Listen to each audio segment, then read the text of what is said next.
what you once can face. You calm them down. Gift for gift in the drink, so they no frown. You're human Chelsea to scratch your butt place. Feel so good. You make that weird face. Your lids hidden, tree special like should. So let your human know that you all good. Welcome back, guys, to another video VOD on demand. Today I'm going to be addressing, once again, the allegations leveled against Destiny. Stop. Since we put out our last video, there's been a lot of chatter about the things that we may have got wrong. So I'd like to clarify what I got wrong, and also to clarify what I got right. So I do want to start, though, by setting the expectations and just kind of giving some context to who this guy Destiny is. Stop. People haven't seen him. Would you just, I feel this context. They've been talking about him for fucking at least a year now, probably. I don't know who the fuck he is. It's okay, Bob. She gets so weird whenever I start talking to people that aren't her. I think she gets jealous. I'm not using the word allegedly here because we have video of him doing it, and he has openly admitted that it was sexual assault. I would say that in my streaming career, the past. Whoa, what did he do? I'm not using the word allegedly here because we have video of him doing it, and he has openly admitted that it was sexual assault. Did he just grab her top and pull it down?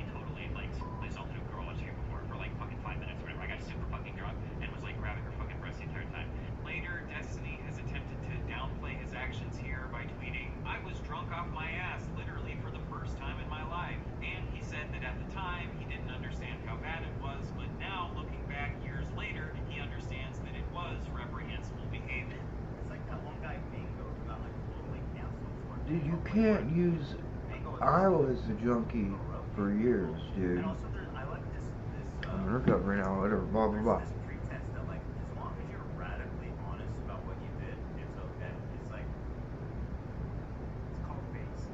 Never made me want to sexually harass girls. In fact, multiple times I'd be with girls.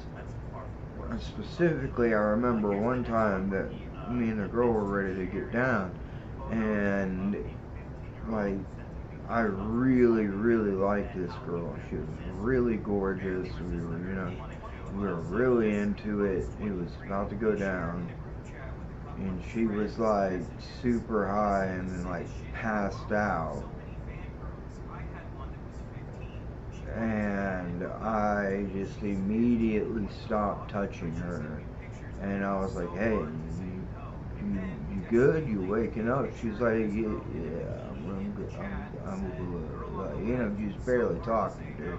And I'm like, well, that's a fucking mood killer. Great. Sucks for me, but that's not an excuse. Another one? Jesus Christ, how many far-fetched do they want me to catch?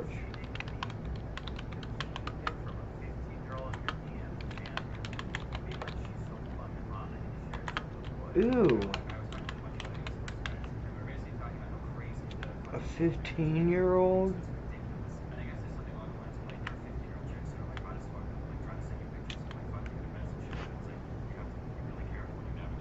So what is the admitting to jerking off?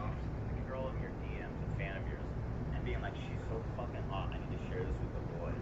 Like, I was talking with a bunch of other esports guys, and we were basically talking about how crazy the fucking jailbait is in the gaming communities. It's ridiculous. I think I said something along the lines of like, there are 15-year-old chicks that are like hot as fuck that will like try to send you pictures of like fuck you at events and shit, and it's like you have to be really careful when you navigate that. So what is the you don't navigate that. You don't. No. I think the log is something like you don't have to be careful. You just don't do it. It's like really hard to like turn down some of these people. I think. Wait, how old was she? She said she was 15. So you did get pictures from a 15-year-old? Not nudes though. Sorry, I shouldn't specify. I think a couple pics of her like at the beach or some shit, but in swimwear? Yeah. So you're getting swimwear pics from 15-year-olds? Yeah, hell yeah, dude. What? Shit is fucked. That's crazy. I'm sorry, guys. again, it's fucking disgusting. that's not it. That's not all, folks. You know, the last time that I think I actually literally, like, without kidding, used the word jailbait, I was jailbait myself. I was underage. I did not, Guys, this is not normal. because it was like a joke. Unless you're like Jared Fogle, It's not. you know, like he's speaking openly with the dogs, or like, yeah, I know. Once I became an adult, I was like not using that kind of term because it was disgusting. But again, that's not all, folks. Your home is also your office, and his gym, and your classroom. You need home internet. And I also wasn't using the term talking about like That's internet for you.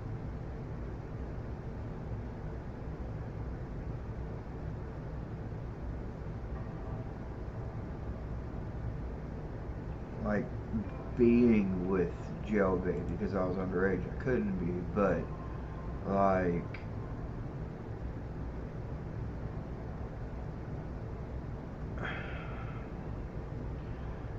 this is a hard subject. Real bad, real big trigger warning. We knew a girl that was younger than us by a couple years. We were 15 or 16, thereabouts. We were in our middle years of high school, and she was dating a, like, I want to say 26-year-old,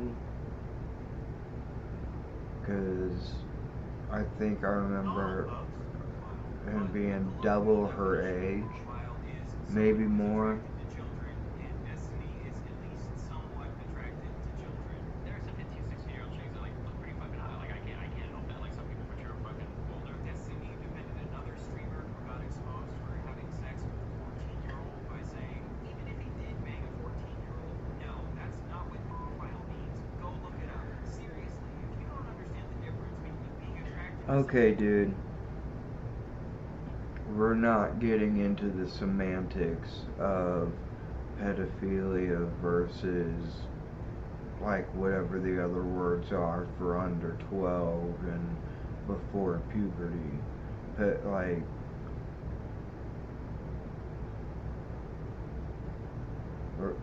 all that needs to be said is they're underage, and they cannot consent legally. That's it. Pure and simple. We don't need to argue the semantics of it. And you don't need to be defending people that are sleeping with underage people because they're doing something illegal. They're doing something that could possibly change that person's life for good. Or, I mean, like, forever.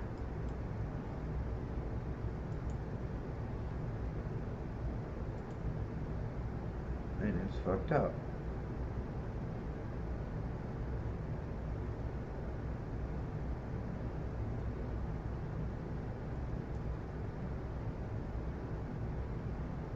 And that was the same case with that one girl that was like a couple years younger than us. Somehow at that age she had developed like very quickly. But that does not make it okay for a 26-year-old to date a minor. It's no excuse. Being drunk or high is no excuse. There is no excuse.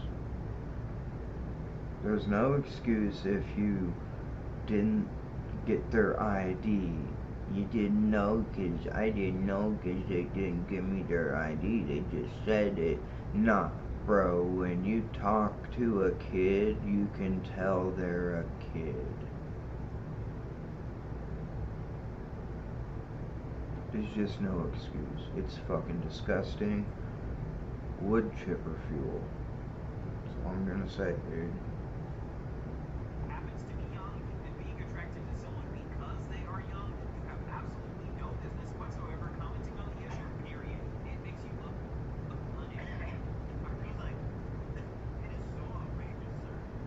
you would call someone sleeping with a 14-year-old pedophilia. How dare you, sir? Even if you want to play this game where it's like, actually, I want to fuck 16 and 17-year-olds. There's 14 is pushing it. 14. What are we talking about? This man was like, yeah, you could fuck a 14-year-old. That's not the same thing.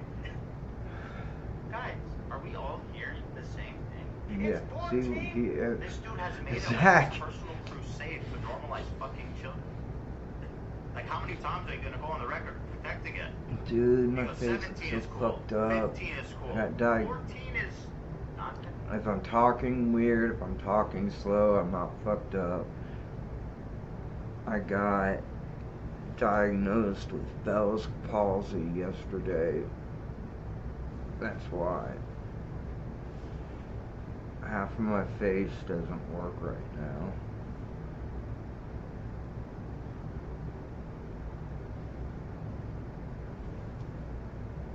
Like, you might not notice, but I notice it, like, deeply when I look into the camera and see me. Like, this is actually my left side. The camera flips me. I can't close my eye. I can't. I'm trying to close my left eye. That's the best I can get. It's better than yesterday. It's me wiggling my forehead. It's a lot better than it was yesterday. A lot better. But I started taking my steroids today. And you can tell that one side of my mouth isn't moving.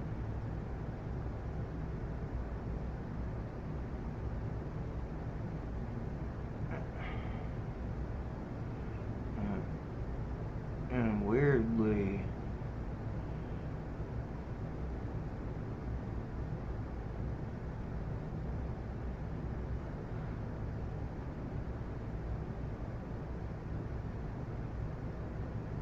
like, it's just,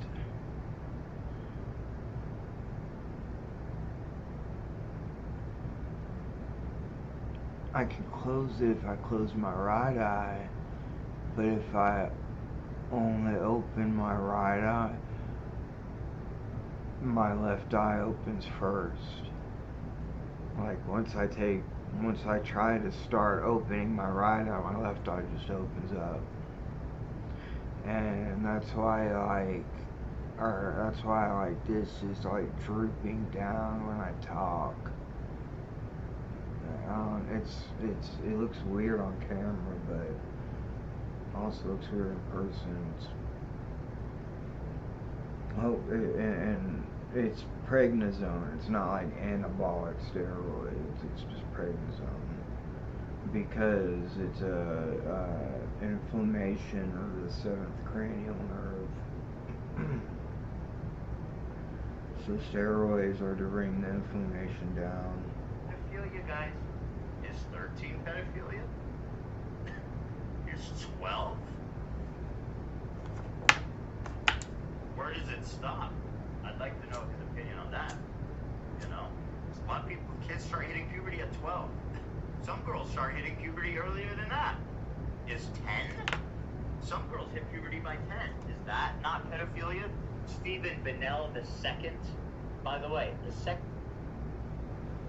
From what I hear in the Quran, a girl hit puberty, one of Muhammad's wives hit puberty at 9, and he consummated the marriage as soon as she hit puberty. Don't know if that's true. Never read the Quran. No, Matt just hit me back up. And I know back then, like, you wanted to have kids early and as many kids because people died, like, really young and kind of needed. But that's also probably why so many women died in childbirth, because they weren't developed enough for it yet. They didn't understand. They thought just I don't even want to say the joke. It's not a joke. I don't even want to say it, but they thought just because they had their period that they could have kids. And technically, yeah, that's true. That's when you start dropping eggs out to get fertilized. But that doesn't mean your hips are wide enough to develop a healthy baby. That doesn't mean your body's ready to grow a baby. We there's things now that we know that that's not okay. It's not. But back then they refused. Like if someone came in with a different idea that hey maybe this is bad, they'd be condemned and fucked up. Super crazy shit, man.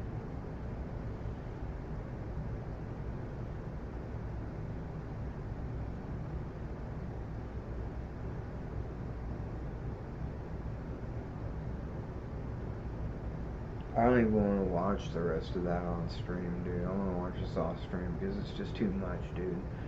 This Destiny stuff is like really fucking bad. So I'm just gonna hang out with my friend Matt and play games. I don't want to get into this on stream. I just want to have a fun gaming stream.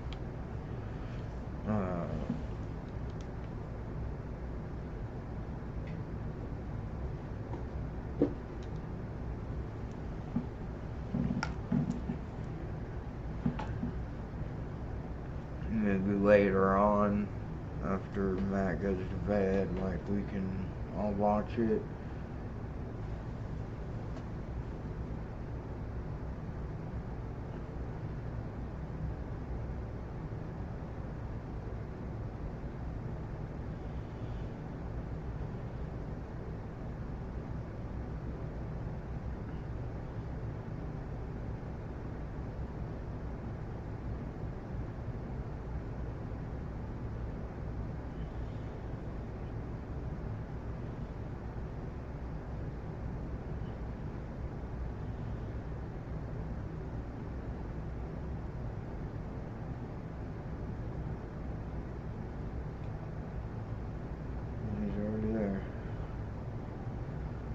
Hey, what's up, dude? Hey, what's up, man? Nothing. Actually, shit, I'm gonna put you on the server on my computer. Or I'm gonna join the server on my computer. Okay, there. Now I can have both my headphones in.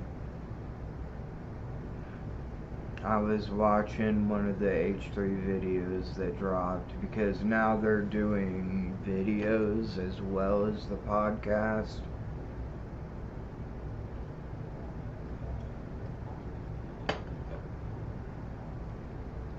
Yeah. I think they came out with one at least on Sunday. Might have been Saturday. But,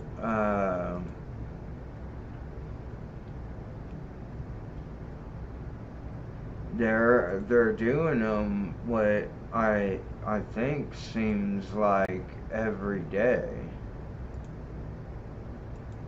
Just like a short 10-15 minute video. And like today I just got done watching, how long have I been streaming? Damn, 21 minutes? What the fuck? Was I talking about it that long? It couldn't have been, because the video's not even that long, I don't think. Anyways, I was talking about, like, they're talking about Destiny being a pedophile, basically. And I still don't know who Destiny is. Apparently he's a content creator.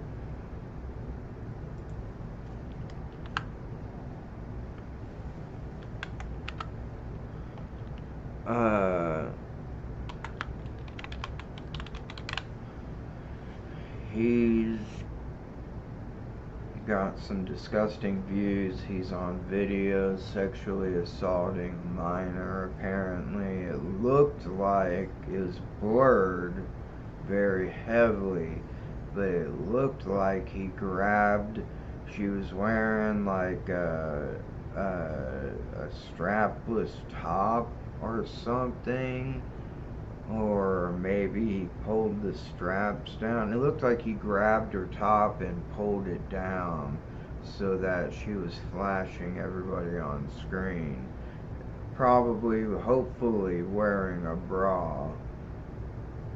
But, and his excuse was he was drunk for the first time ever.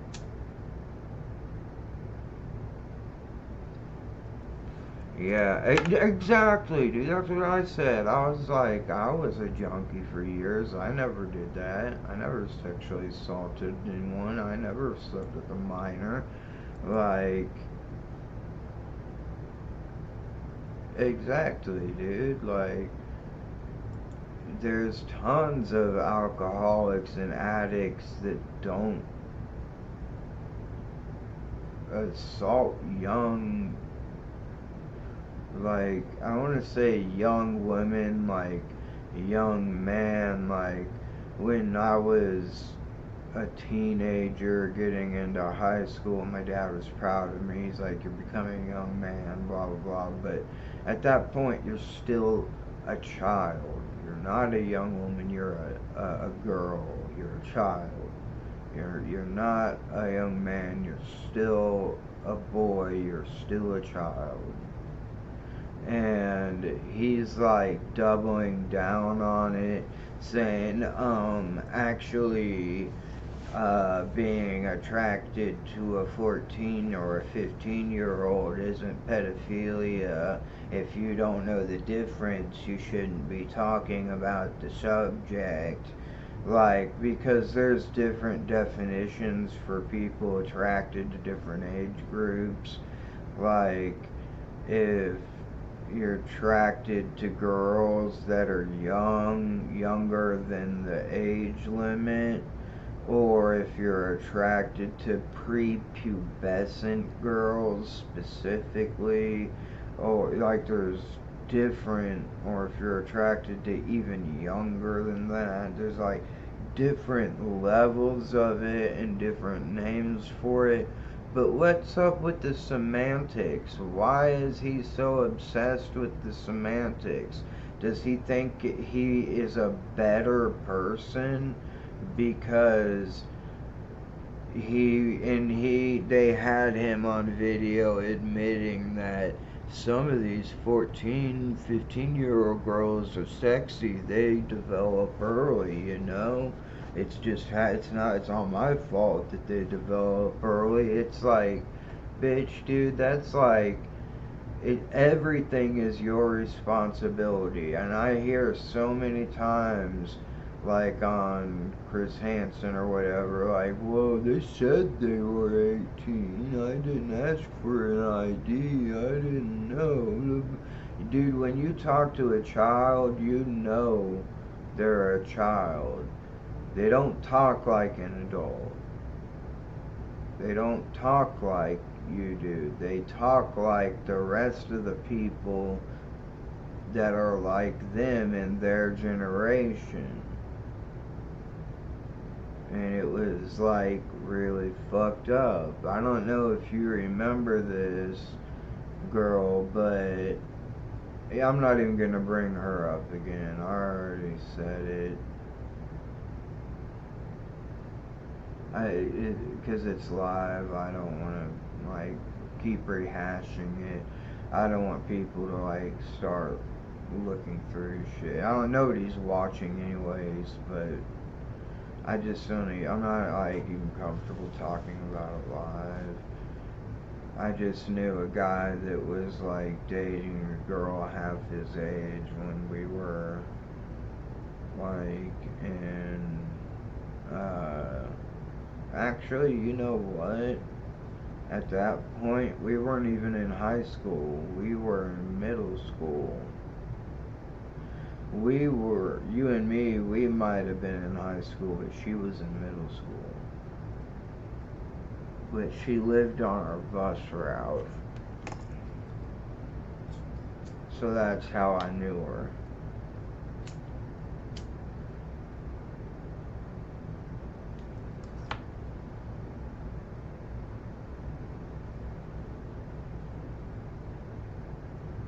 No one can hear you, I don't think, so you should be good.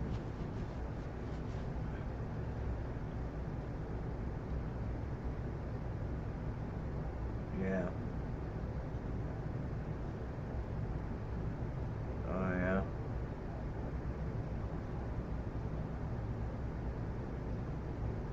Oh, nice, yeah. Him and I sat next to each other in stocks, bonds, and mutual funds, and neither of us knew the other one took it, and that's the year he ended up dropping out of school, and that's the teacher that just walked over me when I was passed out on Oxycontin on the floor. She didn't even give me the test.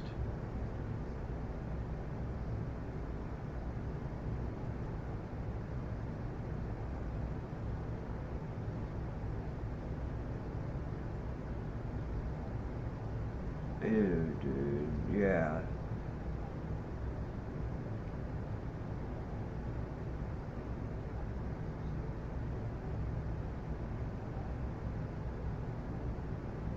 Well,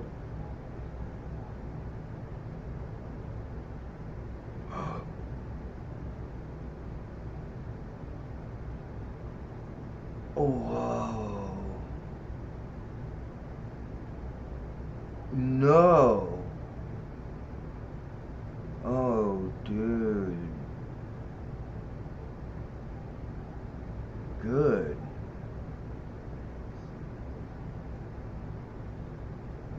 Dude, yeah, that shit fucks people up.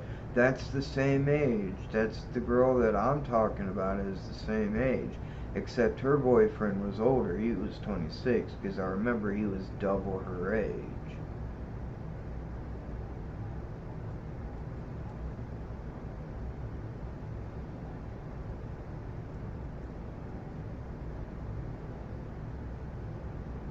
They might not have taken her out of school. They might have, like, moved her or something, like, to get away from that dude, maybe. Who knows what happened?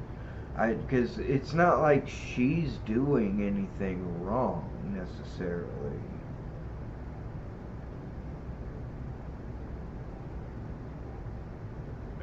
Yeah, and it might have been for her own protection that maybe she was in private, like, classes or like something like that, because she had been bragging to people about it and everyone knew about it, and that could really fuck up a girl's reputation, like, without them realizing it. They might think it's cool because, and it's the same with guys, although it's a lot more rare and a lot, like, back in the day, we'd be like, oh, the hot teacher's sleeping with you, fuck yeah, you're so lucky. But really, that's still just as harmful to them.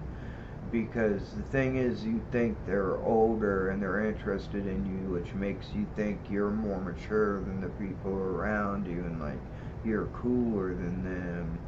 But really, you're just being taken advantage of. And as soon as you grow up, they'll probably fucking leave you because they're nasty, nasty people.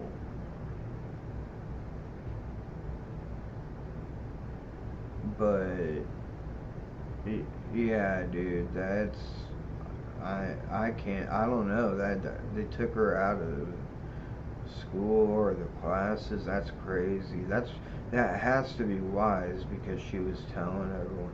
Thank God the teacher heard, because at that age, like, now looking back on it, I kind of wish I had said something about this girl that I knew was doing that.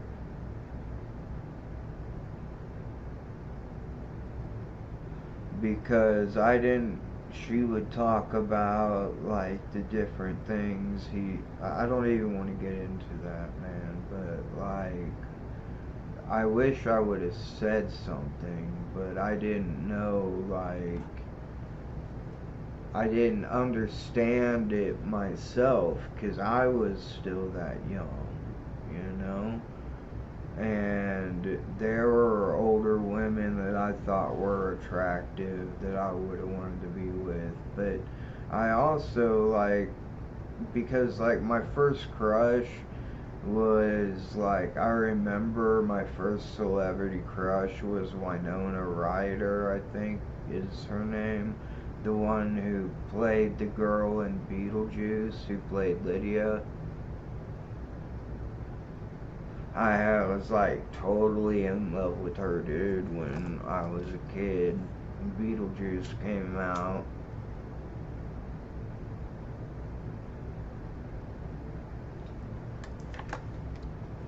But now, like, remembering the cartoon of Beetlejuice and how, like, in the movie and how, like, attracted he was to her, it's kind of, like, fucked up, dude. Like, Beetlejuice is not a good guy. And it's just, you have such a different view looking at certain things when you're young versus when you're an adult.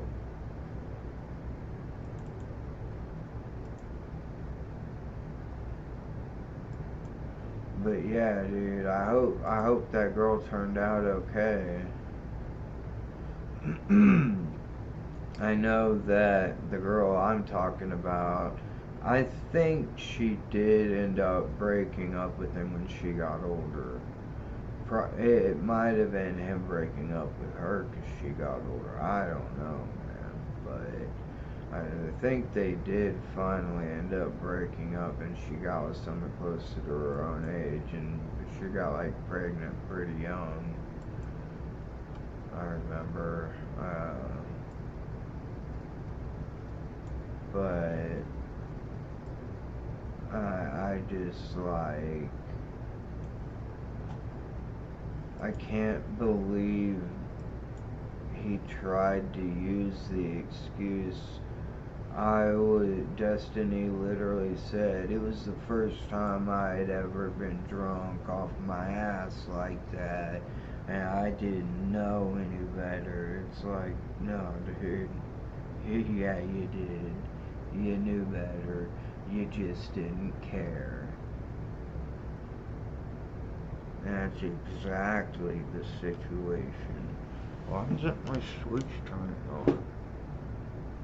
It's like docking. Oh, there it goes. I'm about to fight the final boss on Donkey Kong, so I'm gonna be going through the post game, and tomorrow I've got stuff to do. I'll have to go see my counselor to talk to him, because did I tell you about my doctor's visit Monday? And about my Bell's palsy. That's why I'm taking the steroids.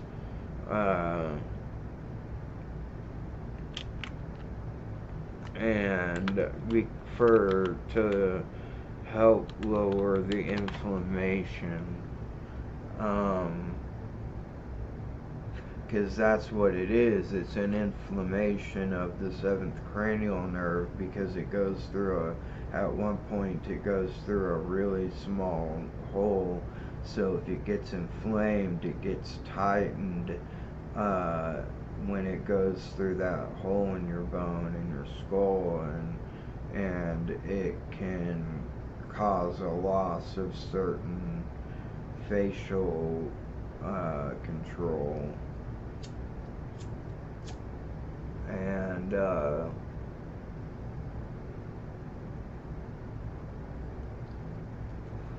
like when I went in to go take my methadone dose today, there's a nurse there, and it's only the second time I met her, and I was late last week because, not late, but like I didn't get there till like 11:30 or so, and they closed at 11:45 because they close 15 minutes before lunch because they want to have everybody dosed and out of there by lunchtime.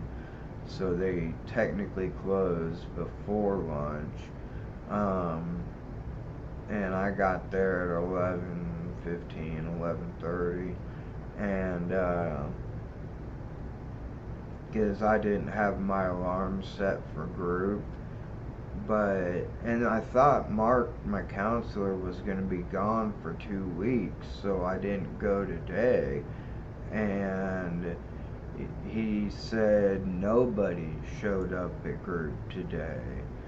And because I was like, damn, I wish I would have come now. And he said, well, we wouldn't have had a group because you would have been the only one. We would have just gone to the office and talked about what we need to talk about tomorrow, because I was there too late. The stuff that we need to document about my doctor and what's going on, it would have taken too much time, and he wouldn't have had time for lunch, so that's why I'm going in tomorrow. And he said, yeah, we just wouldn't have been, because you can't have group with only one person. That doesn't make sense. It's not a group of one person. Even though there's a counselor there, that doesn't count.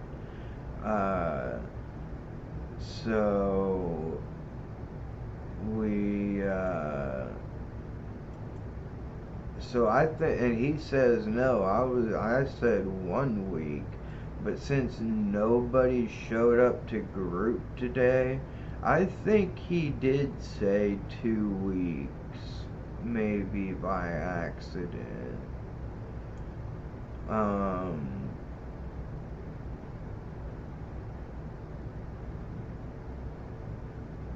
But I was talking to well, I'm not going to say his name, but I was talking to one of the regulars in group because he was up there late too, around 11:15, 11:30, and he was like, no, Mark is here, look, check it out, his car's right there. And I looked out in the parking lot, and I was like, I'll be damned, you're right. And so I don't know if people just didn't show up, because it's really odd. Normally we show up the same guys. Some guys show up sometimes, but normally there's a core of 3 or 4 guys that show up every week for the group. And that's why I think Mark might have said 2 weeks at one point. But I might have just misheard him too. I don't know. And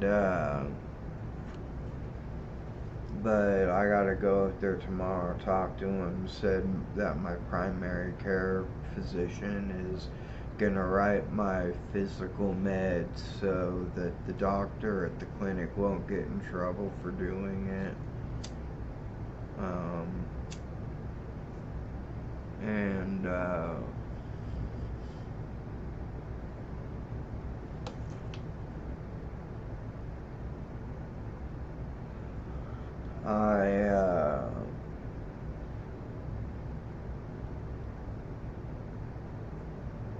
it sucks because I kind of wish I didn't have to go in tomorrow, but I was there late today. I set my alarm. I don't know if it went off or if it didn't, because it didn't say like I had a missed alarm, which normally if I just like sleep through my alarm, it says I had a missed one, but it didn't say that. So maybe I like kind of like woke up and turned it back off and went back to bed without realizing it, because I didn't go to bed until like fucking I don't know, like 6 or 7 o'clock in the morning, and I was like, it was probably more like 5 or 6 in the morning, because they open up at 8, and I would have just, if it was 7 o'clock, I would have just waited and gone up there. But, like, yeah, I haven't been sleeping well lately, so I caught up on a bunch of sleep today. And I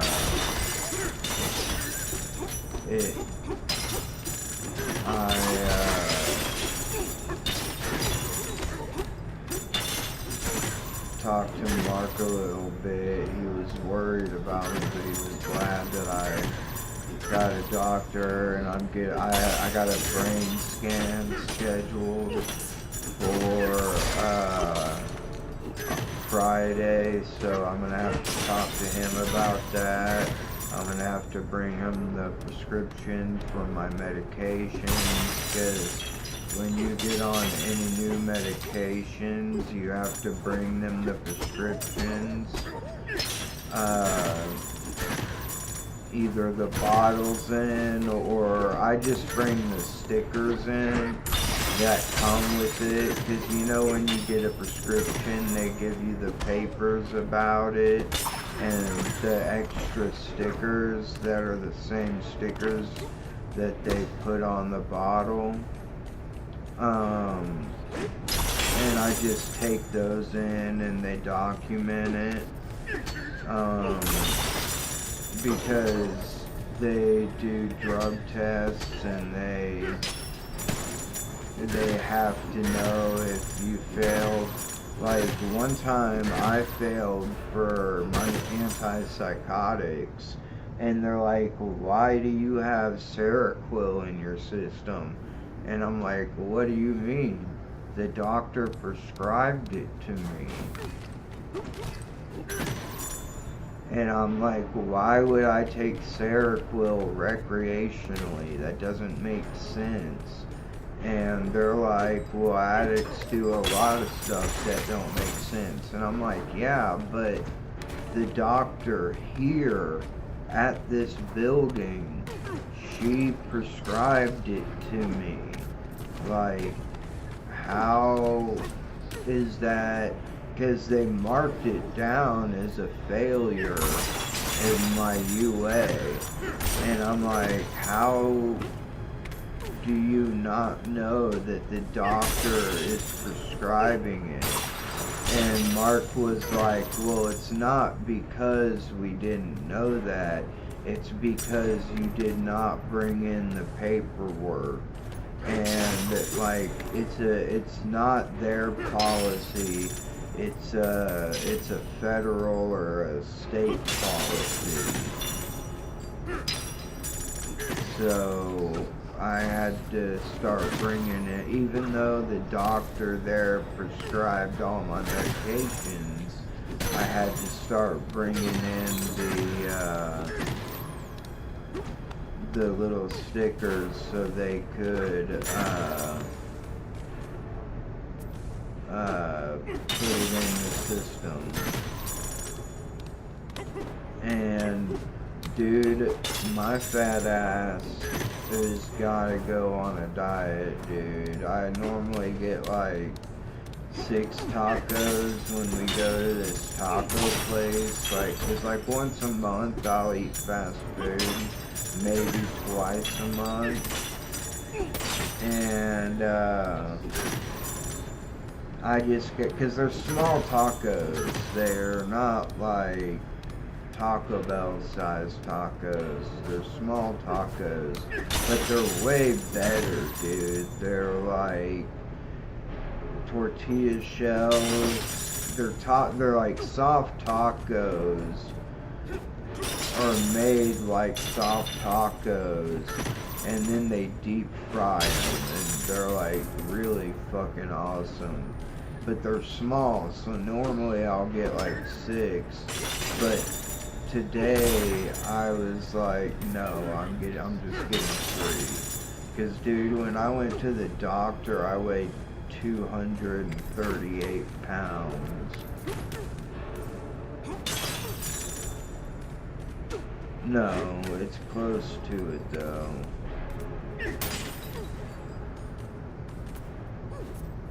Yeah, man.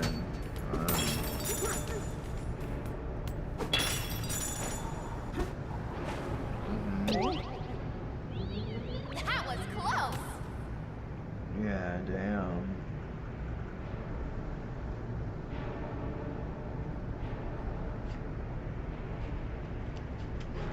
Good for you though, dude. I mean, that's a lot of weight. It's hard to lose weight when you're on medications.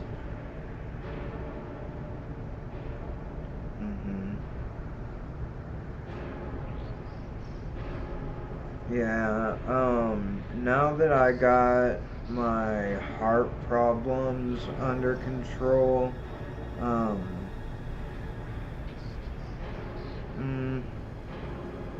I don't know, I'm still worried because I blacked out the other day when I had a panic attack and fell on the floor and hurt myself really bad. But, I'm gonna start playing this Switch game again. That's like an exercise game. And I'm gonna see if I can play it on my Switch 2 and use the Switch Joy-Cons. Because the Switch 2 Joy-Cons are different and they won't fit. Because the exercise ring thing is made for a Switch Joy-Con, and the Switch 2 ones are different. They don't slide into it. They go into it magnetically.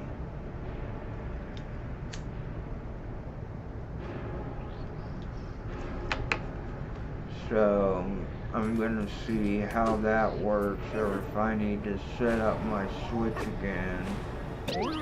And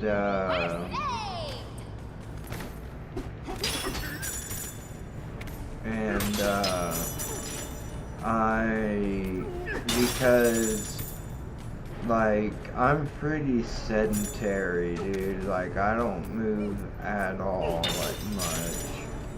And for a long time it was because if I did, I would feel like my heart was gonna explode. But now that I'm dealing with that a lot better because of the medication I'm on, I'm thinking maybe I should start again. But I was also thinking maybe I could go back to work and literally either that day, dude, another fucking lame ass Pokemon. That I have a bunch of. That day I thought about going back to work, or the next day was the day I blacked out and fell and fucked myself up really bad. So I still don't know if I'm ready to go back to work, and the game isn't like real strenuous exercise. I think I've told you about it. It's the one where you have to walk or run to move the character and do exercises to defend yourself and to heal yourself and to attack, and like do squats and to charge a jump, and like it's a really good game. And I lost a lot of weight the first week I played it, I lost like 15 pounds the first week,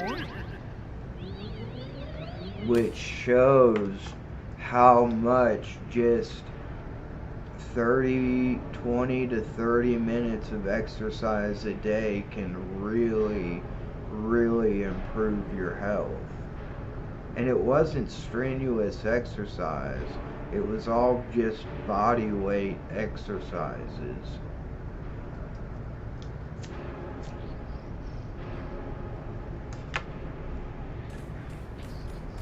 It's literally just all about getting you moving around, that's it.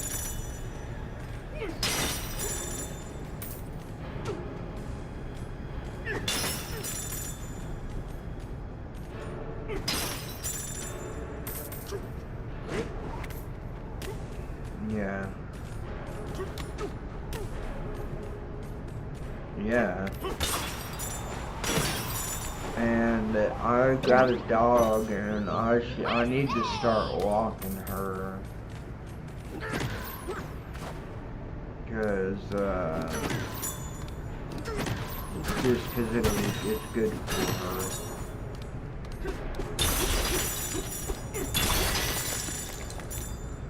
Cause she's a little bit chunky too.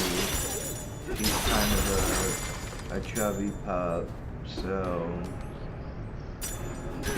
it'd be good for her to get exercise too. And she loves to go on walks.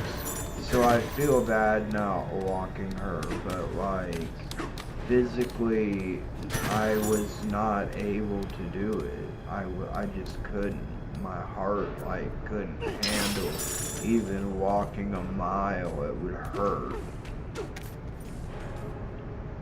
So I would try to like walk her when my heart rate was lower and I wasn't like basically having a panic attack or anything, but that was a pretty rare thing. But it's getting a lot better now, so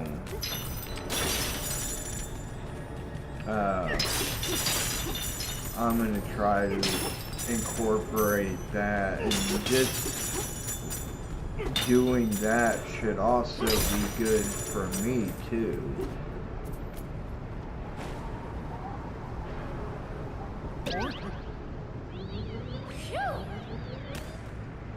But I know you got cats, so it's like they don't need to be walked, because they're small enough they can get their exercise acting crazy in the house.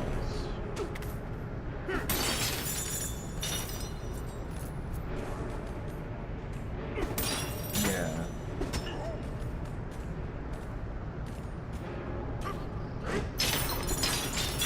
Yeah.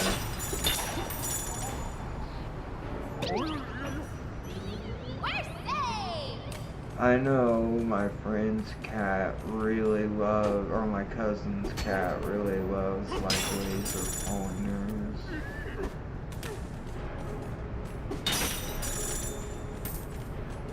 Cause it's like, hey, what the fuck is that? I gotta get it.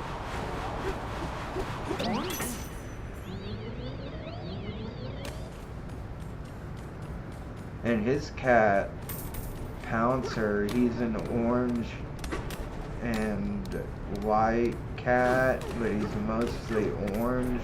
But he's a big ass cat, dude. He's like, and it's not necessarily like he's fat, he's just a big cat. Like, really, like a big dude. And he like runs the streets pretty much, and like, because he's an outdoor cat, but he's a really good cat, but he's like 15 years old, so it's crazy, dude, that he's doing so well, and at that age, because for a cat, that's pretty old, I think.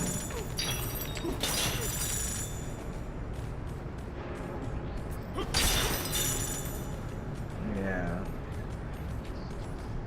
And dude, I had the worst dream, or I guess this morning, not last night, because I didn't go to bed till this morning.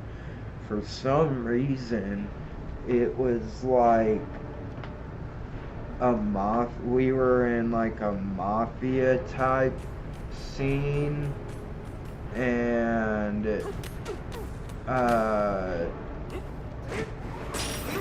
my dad had killed Sheila, and I thought it was these other like mafioso type guys that did it, and I'm like, dude, she was a dog. She doesn't know that she can't like disrespect certain people or whatever, and like she had like disrespected somebody by not being as friendly as they wanted, or coming to them when they were called, or like something, just like being a dog, and they were treating her like a human.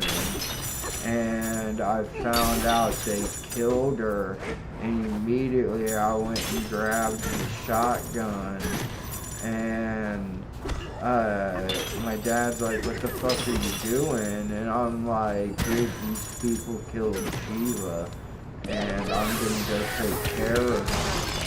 And he goes, actually, I did it. Like, since it was my dog, it fell onto me, and I knew you would never do it. So I was like, okay, well, you know what that means, you're lumped in with them, and I was gonna kill him too. And, which is, I might do that in real life. Like, if somebody killed my dog on purpose, I'd probably like, it'd be hard for me not to do the same to them.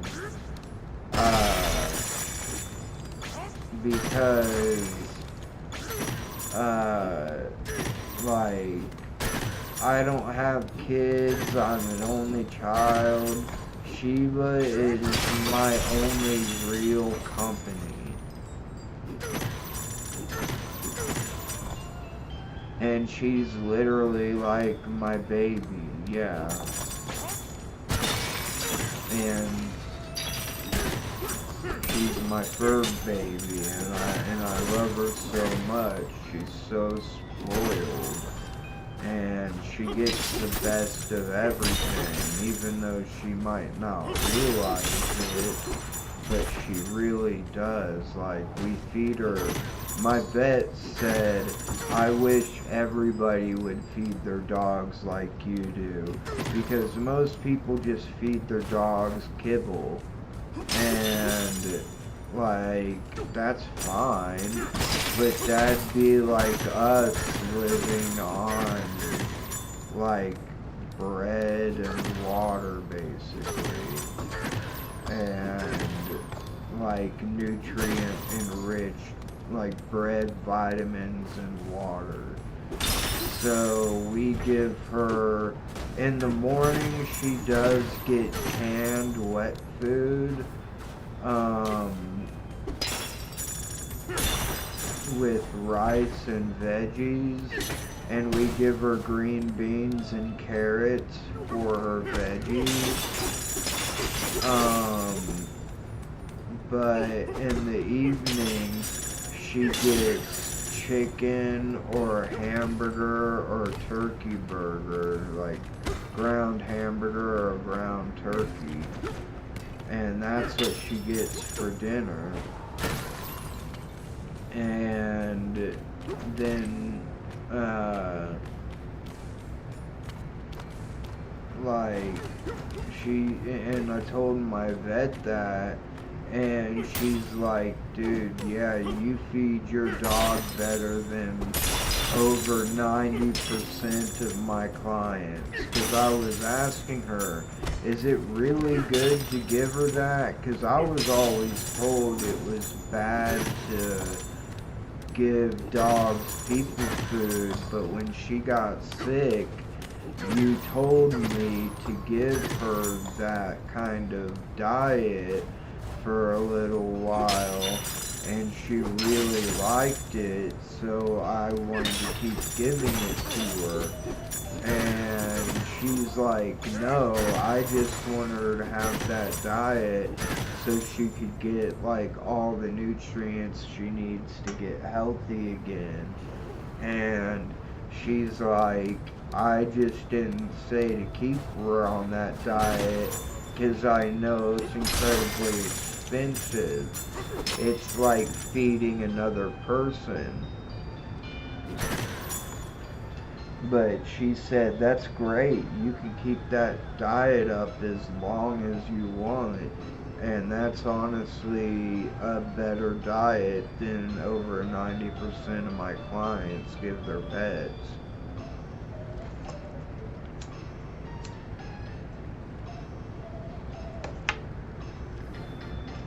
But then there's also like, now there's a big movement of making like food that is like kind of like kibble, like the common kinds of dog food, like wet or dry food, but you gotta refrigerate it because it's like fresh food and it's really good food, like mixed as kibble. And oh, there's a fucking thing there. Damn it. And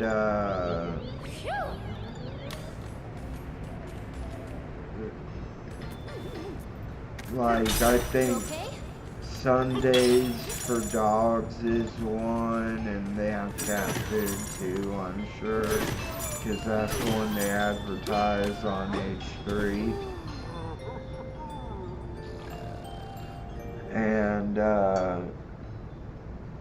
so there's a big movement on, like, now that we're able to, like, why not feed our animals better food?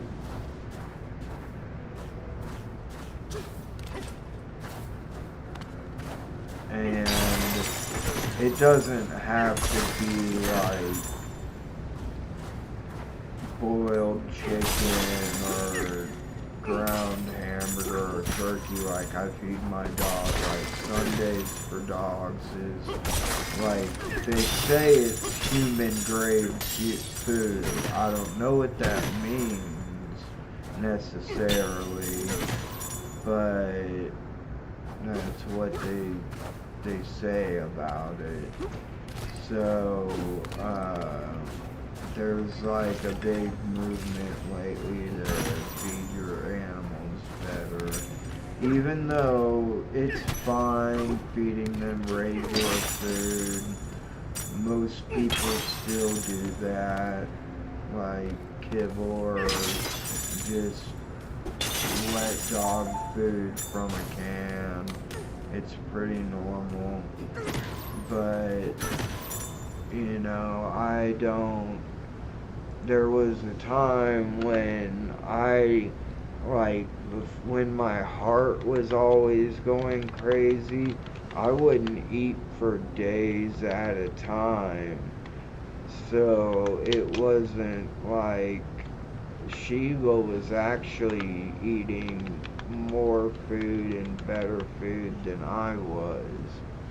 But now that my heart's been better and my panic attacks have calmed down because I've gotten on the diazepam, I've been eating more, and I think that's why I started to gain more weight recently. Because I went from like not eating for days at a time, and not because I had like anorexia. Like I literally would have to force myself to eat because I could not eat. like, it just made me sick. So, but now with the panic attacks and everything, and my heart condition getting better, I'm doing better, so I'm able to eat and everything. I've got a brain scan on Friday. I'm going in for a dyed CT scan, where they put dye in your bloodstream and do like give you like 1,000 x-rays or more. Like, an MRI is the most accurate thing that we have to detect medical conditions and any differences in body tissue, because the magnetic field in an MRI machine is so powerful, it aligns the atoms and it allows you to see the differences and densities of tissues in your body. And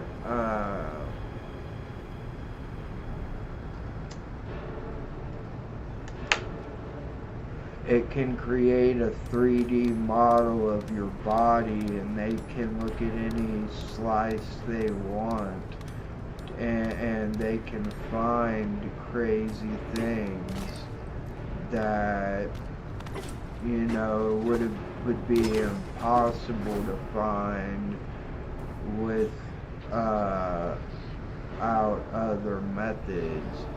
But a CT is where you're in a giant machine that kind of looks, I think, at least it looks like an MRI, but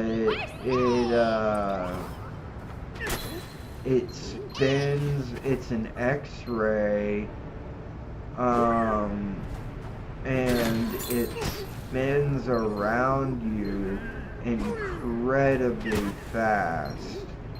And it takes x-rays of your entire body, god damn it, very, very fast. And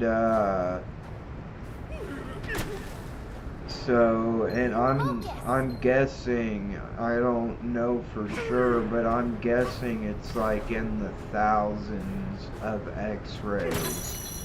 And with that, they can kind of do something similar to an MRI. And that's why they put a dye in you. So it's actually a radioactive dye. That's not like the bad kind of radiation. It just it shows the blood vessels in your body very well. And so I'm getting that done, and they're gonna look at my brain, because Chris said with me blacking out and with me losing light, like, because every once in a while my eyes will shift and move back and forth weird, and my vision will become unclear for a little bit, and it looks like, sometimes it looks like the lights just go out, but even if I'm outside, that's what it's like. It's like somebody turned the off switch on the lights. And so he's sending me to get a brain scan.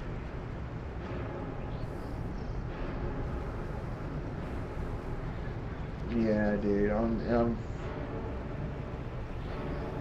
if anything's wrong or different, it'll find it.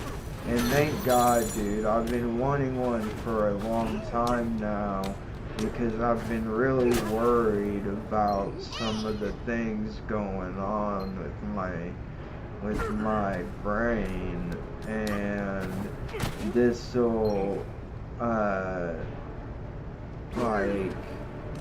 this'll be a pretty definitive test to see what's going on with my brain, whether it's healthy or unhealthy, you know.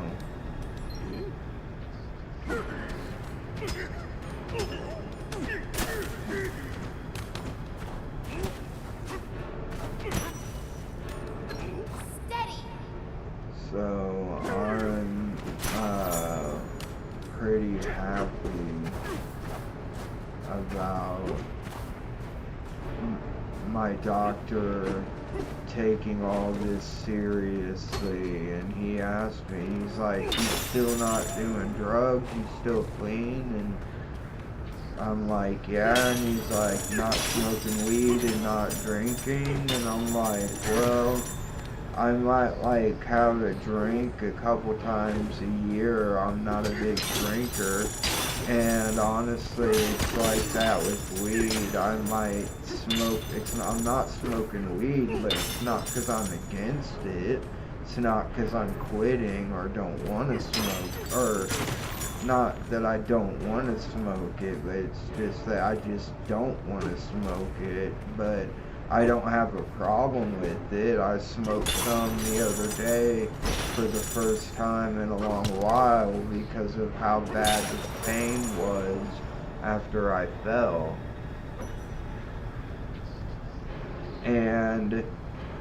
But I told him I don't feel like I need to smoke weed to take the edge off of things anymore, because my new medications and my anxiety medications are working so well. Weed is just kind of an extra thing that I do if I just like feel like, you know, unwinding extra on a day or whatever, like. So I haven't quit smoking weed, I just haven't been smoking much. And I said, in fact, I think the last few UAs that I did have come back clean from weed, even though I usually keep weed at the house. I just don't use as much. And he's like, "Well, good for you, man. I'm really proud of you. I'm really glad that you found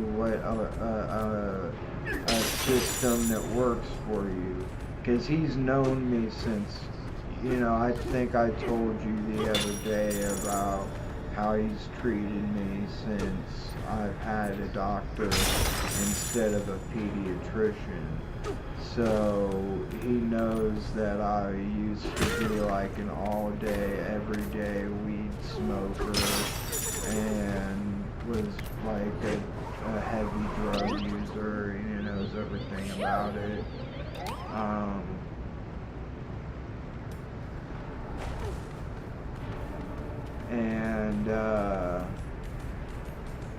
So he said that he would write, oh damn it, he would write my medications for my heart. That way the doctor at the clinic wouldn't get in trouble for it. And he's like, "Yeah, that's no problem." He said that kind of sucks that they're that strict there and they won't let that doctor treat people like that he knows so well, but absolutely I've got no problem doing that. So that's good. But so I told him it'll be a while before I need it from him, because of what happened and what was going on the last time he wrote me a prescription of my heart meds. He wrote me 6 months worth. He gave me 5 refills. So with the first bottle and the 5 refills, that's 6 months worth of medication. But it's also not a controlled 2 substance. It's probably control 4, honestly. And with controlled substances, it depends. Like now with opiates, a lot of times you have to see your doctor every month. It's like they won't let you write refills on opiates anymore. Or just a lot of doctors won't do it because they want to check in on their patients and make sure they're doing alright because of the crisis going on, basically. And they like with Xanax and controlled meds like that, I think the most you can get is 4 months of medication, of refills, which is still a lot. Like, you only have to see your doctor 3 times a year at that point.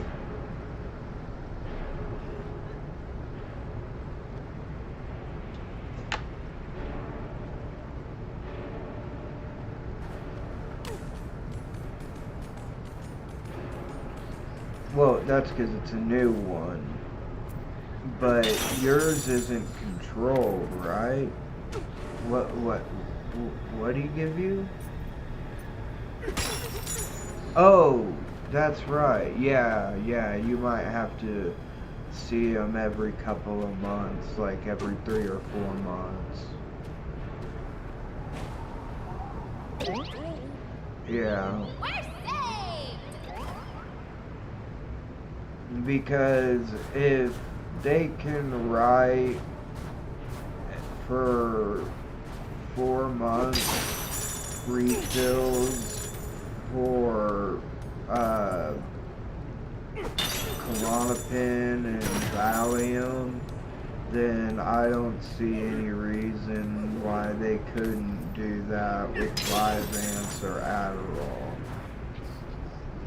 Maybe if you had meth, they would have to see you every month, but I've never, like, until you told me that you found one, I had never even met somebody that had seen a prescription meth pill.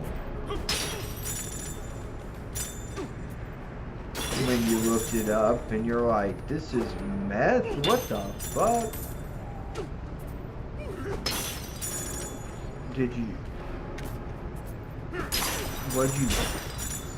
What'd you do? You threw it away? That's crazy, dude. I would have at least given it to someone to see what it would be like for them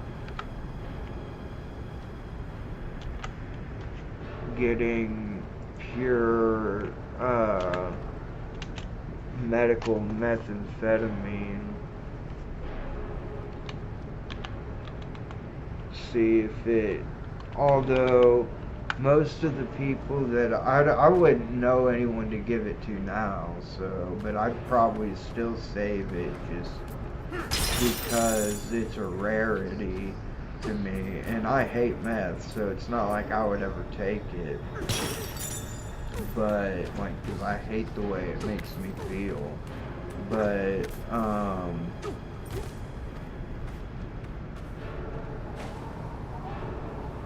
like, if I found someone that was willing to try it, I'd see, like, hey, does this But see, the thing is like most of the people I know do like huge amounts of meth. So I don't know, even though it's pure medical meth and it's not street meth, their tolerances would still be so high that that wouldn't do anything.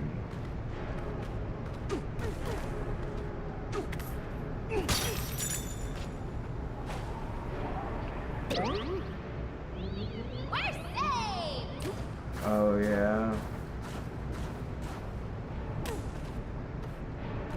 Yeah.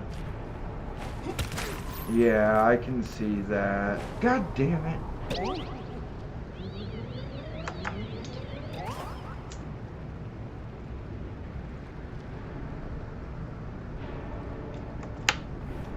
Yeah, dude, one thing that I admitted to her what I did, but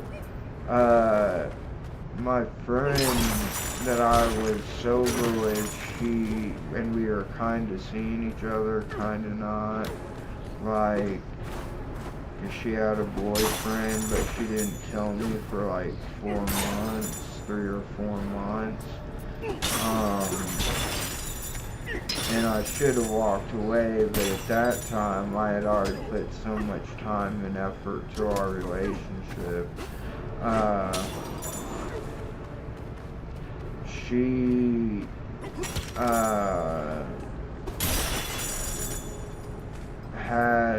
She dropped 3 morphine tablets when she was going through her purse, and she grabbed them up really quick and put them back in there, and I was like, what were those?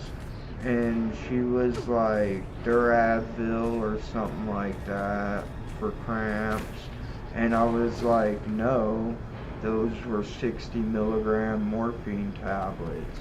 And she goes, like, she immediately dropped the act. She just was like, you barely saw those. How did you know exactly the dose and what they were? How the fuck? Like, and I was like, cause she was a junkie, but she was like a kind of junkie, and I was like, at the time, now they've switched all the pills around so much, I don't know what they are anymore. That was close! But back then, I knew every single opiate, all the doses, what they all looked like. And I told her, I told you, like, I was a serious addict. I know what all of this looks like, and I know the difference between the doses and what medications they are. And she was like, holy shit, you really are an addict. And I was like, I told you. And I was like, you should give those to me. And she's like, fuck no, I'm not doing that. And I'm like, Katie, oh shit, I shouldn't have said her name, fuck. But I was like, dude, we're supposed to be getting clean. And I rolled my window down on the highway to throw them out onto the ground on the highway, but I tried, and I was just not physically capable of doing it. I could not throw them out, and so I just threw them all in my mouth and took them. And it was like the most embarrassing thing I ever did in recovery, telling her that she can't take those and she needs to give them to me so I could get rid of them for her. and she swore she didn't have any more, and I'm sure she did, because she was pretty rich. Her parents were like,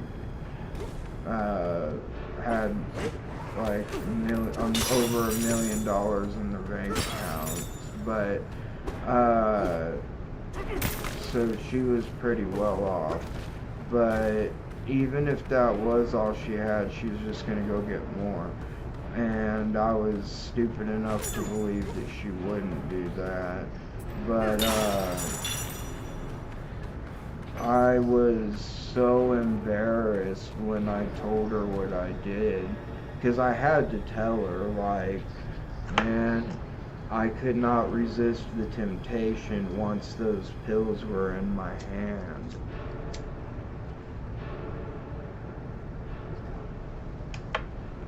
And she wasn't even mad. She was kind of upset, but she actually was like, I'm really sorry that I put you in that situation. I feel really horrible. And she felt like it was her fault. And I was like, no, that was a complete failure on me, not you. You didn't make me take those. I told them that I was going to get rid of them for you. But I tried to get rid of them. I really did. But it just happened I couldn't do it. I couldn't throw away something that, because I was only I still wasn't 100% clean. I was still using a couple times a year, and I didn't stop using until she left, because she never stopped using. I found out that she had been constantly using heroin and was giving all of her methadone carries to her boyfriend. I shouldn't even be talking about it because I said her name. Fuck. I'll probably delete this part of the VOD. But, yeah, at least that's what I was told.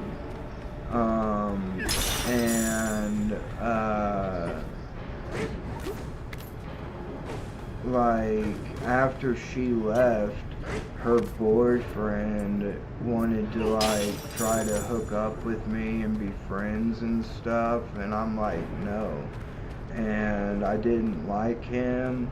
He had literally spit in her mom's face one time because she was paying for this giant house for them to live in, and they were letting junkies stay there and tear the house up, which meant that she was gonna have to pay for the damages. And they were it was a big enough house that they could be in one area and they could have their friends living there in another wing of the house, and they wouldn't even know or hear each other if they were there or not. It was a huge house. And just because they had the money, basically. Their parents, they both came from big money. And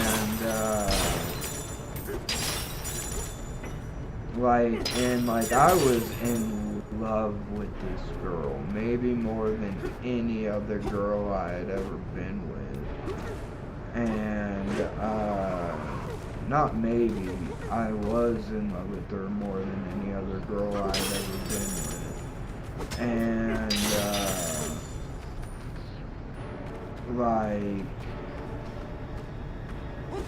she used it.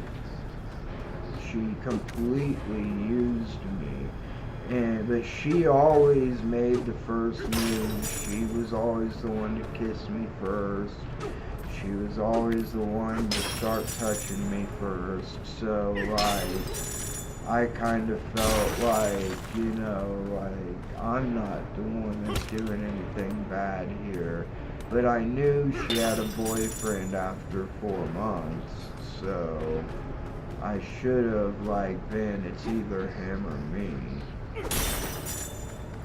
And then I told her, like, one time, like, you know how there are couples that are okay, they're like polygamous basically, they're okay with their significant other seeing someone else, and she goes, no, we're not doing that, Cody, we're not going there. And I was like, what? No. And she's like, no, we're not even talking about it. And I think she thought that's what I wanted to do.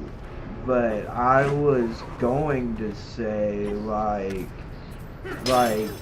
how do you feel when you see people doing that? And then to say, you know, that is literally basically what we are doing.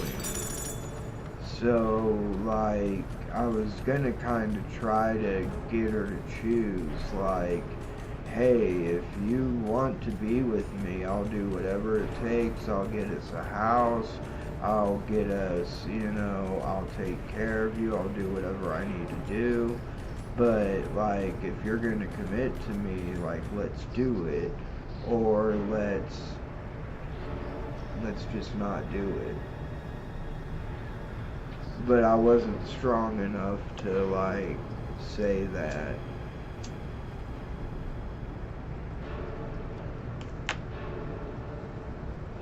After she was like, no, we're not even talking about this right now. But that's literally what we were doing. You know what I mean? Like, and so,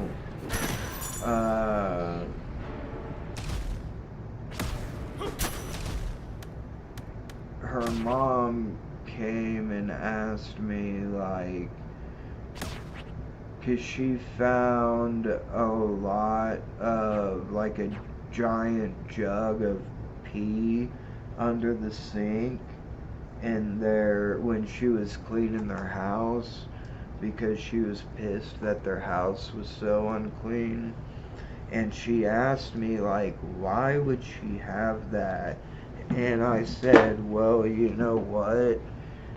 She's been caught faking UAs at the clinic. So the only thing that I can think of is when she knows that she's clean, she's saving that piss so she can fake a piss test. That's the only thing that I can think of why she would have an old nasty jug of pee under her sink. And, because one time, I don't know, she was still a junkie basically, so I understand. I don't understand the thought process. I never would have done it because I know I would have been found out. I would have cheated in other ways, like by overhydrating and ruining the sample. But they would, at that point, they just call you in and make you take another one. But in that amount of time, I would have been clean by the next time. But she literally dumped almost all of her pee out and filled it up in the sink. And when she brought the sample to the nurse, they immediately knew. Like, it was obvious what she had done. Where the fuck is my vape? So, like, it's right there. So her mom was asking me, should I sign up or should I spend another 6 months rent for her to stay here? Is she getting better? Because she took me to dinner on my own, and she took me to like a really fancy restaurant. Like, I had never been to a restaurant like this fancy before. And oops, it's not what I meant to tie. Oh, well, I guess I caught it.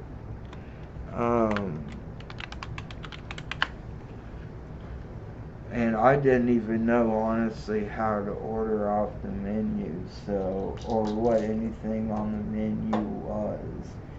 Like, they didn't, it wasn't like a fucking Applebee's menu or whatever, what it describes what's in the dish or whatever.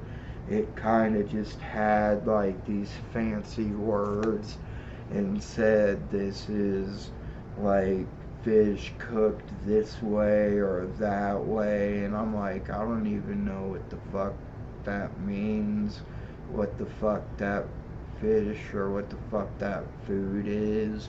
So I picked like the only thing that and I hate seafood, but I was kind of embarrassed to tell her, like, I've never been to a restaurant before like this. I don't know how to order here.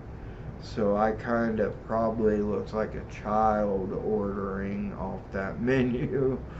But, because I like ordered the only thing that I could really understand that was like something I thought I could stomach down.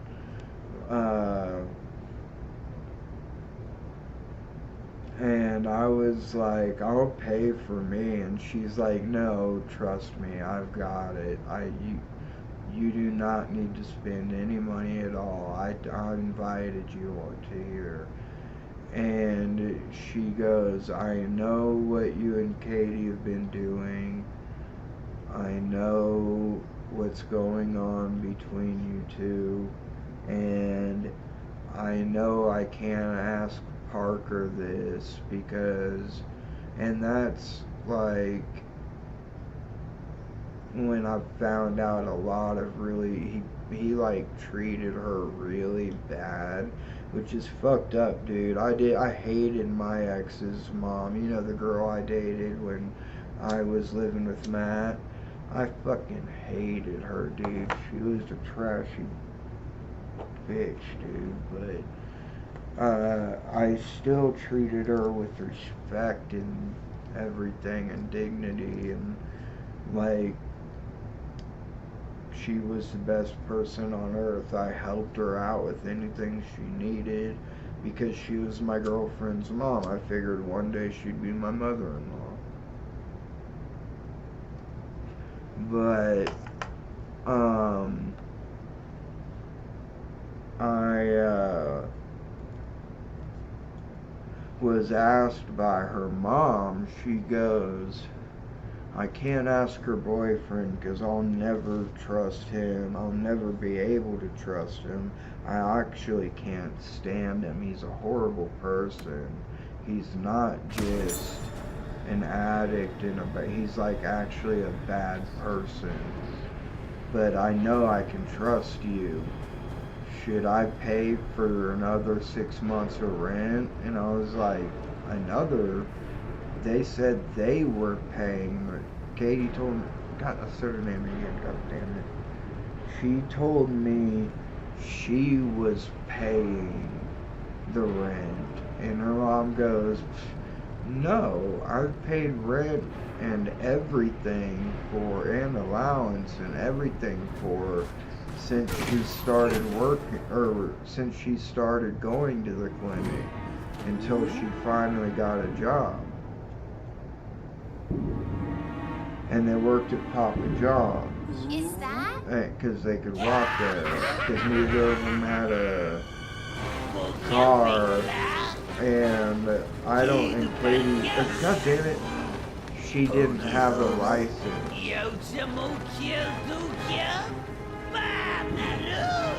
And I taught her to drive in my car, basically. She learned to drive in my car. I taught her to drive so she could get her license. And she got her license after she moved away, but because I told her, no, she's still using, you should not use, powerful? or you should not pay for them for another rent. DK. He's really bad for her. You should have her move back home. If you really want what's best for her, that's what would be best for her. Even though that killed me, because she lived in Oklahoma. So that meant I'd possibly never see her again. And I've only talked to her maybe 2 or 3 times since she left Oklahoma.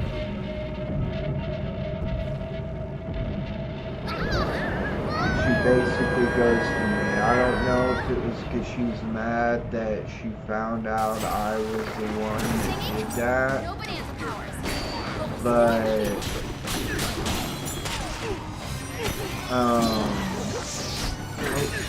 oops, I fucked up.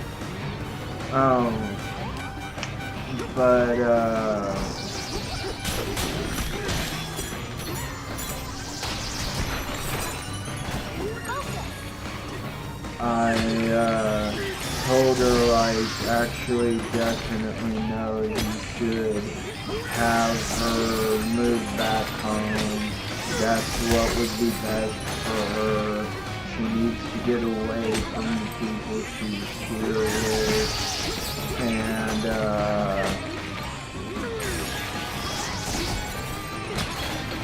so she, even though it killed me, she moved out of Kansas City. And,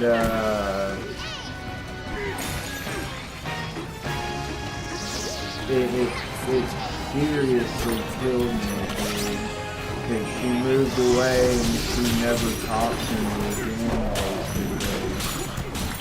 And even though she promised she'd call me every day, and then I found out she was calling her boyfriend every day, and I was super pissed.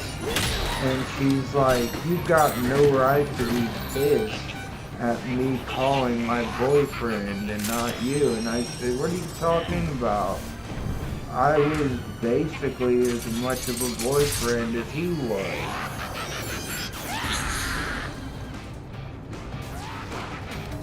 She was like, "That's bullshit, and you know it." And I'm like, "No, I don't know that. You know what was going on. You always made the first move. And yeah, I knew I was a side piece, but that, you know, that you didn't say we can't talk anymore. You said you would talk to me. You lied, basically, and,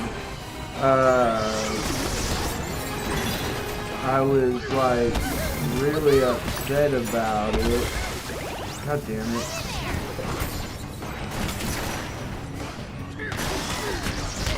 And,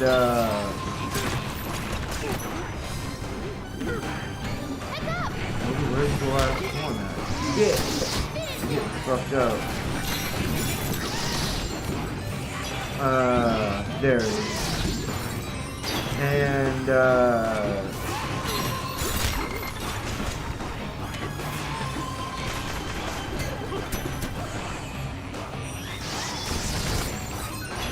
like, I was, like, basically telling her, like, it's, like, mentally killing me not talking to you. And then I find out you're talking to your boyfriend every day, and it's just like, it's just like fucked up for me. But I don't know what the fuck I expected, how I expected it to be any different, honestly. That was kind of my bad for expecting it to be any different. But,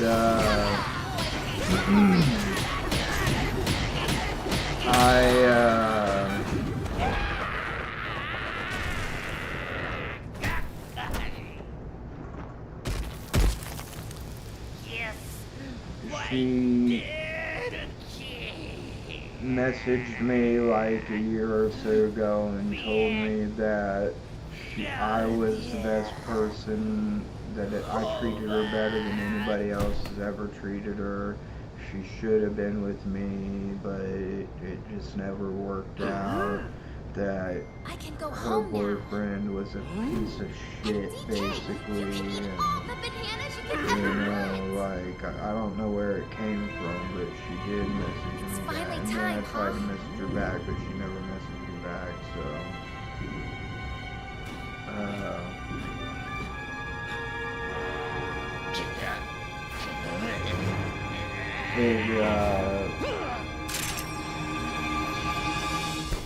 it's just,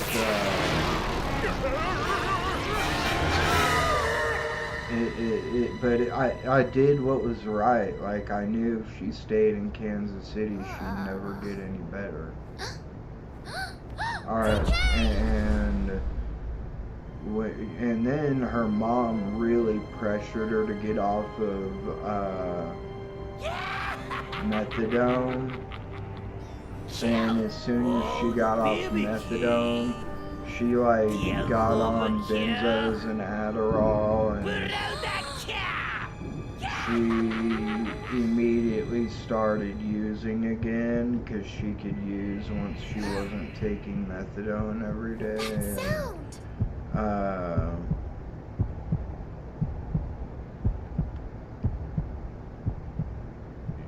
So she told me she ended up couldn't take it anymore, so she took some pills and went back and failed a UA for a methadone clinic, and failed a test so she could get back on methadone, and that's what was best for her. And I agree that that's what's best for an addict, like somebody that cannot stop using opiates.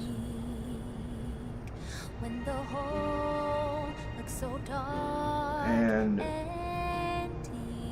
so hopefully she's doing good now. I hope she is. But now I've met other girls I've kind of dated since then, and she had like a weird thing, like where she'd like try to get me to fuck other girls, and I always did. But I don't know why she was doing that. Like, it was weird. I don't know why she would want me to do that. Like, that was weird. And I did it every time she told me to. Because it, like, she would kind of be like, I'd be like, hey, that girl's kind of good looking. She's like, yeah, she is. You should try to fuck her. And I'm like, what? She's like, yeah, definitely try to fuck her. And I'm like, okay. And then I always would. Even though it was fucked up for me to do, because I had no intention on following up with anything. And I made that known at the beginning. Like, I've got no intention on, like, having a relationship with you. But it's just like a weird kind of thing, I guess. I don't know.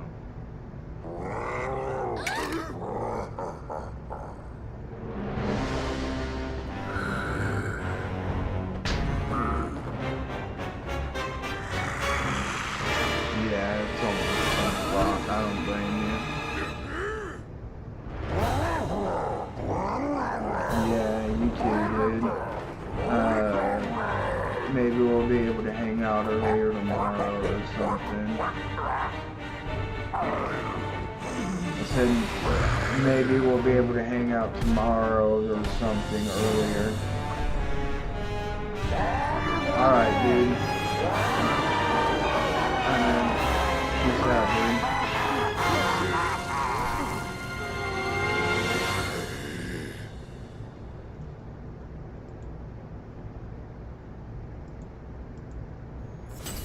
That crocodile is after the Bananza room too? Hurry, TK!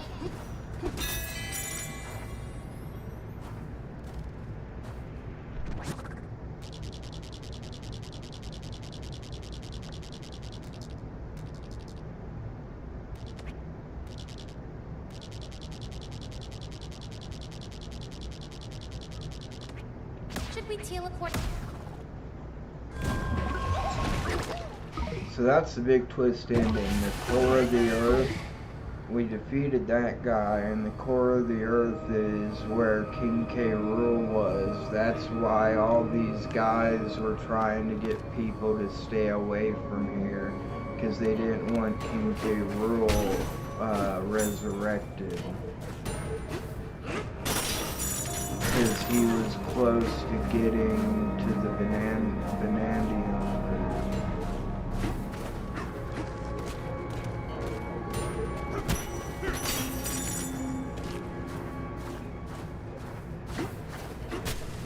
So that wasn't actually the final boss. There's one more level, which is the core. And that's why this level was called the Forbidden level.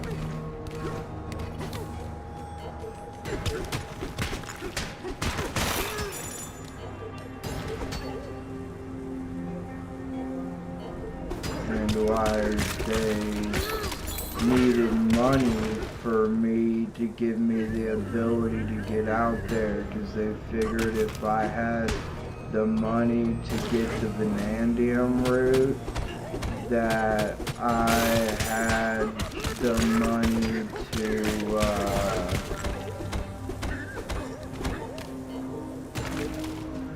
or I had the power to get up to, damn it, that I had the power to get up to beat him, hopefully.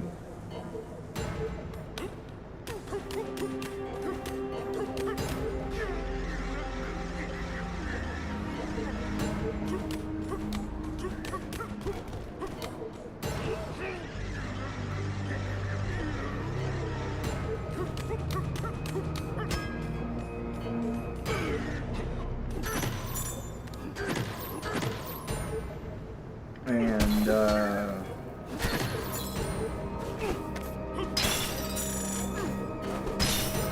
I think that's so cool that they put him in this game, because I thought it was weird, like this was the first 2K game without King K. Rool, and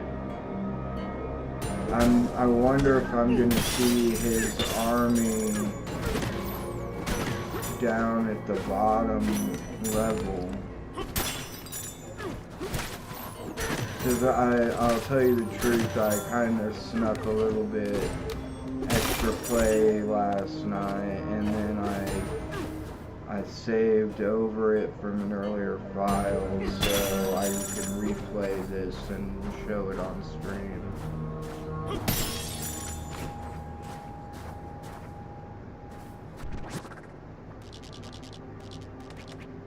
Should we teleport there?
forgot which one was the Radiant Slayer. The Grooveland. Okay, yeah, that's the Radiant Slayer. That's the snake one.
I'm gonna check my YouTube just because sometimes it's been acting up weird.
I'm getting hot. I need to take my shirt. Dude, I just spilled cigarette ashes all over my fucking shirt.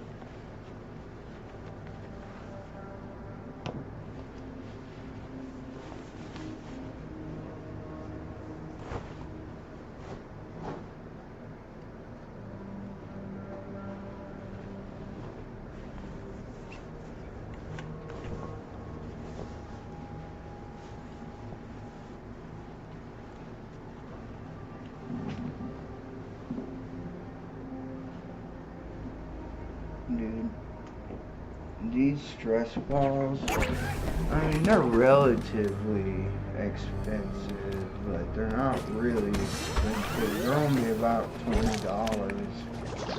These ones might be 30, the big ones might be 40, but they're worth it. They're the best stress balls ever.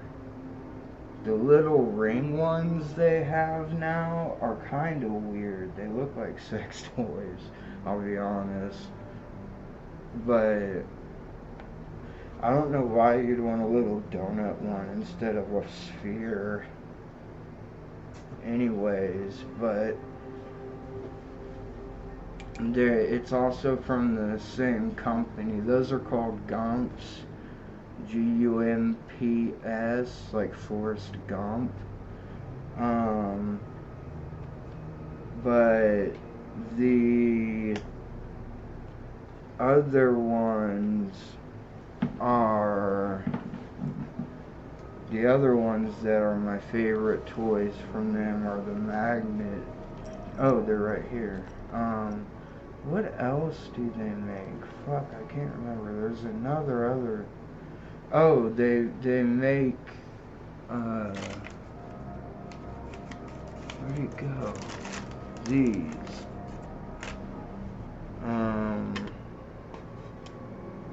They're called Crags. It's like,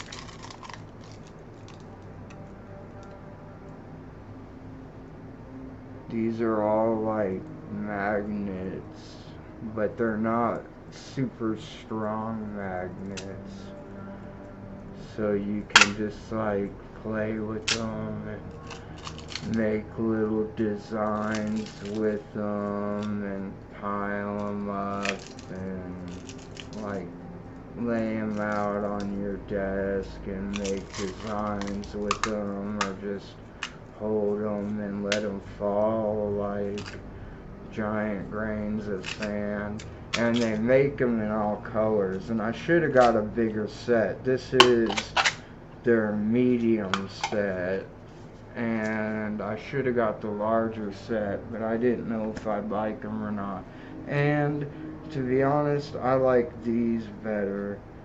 These are the best ones that they make. But this is like, I might have lost a few here or there, but this is like around 1,500 of them. And, or 2,500 of them. Because they sell them in boxes of 1,000 or boxes of 500. It's $80 for a box of 1,000. And they also come in different colors, but I got the rainbow kind. These are really, really little tiny, like rare earth neodymium probably magnets. And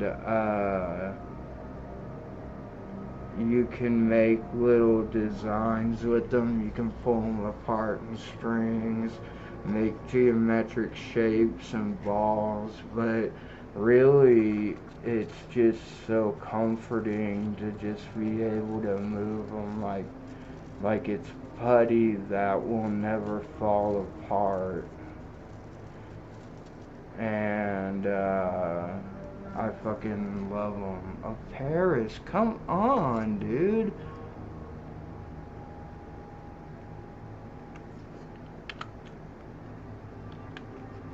I like the first 150, but give me like some decent Pokemon. Like, what's up with all the weak ass ones today?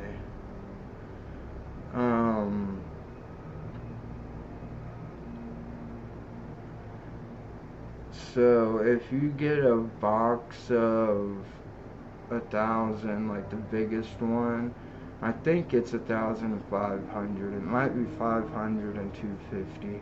I'd have to look it up. But if you get it the biggest box, expect it to be less than half the size of this ball. I would recommend getting 2 of the biggest boxes, which I know is over $150. It's $160. So the box of 1,000 is probably enough, or 500, whatever the biggest one is. It's probably enough, but I saved up and over the course of months got those. And they have deals all the time, so it can really help.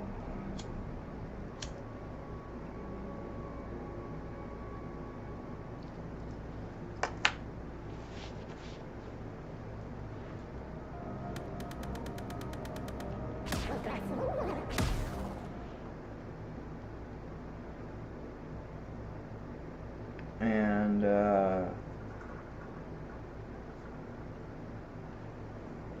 those are called specs. That's what they named their company after. And they are rare earth magnets, which is why they are so expensive.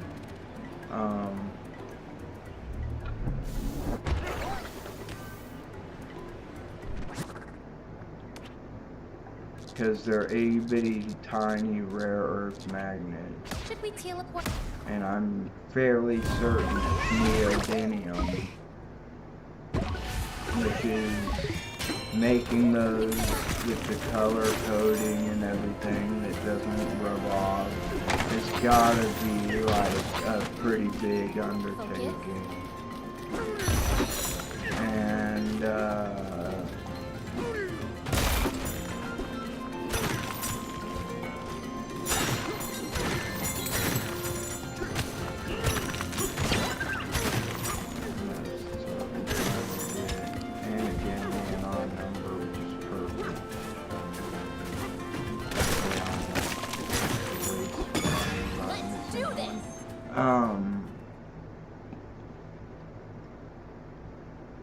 I know that's an expensive toy, but it's worth it. It really is. Especially if you have sensory problems. Now, I would recommend if you can't afford that and you have sensory problems with your hands like I do, like this one looks like Legos, so you can grip it, but I have other ones. Actually, I have them all right here somewhere, right here.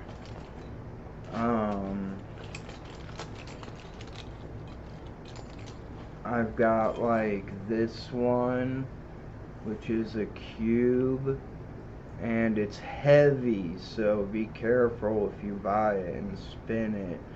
You don't want to hit yourself if you pull it towards yourself like that. But it spins, and it just spins forever. I'm putting my finger there to stop it.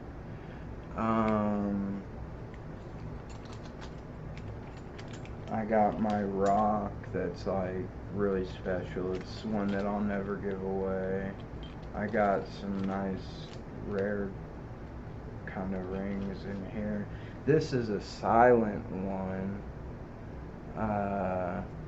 The insides have silicone pads on them, and so you can move it around and it doesn't make much noise at all. And it's got these little rubber things that you can take this cover off, and it's got these little tweezers and these little rubber stickers that you can put on the back of each magnet, so when you move it around like this, it's not like making noise like this one would. And this one, I also put silicone pads on it. It's optional, but this one they give them to you. You don't have to put it on. But it's, you can see how it's a little louder, and it'll magnetize. It's strong magnets. There'll be it's backwards now, and you just hold it and put it together back, and you slide it around, and it has that noise like the magnets are in like little beds of ball bearings or something. And then there's other versions that aren't like that. Or I got another one that's like that, that's really fucking nice. But since it's like the same thing, I won't show it to you. It's basically the same thing. It just looks different and sounds a little bit heavier. And it is a little bit heavier. Then I got this spinner toy, but like it's got these things that they come up like that, and so when you spin it again, I'm gonna slow it down quickly. That was too quick. I'm gonna slow it down quickly. It turns into a little thing again. If you spin it this way, it like never stops. And you can see how wide it is.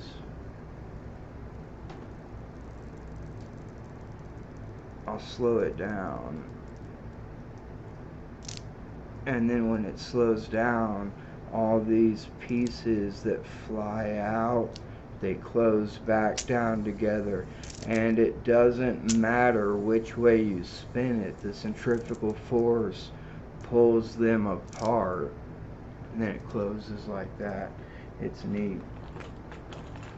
And then I've got I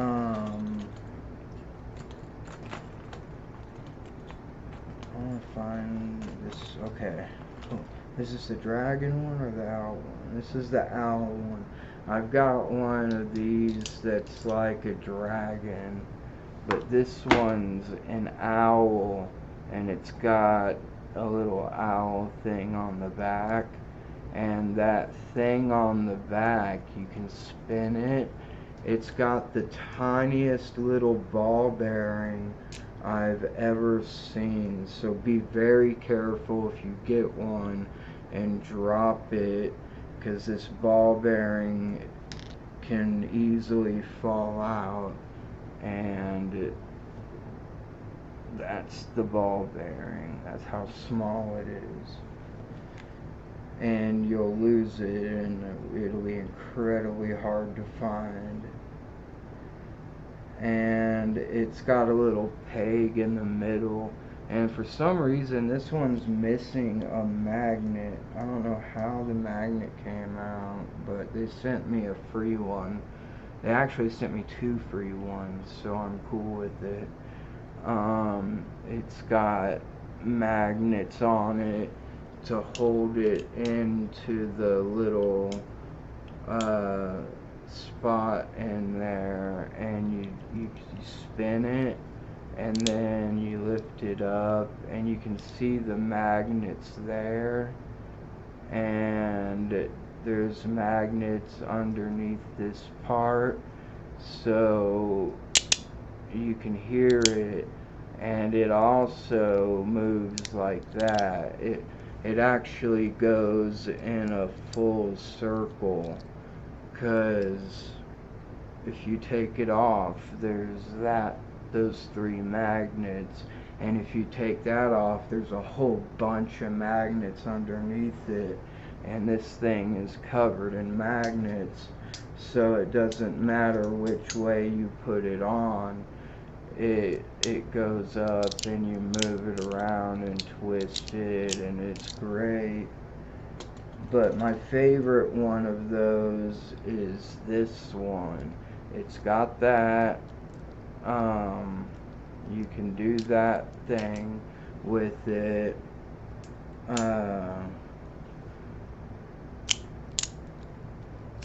You can do the normal thing like that with it, and you hear it's a lot more powerful. It's got a lot more powerful magnets, and then it's got this little thing that comes out, and you can spin it. Like, it's going to be hard to do on camera. You pull it out and you spin it, and that's what it looks like, and then it just closes back on there. And then in the bottom of it, it's got this little thumbprint looking piece. You can pull it down, and the magnets let it pop back up. And it landed right on the fucking start button. Damn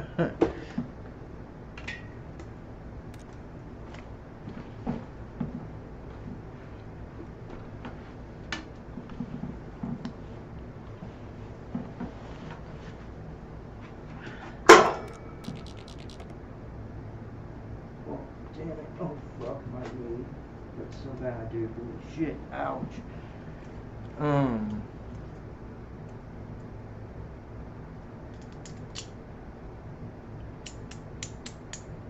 But it's like those.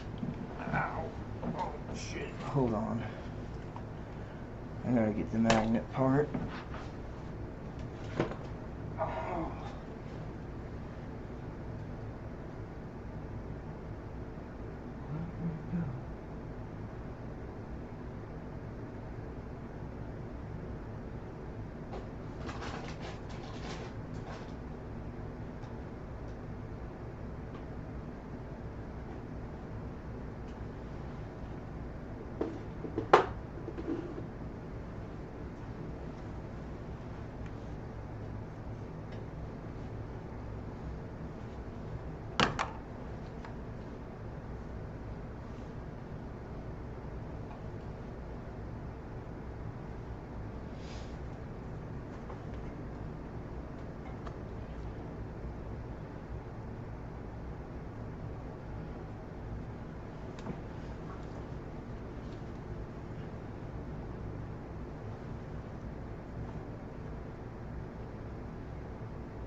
Dude, my knee is killing me. It is absolutely killing me right now. It hurts so fucking bad. Ouch. Where'd it go?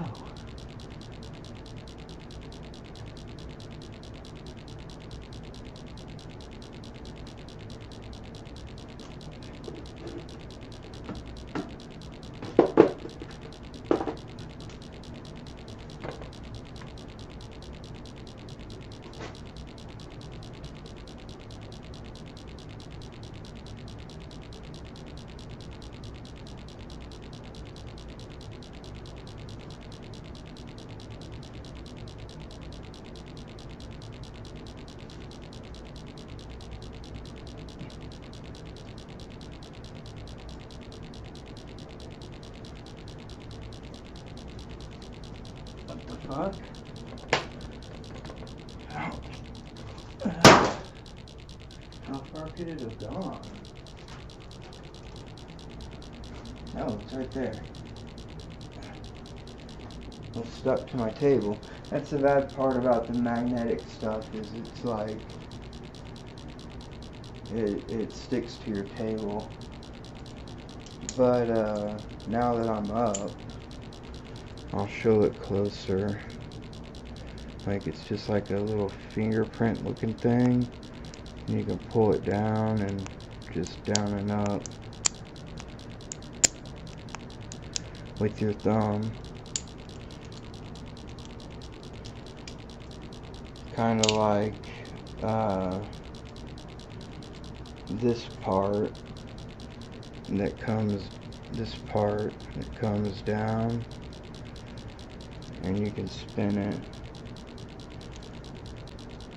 And I'm using my hand right here to slow it down because it spins for a long time.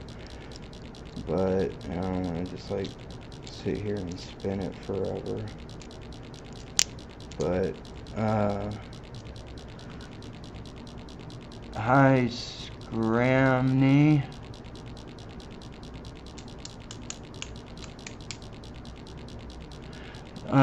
No, man, especially if, like, especially since, like, I don't know how long you've been watching, but this is probably your first chat. For a while, I was adding people on Discord that said that just to, just to, like, meet new people and grow my channel and stuff, but mostly the people that were doing that were not interested in my channel.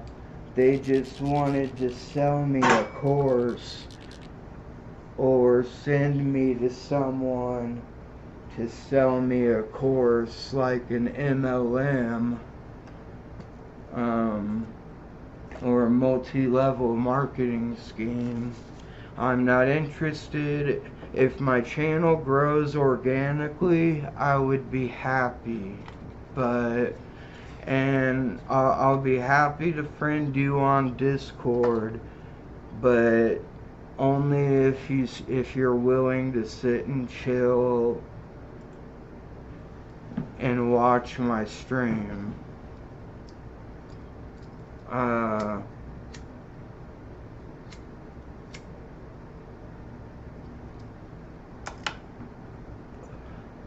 Like, especially because a lot of times I'll stream for like more than 10 hours at a time.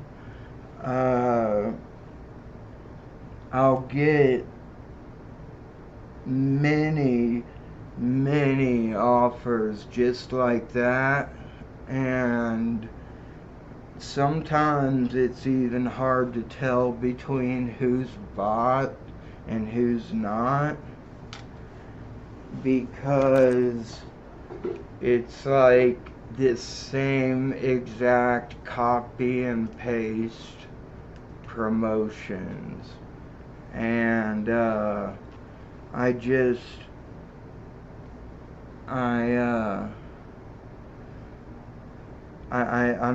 not interested in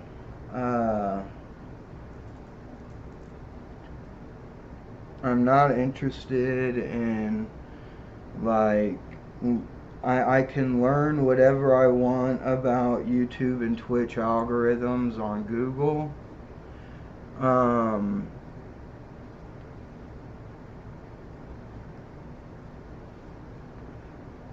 My content isn't very advertiser friendly. I smoke weed and cigarettes on stream, openly talk about drug use on stream.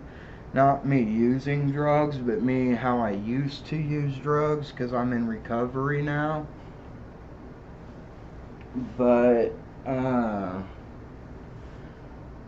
it gets so much that every time I get someone that sends me a message like that, they send me a link somewhere, and it's like where I can buy a course anywhere from like $50 to $250. And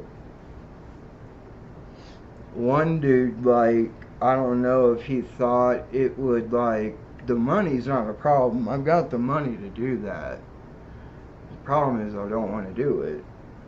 Like, I don't need it. I don't need to do it, and I don't want to do it. And like, one dude called me a broke ass N-word because I wouldn't pay for his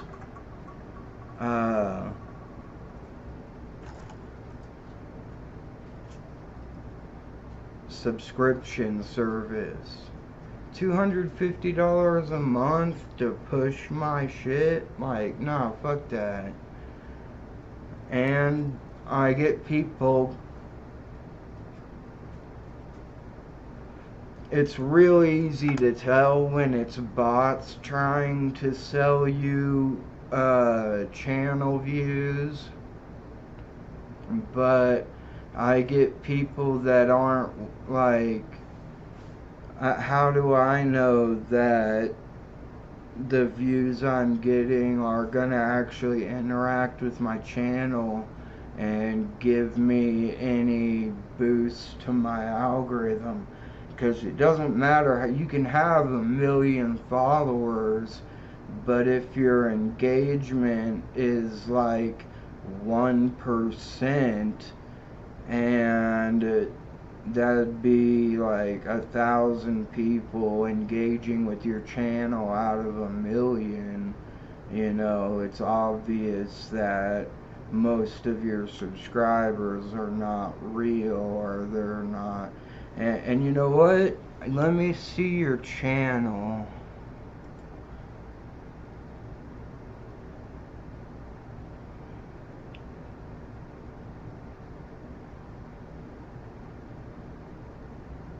Thanks for the follow, by the way. Account created 24 minutes ago. So you're probably a bot. So, and it says likely ban, evade, or restricted. So I don't even think you're in your chat showing up. So if you don't even respond, I'm just gonna ban you.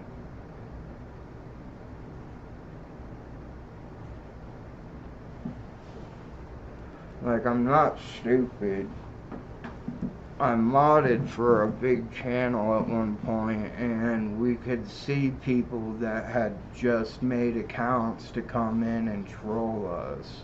And they insisted they were real fans. They were just poking fun and joking around, and it's like, dude, you made your account earlier today.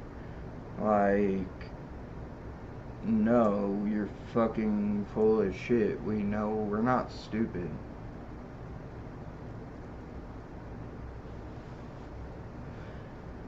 And you know what? Like, I'm just gonna say, like, I'm completely uninterested in whatever it is you're selling. So, unless you want to kick it here, nah.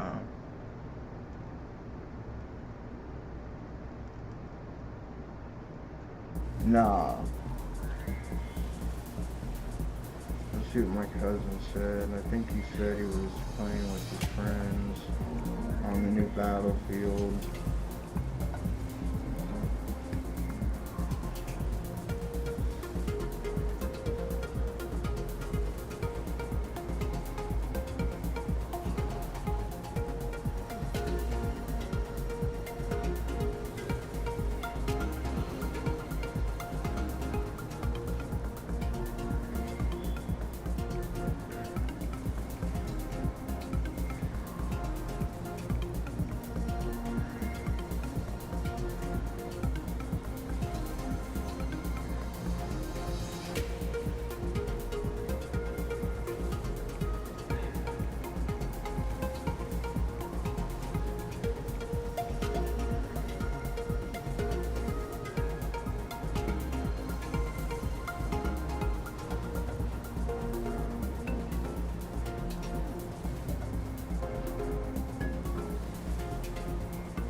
I'm probably gonna end up buying the new Kirby game tomorrow. What the fuck? Great, dude, my monitor's fucking...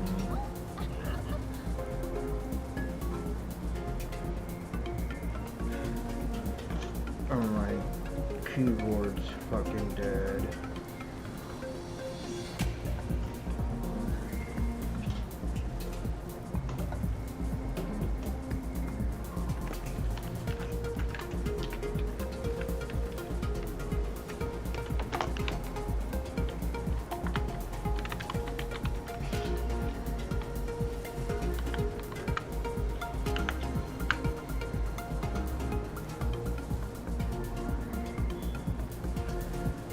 That was close.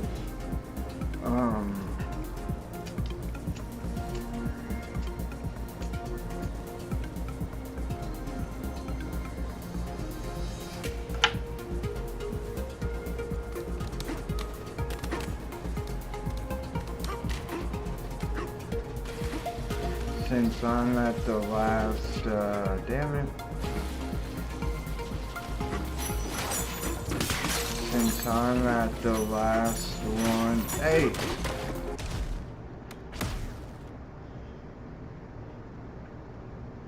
The last layer of this, I'll probably buy the new Kirby game. And then I'll probably do some Zelda content with the new upgrades too, as well.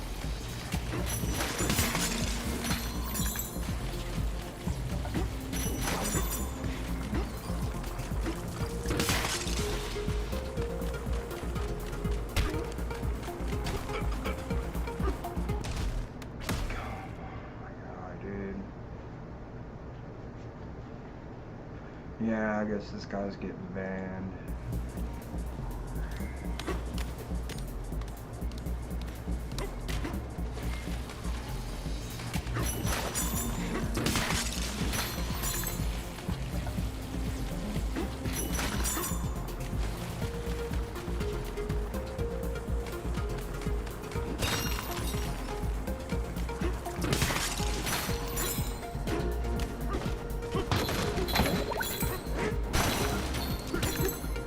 The new Kirby game, I think, is fucking $80. It's only fucking money. Insane.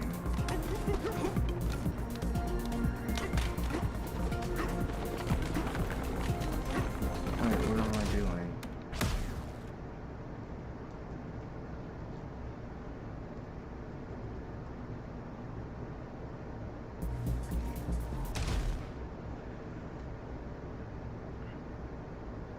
Finish that H3 video.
Destiny story that's getting worse. Ugh. Nasty shit.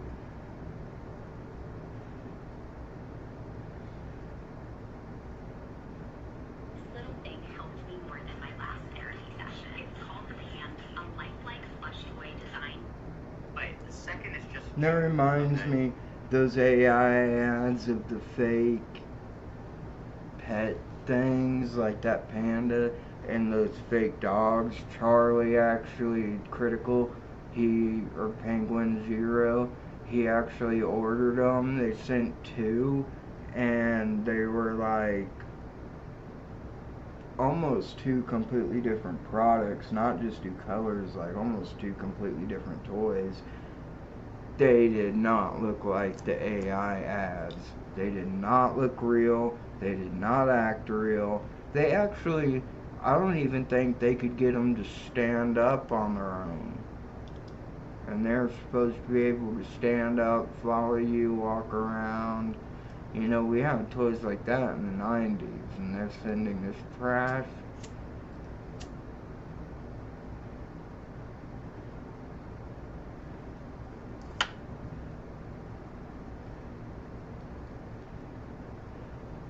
So, there's no way I'd ever trust an ad like that after seeing that. The Royals are game with you being the second. In fact, that's just Junior, which ironically is what you call all the girls. Come on over here, Junior. Come sit in Daddy's lap. Ew.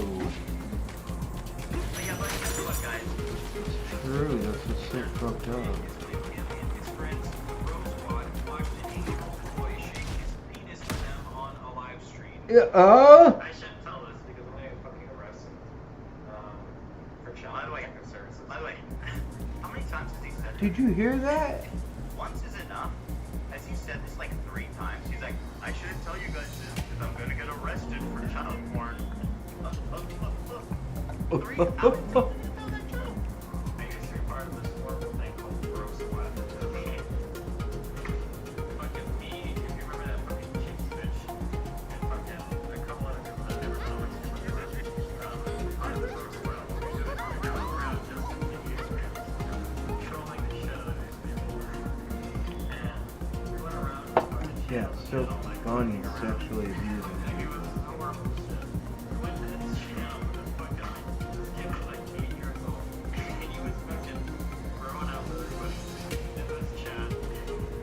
Ew. We're fucking weird. This kid decided to fucking take his pants off and fucking put on a girl dick on his screen. You can't even believe it. Oh my No way he just said that. wiggle his girl dick on his screen. I can't even believe it. Oh my fucking god. It was like, I didn't even know, like, we were on Skype, we were like, holy shit. Like, we had to do like a double take because we didn't even fucking know, like, what the fuck was on. Like, we were looking at like an 8-year-old dick, like, on the fucking screen. And his fucking brother, we call him Captain Push-Ups, would like come in the room.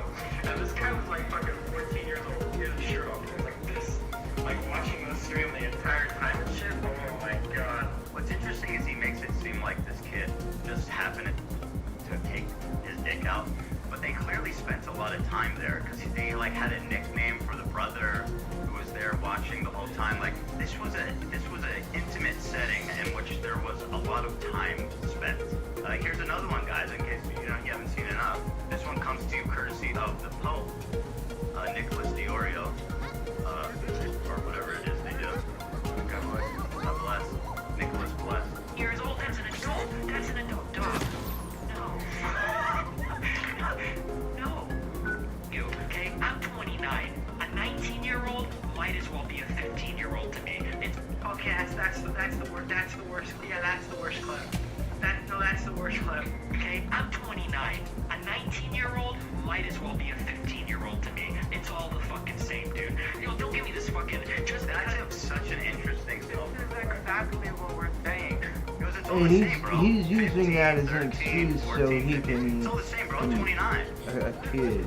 Huh? And all of a also, on the other hand, it also is a self-report because it suggests he knows exactly what he's doing. Yeah. So some legal age of consent, whatever bullshit. Just because of some illegal age of consent. Dude, anyone who says age is just a number that's not like in their fucking 80s or 60s or 70s or whatever, dating a younger person of age, even that's pretty gross. Can't have sex with children. But that is just an imagined pretty much line anyone who of says sand age that is I just a will not number is a cross. disgusting, Okay? nasty fuck. He's constantly blurring the line and trying to normalize the act of adults sleeping with minors, right? Continually. That's the theme that we keep seeing.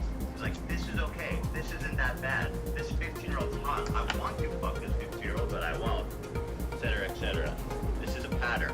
Long pattern.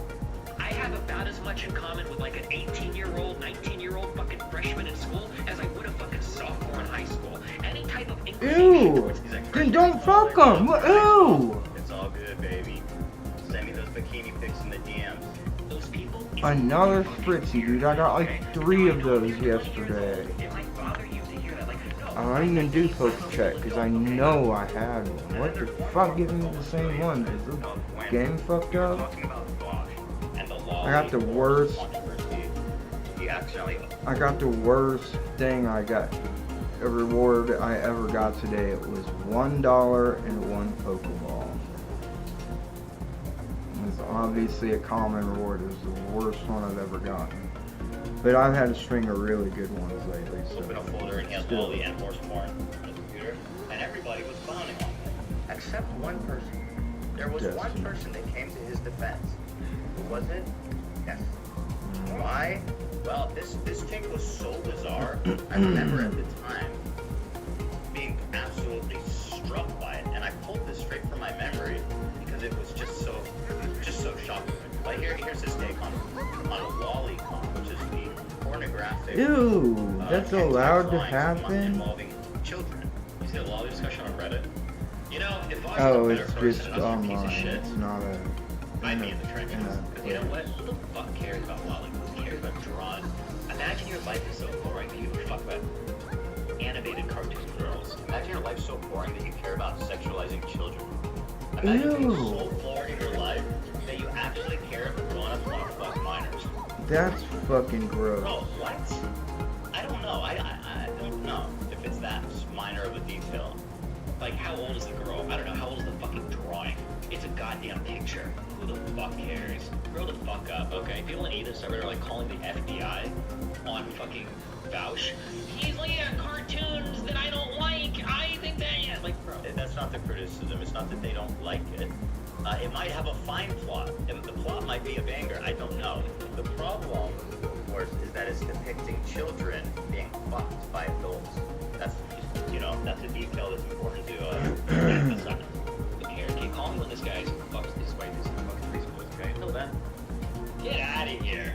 And then he sets this bar. He goes, I only care until you're fucking preschooler, which is 3-year-olds, bro. 3-year-olds. Kindergarten, good to go, baby. First, second, third, fifth grade, basically an adult. And honestly, this is just a few of many Make me sick. sexualizing children and just being a total deviant, right? So, with that important backstory, now let's go to the parts that I got wrong that I'm going to issue a heartfelt apology for. And this goes out a sincere apology to Destiny for absolutely getting this wrong. Now here's what happened. This conversation here where he says, Teehee, send me the feed pics. This is from a different girl. It's from Instagram. He never spoke to Rose on Instagram, which he points out correctly as far as we know. So this was with another girl he claims was 26. Okay, fine, I'll take your word for it. And then this one also, he claims was with the same girl. This is the one that says, she said my parents are like super strict. Don't do this, don't do that, don't go there, don't talk to him. And he said, well, fuck, it would be so hot to drive you home from a date, make you suck me off in the car, and I'd love to see you inside your parents after making you swallow a full load from me. So apologies, that was not to do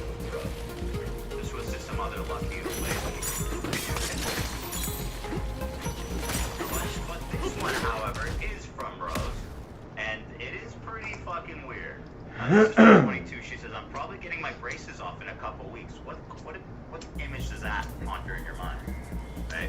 And he says, aw, exciting!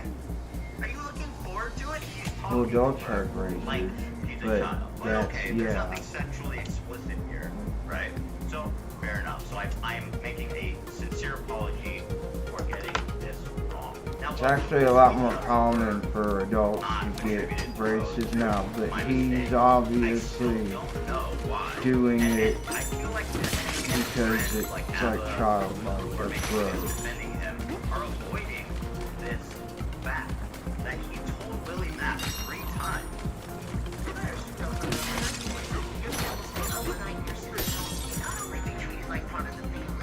Told Willie Mack 3 times that he had child pornography on his hard. Let me refresh your memory. Sending me a screenshot of the alleged CP. So I asked to confirm if he just did that. If you were sending me this, I'm guessing you still have that video. Destiny replies, depends on why you're asking. But Yeah, that was from the last video. So here, right above, he's acknowledging. He says, "Yeah, that's absolutely the same thing." If she was 17, he thinks it's funny. So he knows she's might have been 17. He's saying it right here. And then Willie Mack, being extra careful to make sure that he's not misquoting Destiny, says, "Just to confirm, you're saying this video of a 17-year-old engaged in sexual activity on your hard drive." And he says, and I will tell you directly, yes! He said, Y-E-S. When somebody asks you, you have child pornography on your computer, you always say no. That's a hard and fast rule. And hopefully it's true. Yeah, and hopefully it's true. God damn. You have that video and then you respond depends on why you're asking. Once again, he's implying that under the right circumstances, he would send this video to Willie Mack. Yeah. That's what that means. I don't see any other way to see that. What does that mean? Depends on why you're asking. Are you trying to tell the police? Or are you trying to get off? If you're trying to get off, I'll send it. If you're talking about reporting me to the police, then I'm not going to send it, but actually I will anyway. So I'm apparently dumb in personal lives. No shit. So Destiny Most and Adam disgusting and all these people defending him are avoiding this critical moment in which, when pressed 3 different times, he's confirmed, yes, I have child pornography. My computer. What do you want? Just to be clear, he's admitting to having alleged CP downloaded. Literally has the video open as I go, bro, there's been allegations at least since my last video that she was underage. And you still have potential CP of her? So, and again, that's an important detail Willie's saying is that people knew that there was a chance. People already, we all done known that she might have been underage this whole time. And you still kept it?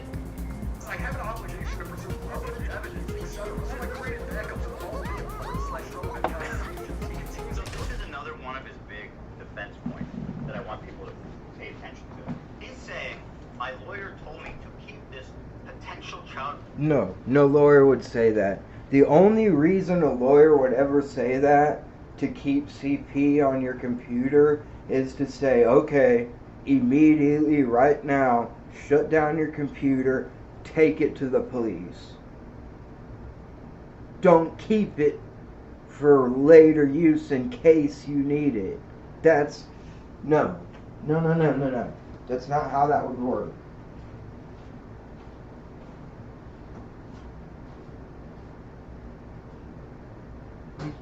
He's blatantly lying about a lawyer telling him it was okay so he doesn't get in trouble online.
There's 100% no lawyer ever that would be telling you to keep that in case you need to prove it later, because that's illegal. And a lawyer cannot be involved in a sting operation because they have a duty of confidentiality, so you cannot abuse that to get somebody to admit something in a sting.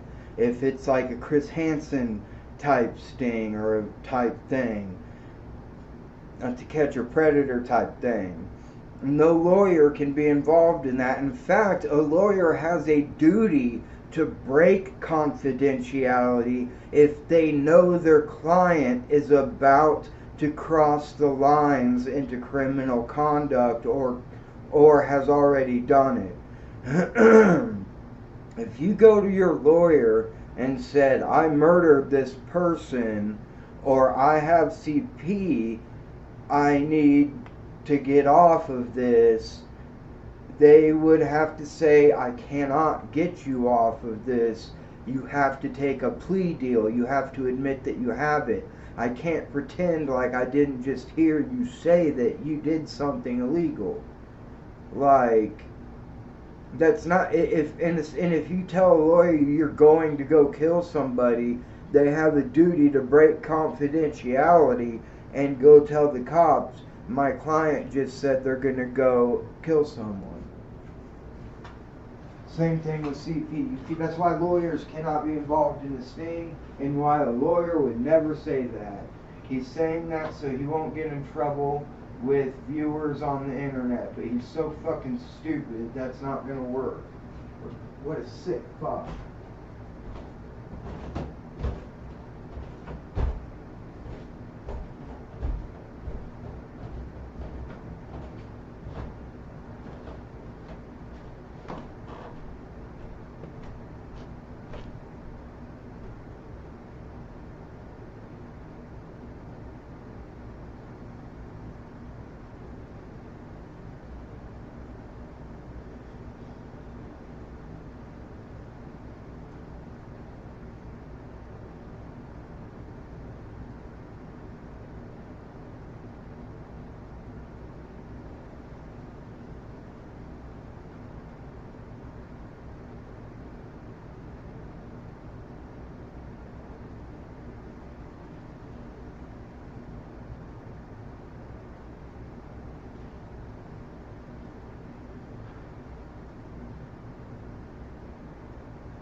for your after dinner one.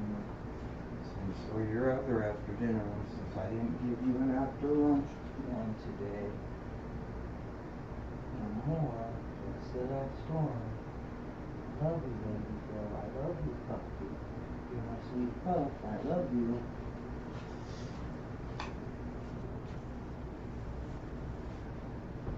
And dude, I can't imagine what it's like for somebody to have kids to hear someone like him talk like that. It makes me disgusting. I love children, dude.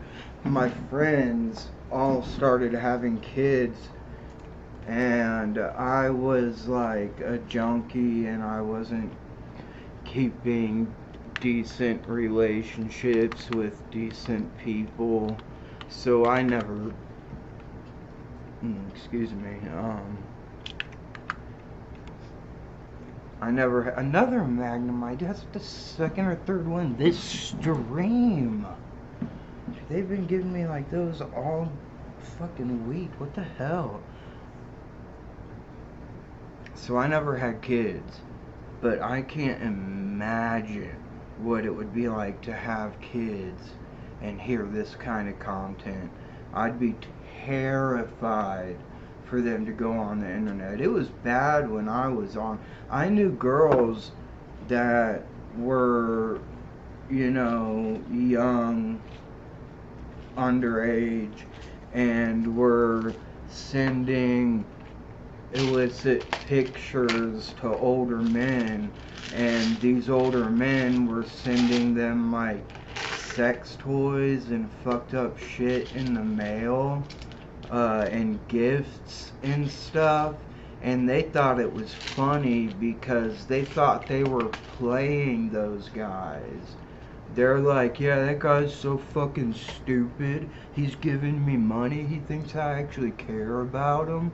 All I gotta do is give him a picture of one of my tits, and he sends me all this money, and it's like, dude, no, they're using you, they're abusing you, in fact, and like, I'm sure they came to that realization when they got older, and it fucked them up. But that is,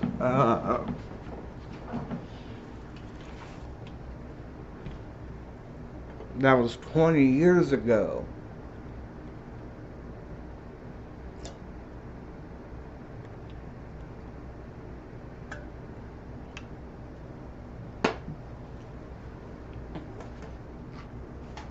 Actually, it was a little bit more than 20 years ago. But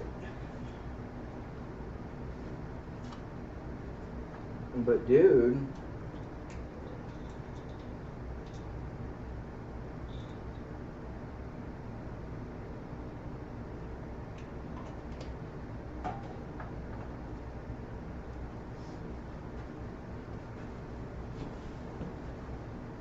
the internet is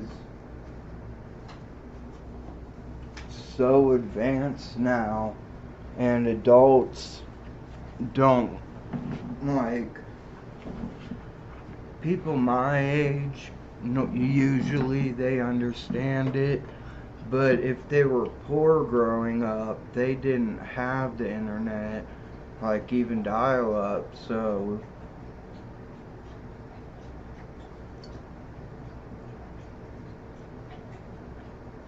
they might not got into it till their late teens or until the high school or whatever, when they were using it at the high school computers for getting on the internet for making their reports, which all had filters, and they wouldn't have been able to like get into anything real devious.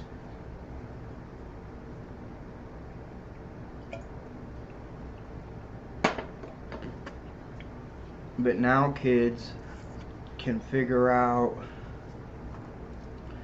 how to crack a password, how to get away from, or how to get past parental privilege blockers, and keep content from their parents. It's such a scary world for a parent who has a child right now, I imagine, with how the internet has grown and changed.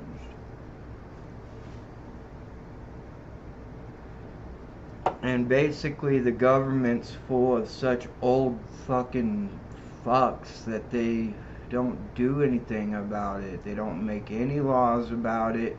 Finally they started making laws about enticing children or by using a computer or over the internet. But like other crimes like crypto pump and dumps are still legal. Fuck, Trump did one right before he got in office this term. He did his own crypto pump and dump. And there were people that put in millions, and I think a couple might have put in hundreds of millions of dollars into it.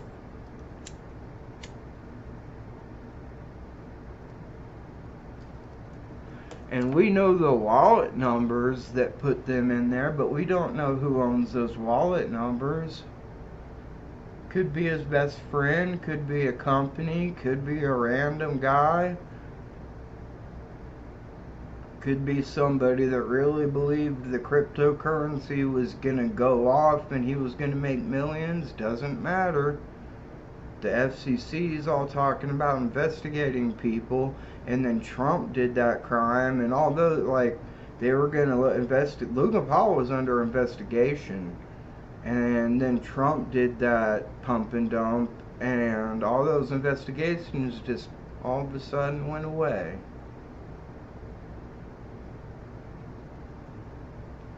Big surprise.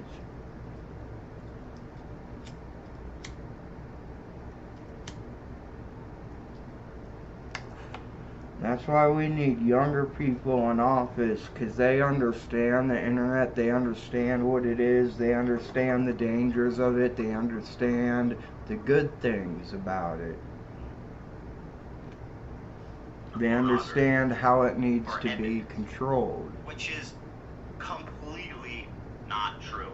And by the way, why wouldn't he lie about it? He's literally, being confronted with graphic child pornography at this point. Why wouldn't he lie? The people are actually believing him on that is totally insane. The lawyer will not tell you to keep potential child pornography in your hard drive. Period. Having it is the crime. There is no situation where private citizens can have videos of minors in sexual position on legally. There's no such thing as holding it for evidence. Yeah. By the way, he's saying exactly what I said. Yeah. Yeah. Right. Continuing on. Exactly what I said, dude. And Ethan knows probably a hell of a lot lawyers about me. Police 6 months ago when her I want to say because he's Jewish to make a Jewish joke, but I'm not Jewish, so that's not funny. It's because he's actually been in contact with lawyers.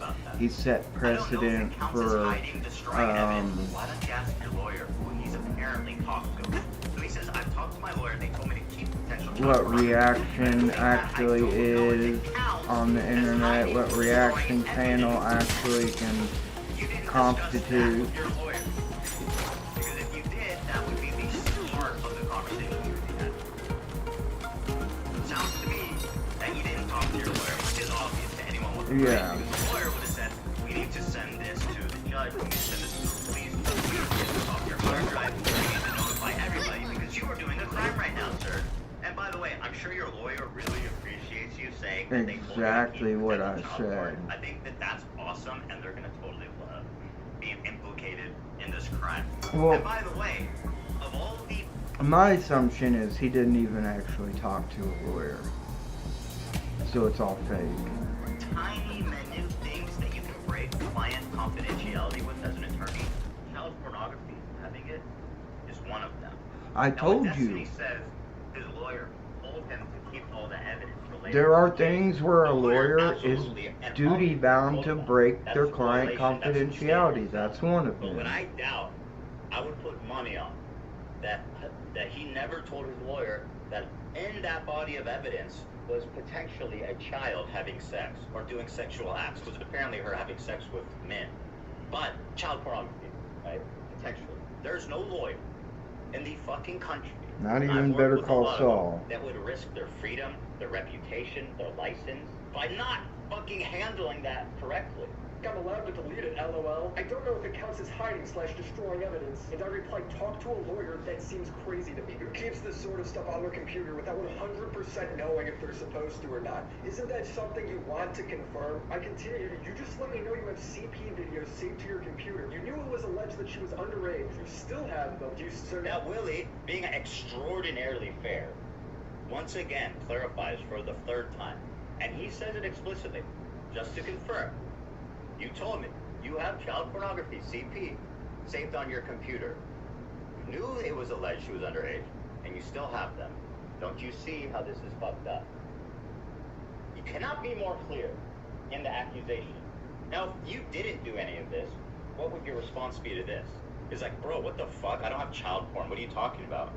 That's insane, right? What? That's crazy. Let's see what he said. The last message he sent me was, one, I don't even know 100% of her age was legitimately less than 18 and these were... That doesn't matter. The fact that you're not 100% sure is the problem. And you have it Guys, he's got it. We know he's got it. He said he's got it.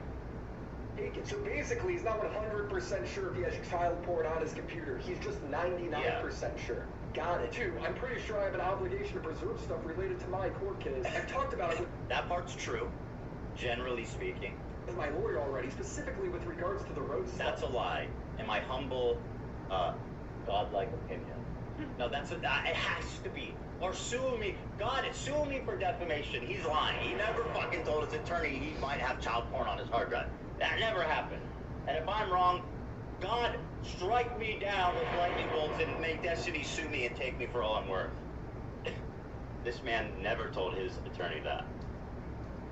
So we went from, I don't know if I could delete this, to my lawyer says it's totally fine to keep. I don't know the law, but the idea that his lawyer would tell him to hold on to CP for a civil case just doesn't seem likely to me. LawTube can figure that out. Three, if something were to come up... He says LawTube can figure that out, and funnily enough, Legal Mindset did put out a video on it that I watched, and his conclusion was Destiny is fucked. Basically, he says if this girl was a minor, which pretty much is confirmed by now, according to Willie Mack, he's fucked. Something to turn over to the authorities. If hypothetically, whenever a political creator's about to give a hypothetical, you know you're about to hear some weird shit. If hypothetically her boyfriend or whatever was actually trafficking her, getting her hooked on other dudes on video for us, even if it was some kind of... Would you have sex with a child who would stop a nuclear bomb from exploding in New York? Would you? Would you? Ew. Exactly. The clock is ticking. You fuck this kid or the whole city blows up. Come on. I couldn't. Oh, so you let everyone die. I see you'd rather murder millions of people than fucking... That's the trolley problem. That's not murder. And fuck the shit out of that child. Ew. Save New York City. He's making that up, obviously. Version of 24 ever.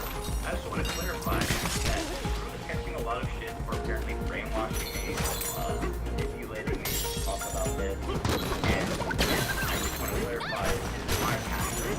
I wouldn't do it. I wouldn't. I couldn't. And I've always been passionate throughout my whole career about these influencers who are taking advantage of their fans for sexual gratification specifically. It keeps happening. It's this insane Sorry, pattern. New York's It gonna have to disgusts blow me. up. And I would be a total hypocrite to see this and not call it out. Now here's what happened. Because I got the screenshots wrong, and It's like the trolley problem. They hyper-focused it.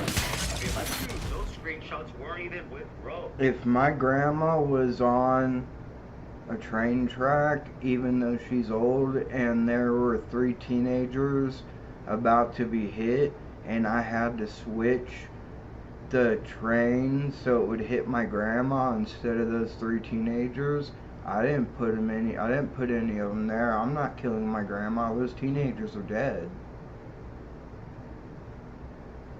I might be a sick person for that, but I couldn't do it. I couldn't kill my grandma.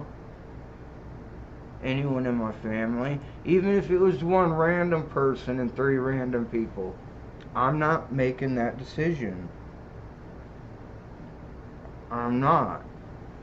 I'm not touching the switch.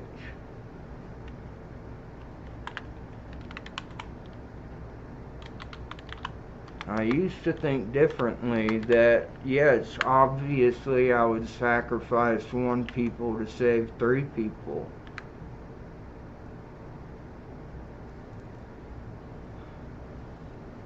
But I don't know how that got set up. I don't know if those 3 people are evil people and that 1 person is...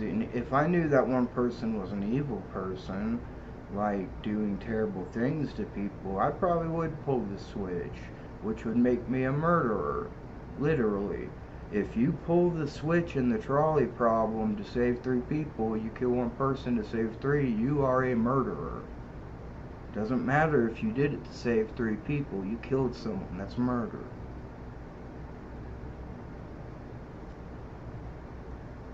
And that's the only way I would ever pull the switch, is if I knew that person was an evil person. But the one he said, would you, a child, to save New York from atomic bomb, I wouldn't do it. I just wouldn't.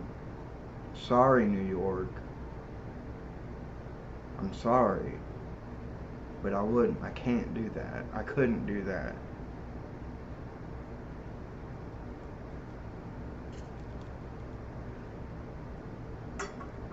Because then I'd be a rapist. And I wouldn't, it's not that you're a murderer because you let the people in New York die because you didn't rape a child. That's not how the trolley problem works.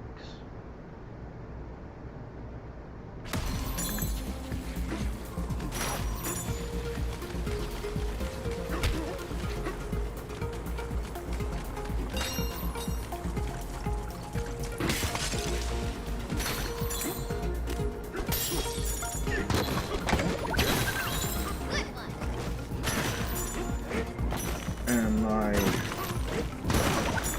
the only way I would turn the switch in the trolley problem is if that person had done something terrible to people or my family and I knew they were a terrible person and I wanted them off this earth. That's the only way I'd do it. That's the only way I'd murder someone.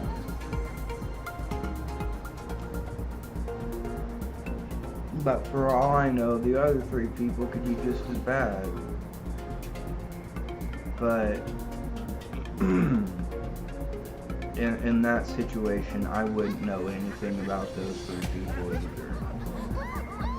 I would only know something about the 1 person. But in the normal trolley problem, I would never pull the switch. The 3 people would die instead of the 1.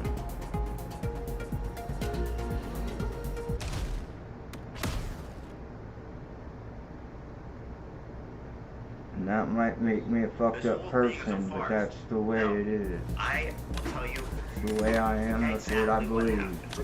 Okay, so this girl wrote, she was selling news on Twitter when Steven approached her. At the time, he did not know she was 17, that is correct.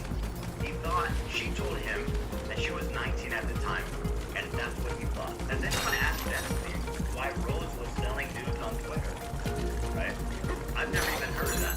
Why would she be selling news on OnlyFans? Because she doesn't have an ID.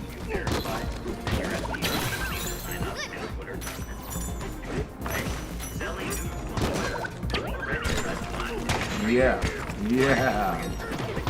The marketplace for this, where everybody is.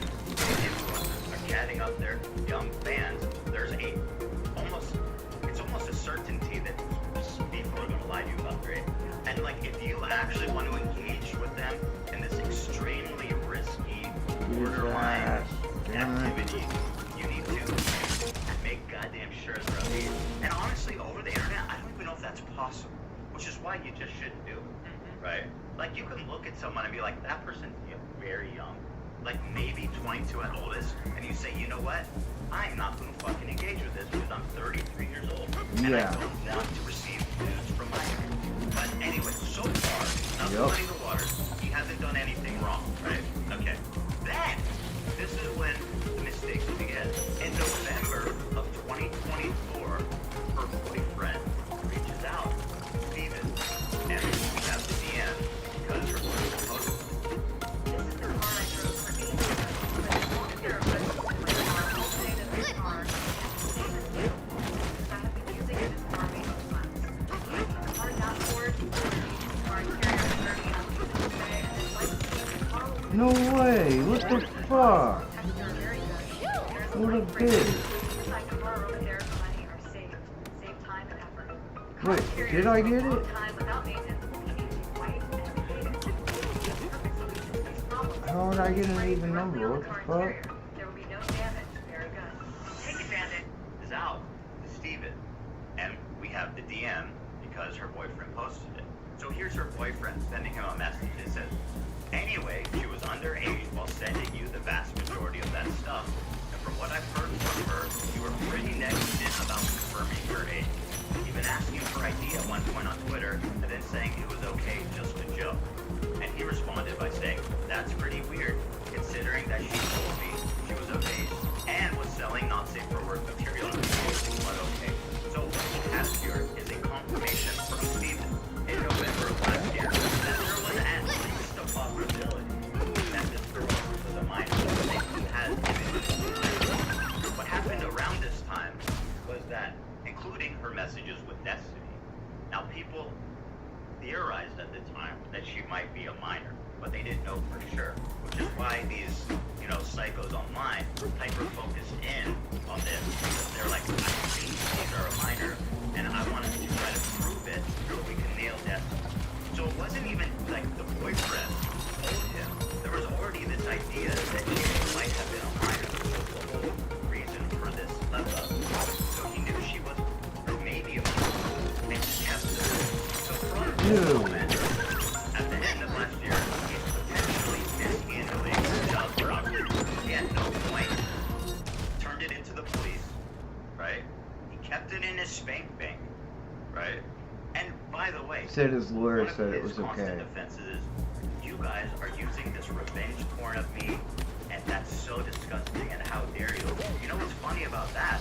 Is the whole reason these guys on TV Farm were able to identify her is because Steven gave them the information.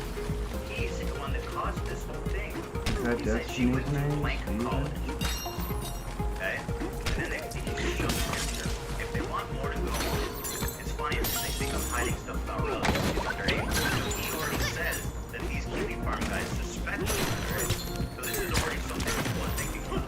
The only reason I haven't actually mentioned much about her is because I know it makes those R words dig harder. He continues. Also, one more pick. I'm not in either one, if you can tell. Okay, good luck. Good luck, guys. So he sent them 2 pictures to go off of. Also, I never said that pic posted was of me. It was a pic they sent me from their school. That's Supposedly, illegal. they were working on an associate's in neurology. He was probably willing to investigate anything is super pathetic. I thought it was some crazy investigator shit. But now I realize it was just no life obsessively stalking all my social media that allowed someone to do it. As I understand it, this was the missing piece of the puzzle they needed. And from learning, seeing these photos he shared with them, from learning the culture, that's how they identified her. Now, after speaking with Willie Mack, he told me that this is her, right? They found her, they matched up like moles on her body, they matched up the look of her, the face. She disappeared for a couple of years. They have old videos of her. That's but so they pretty much sad, confirmed dude. this I is feel her. so And to prove sorry that, for her. They've identified her birthday.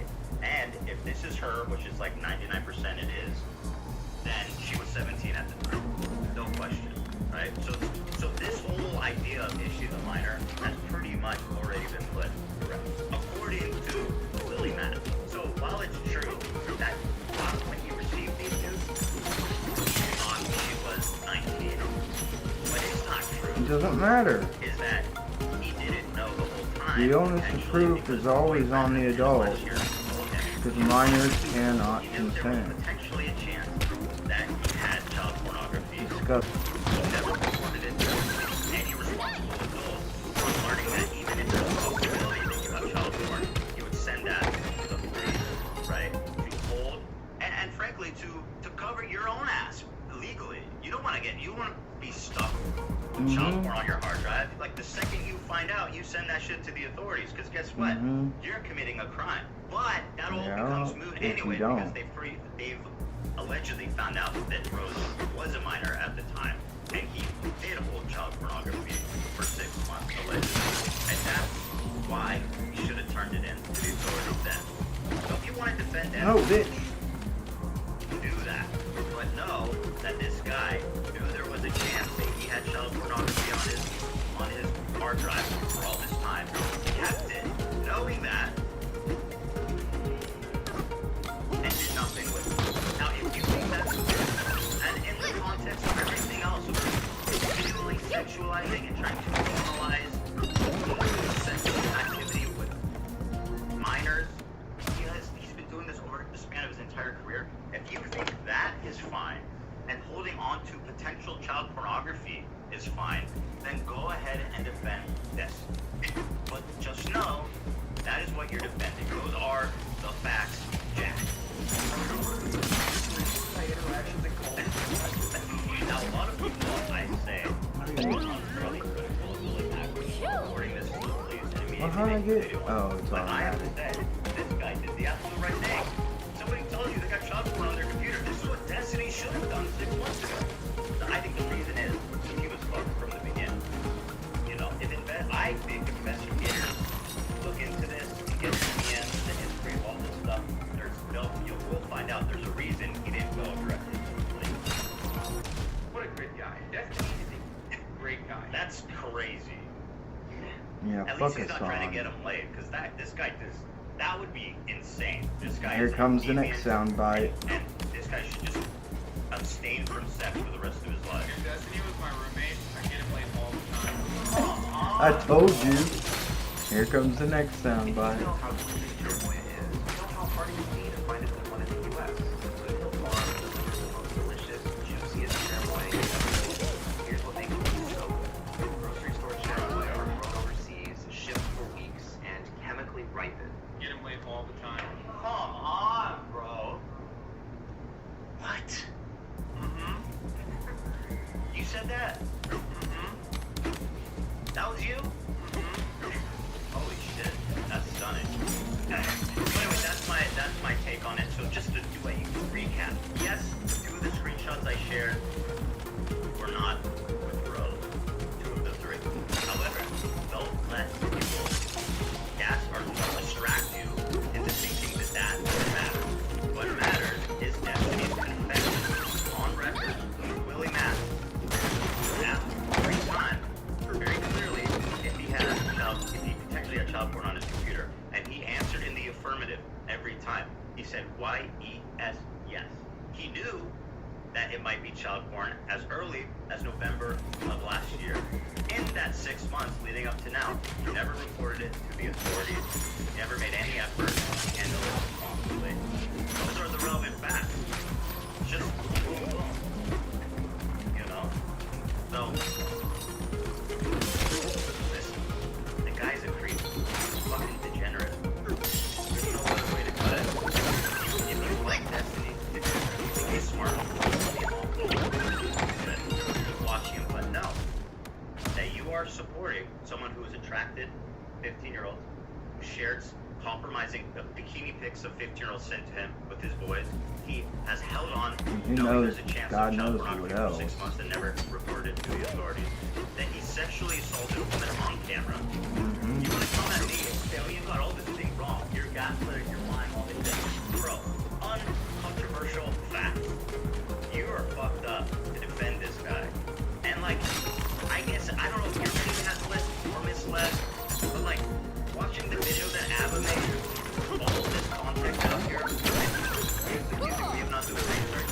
Abba, why did you rush over the screen of him confessing, knowingly having potential child porn on his hard drive? Never commented on that. You only commented on things that I got wrong, right? You ignore the whole context. You're sweeping for what looks to me to be a consistent, long-term, highly motivated, premeditated child predator. That's what he looks like to me. He's got a long history of it. So if you want to sweep for the boys, then good. You want to put your flag down on that hill, that's okay. If you want to die on Die Molly Hill, Hill. that's okay.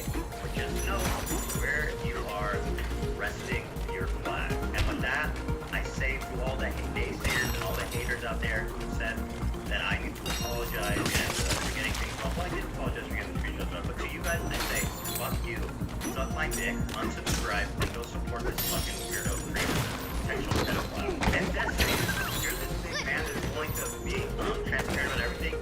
Do me a favor, just watch this video. Watch this whole video. Your fans on stream. Abba, watch this whole video on stream with your fans. Show me how brave and just all-knowing you are and how unscared of this you are. Go ahead and do that and explain to us everything I've mentioned here. I'll see you next time.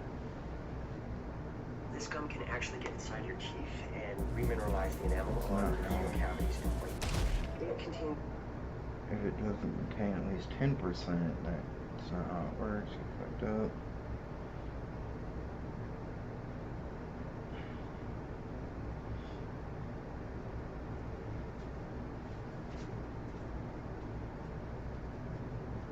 What about the baby? Did you hear? Trisha and Moses just had another bundle of joy. So you know what that means? Time for another Frenemies run. Aquaman. Come on. Cannot believe they allowed them to name a child Aquaman. That's fucked up, dude. That's fucked up, bro.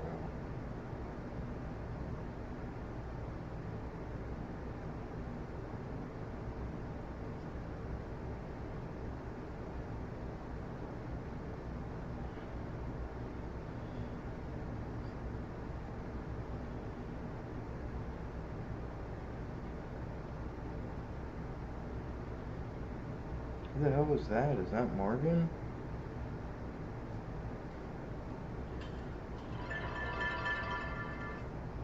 Welcome to Blind and Deaf Feeding.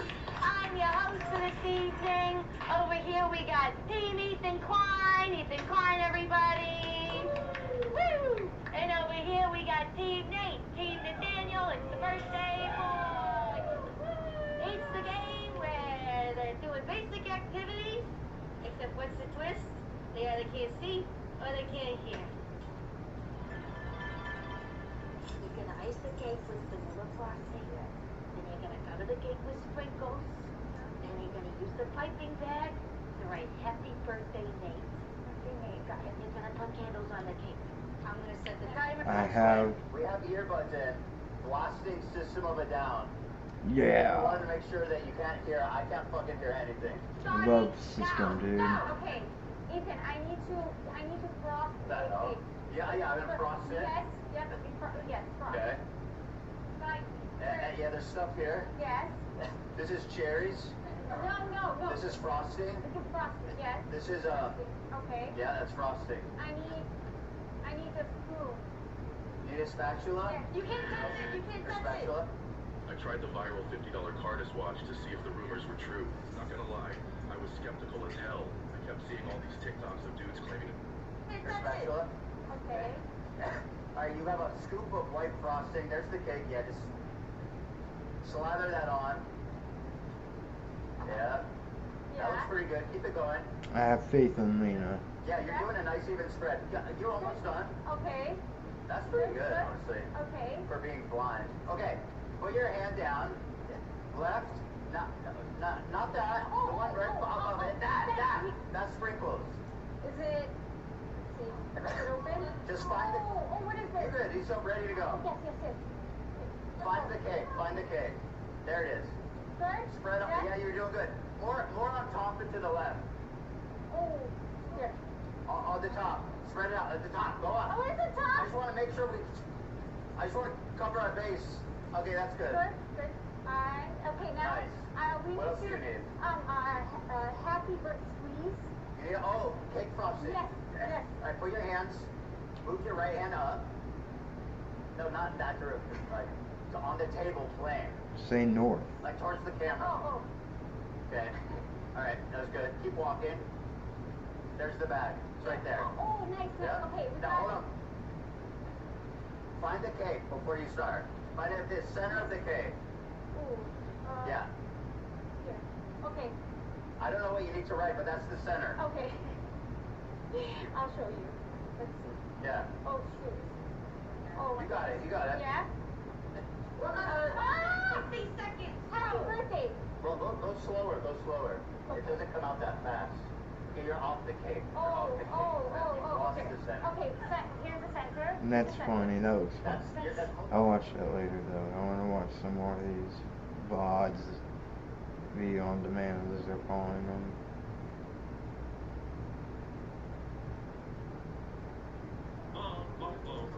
Bum bum bum bum bum bum. Coming at you live from sunny Los Angeles. The date is the 25th of August, Monday, 2025. It's sunny. I'm here. And I'm ready to do this. Whoa, damn, what's that? What? Hold on, before I blast you, whatever's on your head right now. Oh wait, yeah, we did. I want to make it a Shopify sponsor.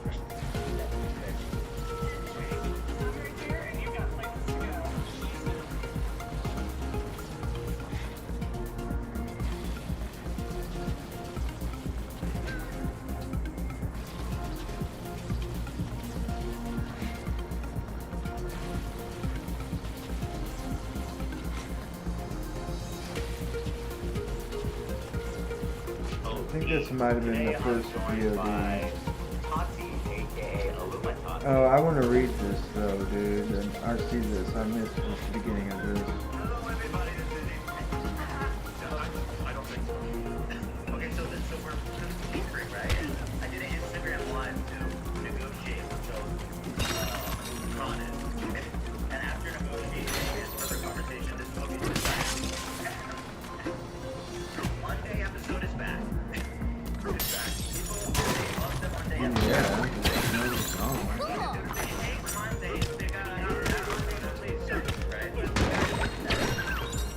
So we're bringing the Monday episode back. It's going to be 3 hours long. I never noticed they took it away. What the We're going to fuck? be in the middle, 3 hours. Not 3.5. I've been watching them forever. I've been watching them for years. So when did they take it away? Danielle got yes. Hours. Wednesday, we're going to do our regular show. However, only members. Wednesday's members now. Members. It is, but I don't want more members to think that it's going to be like a throwaway, like we're doing a regular Wednesday show. What? Like regular members.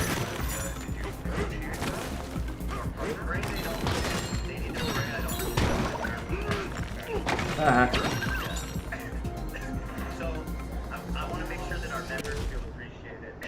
And after all, your guys' support is that everything works around here, to be totally honest. That is true. So, and then Friday, we'll be back with a regular episode and once again, 3 hours. So, 3 hours on Monday. So they're doing Friday, 3 days a week. Wednesday episode for members and lots of fun. So they're using the VODs to get over Thursday episodes. Right now, that's super fun. What, puppy? You just got a treat. You just got a toothbrush. No more. No more.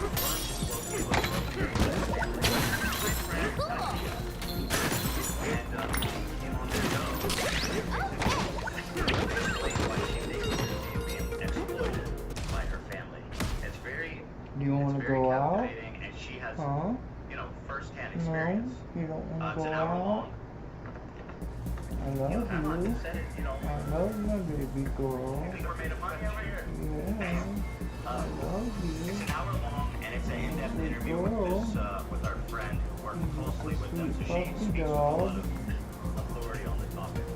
So You that's want to what we go got. out? I'm excited for you guys to see it. I think it's very You want to good. go out? I don't- it really doesn't No, get I'm into just going to lay down. Okay. It's okay. Oh, you do want to go out? Oh, Gabe's my baby girl. I know. Here, say hi to everyone. Here, say hi. Hi. Hey, yo, bro. Hey, yo, bro. Hey, yo, bro. Hey, bro. Yeah. She's such a good girl. Look at her. Look how pretty she is.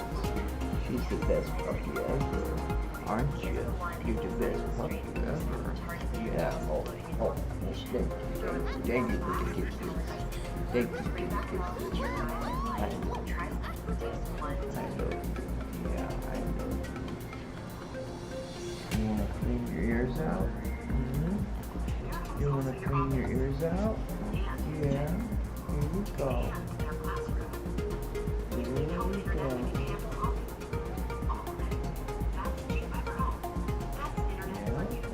That's a good one. That's a good one. Here we go. Talking about it or aware, and it felt like she needed to do something. How many people are in that position? No. Okay, you just had an itch in that ear? Okay. That's okay.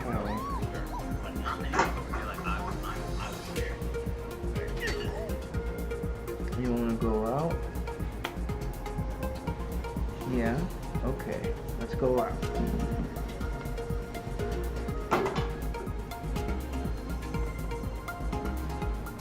Let's go out.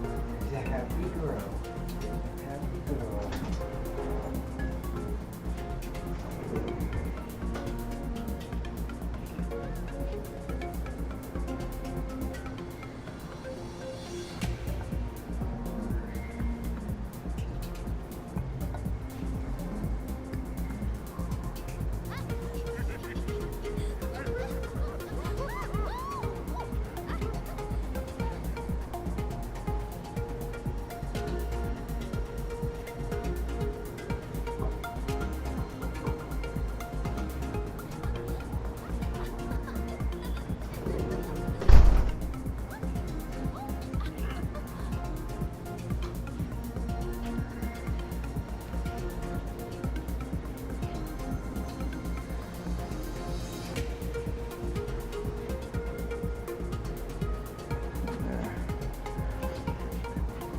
I'll probably leave her out a little bit longer because it's really nice out right now.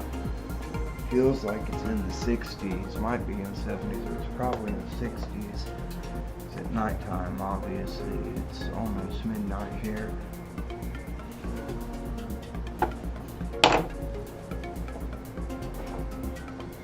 So I'll let her get a little extra outside time tonight. I'll smoke a cigarette and then I'll let her back in.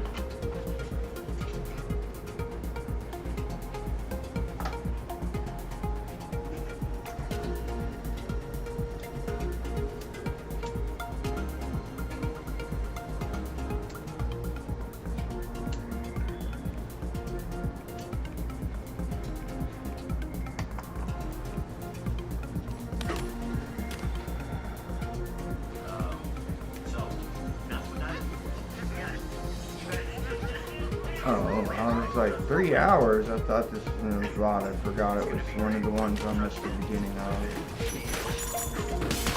Might have been the one that I missed at the doctor.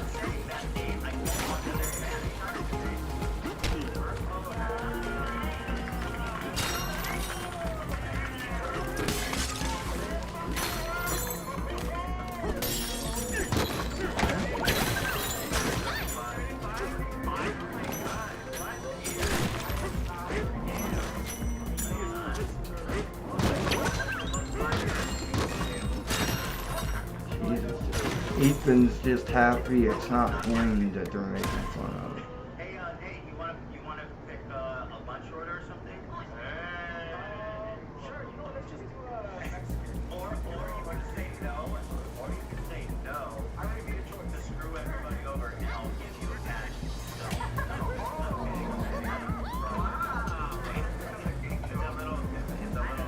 I didn't get a bunch of cash for my birthday.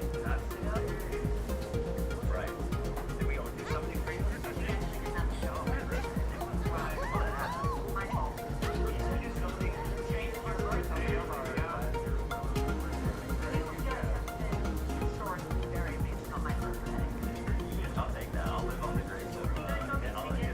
on the aggressive app. That was great. That was nice. Oh, okay. That was a great game. So maybe you want to something like, okay. And if not, I think that's fun too. The art is bad, but what about Loves like loving it. Oh, dude.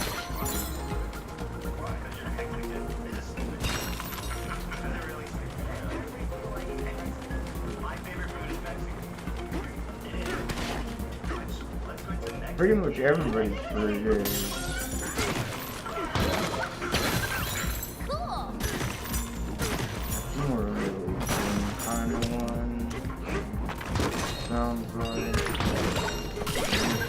Or do I know? I can't even roll my R's. I'm not even able to do it. Can we get something authentic like Taco Bell? You have a spot? You have a spot? Not like taco place where they individually wrap it. Marine life. Taco Bell. That's the one, yeah. Anyway, happy birthday to Nate. Also, Merry Christmas at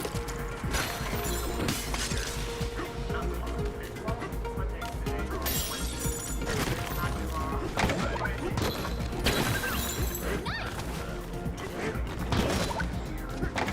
What day is today? Not tomorrow. Jordan. I love this rap. Yeah, one of my favorites. It has a fresh on the Whoa, back. that's great. That's an awesome. Whoa, I love the agony one. I wish I had enough money to afford. And their shit is super cheap for designer clothes. I mean, the t-shirts are like $70 to $80. I imagine like a Prada or a Supreme shirt. They're ugly as fuck. They just have the red shirts with a white box that says Supreme in them. Those things are like hundreds of dollars. Gross. Yeah. Okay, so if you didn't know, during the CPS drama, somebody sent them 2 human skulls in the mail. Obviously, they called the FBI and reported it, and it was from a company that sells cadaver pieces, cadavers, like bones, for research purposes. It's supposed to be reputable. Somebody made up like a business or a school name or something. They got 2 skulls, which must have been extremely expensive. Must have been hundreds of dollars. I'm guessing at least 600, at least 300 a skull. But even if it's half that, $300, $150 a skull, even if it's $100 a skull, that's fucked up. That's a fucked up troll. It's fucked up to send skulls to someone's house while they're actively being harassed online and having people boast about how it'd be hilarious if they could actually get CPS called on them to try to get their children taken away. The most disgusting shit I've ever seen. And they have been trolled a lot. They've been swatted while they have their kids there. This is the worst of all. But I think the swatting was pretty bad too. And they're forgiving Keemstar a little too easy from that, I think. But Keemstar seems to have grown and matured a little bit since he got a girlfriend like less than half his age. But whatever, dude. He's doing better. Hasn't done a bunch of nasty shit for a few years now. They're doing good. They're just having fun on their streams now. So he's changed. Maybe they're willing to move on past all the fucked up stuff that he did when he was a raging piece of shit.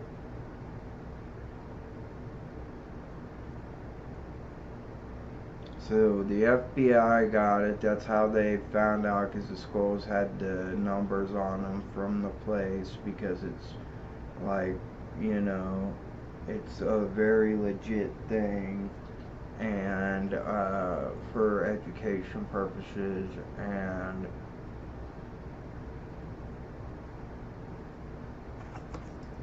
I imagine they caught the people who did it.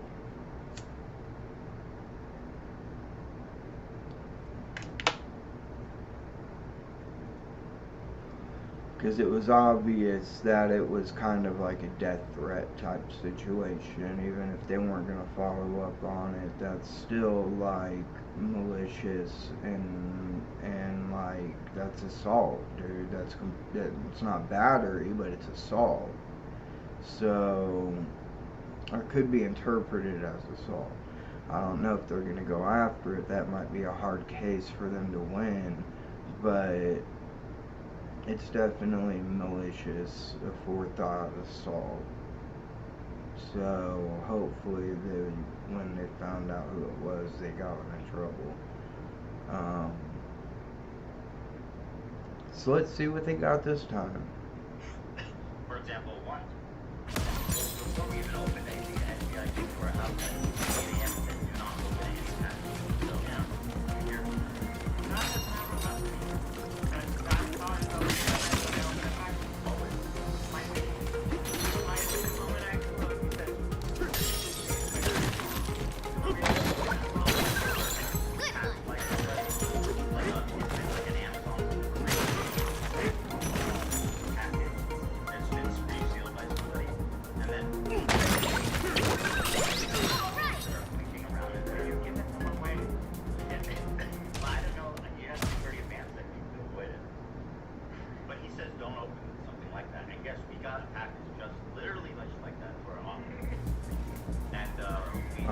Okay, hopefully it wasn't bad.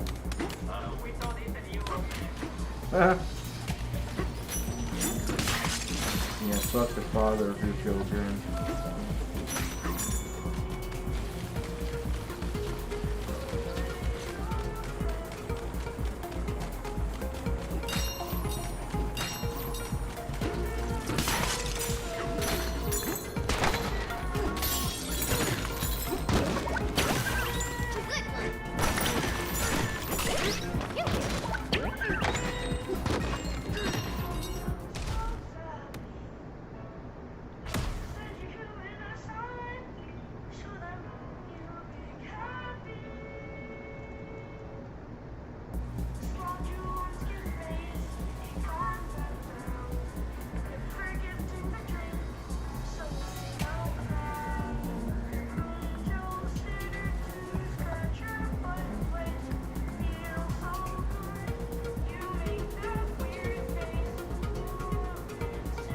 It's so hard for me to swallow stuff.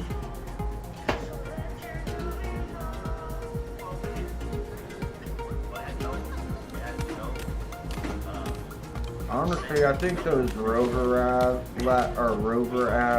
they're really sweet. I like them.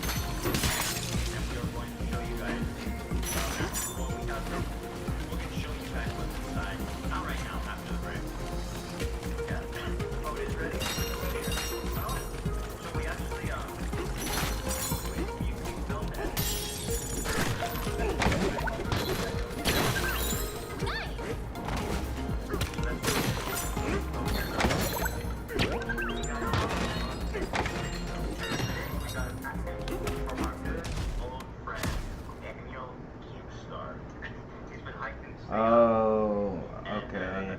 Yeah, I did watch the rest of the... Since we've been so supportive, and he says a lot of HB fans are watching.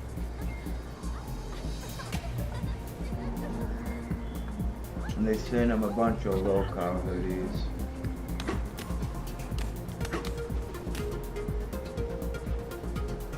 Let's watch the VOD of the Tay situation. I don't know who that is. I just know she immediately turned 18 and started doing porn. Welcome back to another Which is gross, because today I'm It's so gross when older men are like waiting. I can't wait till, like, it was really bad with Lindsay Lohan and the Mary-Kate and Ashley twins.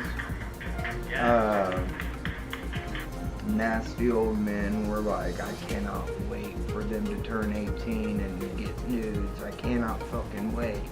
It's like, dude, they literally just became legal.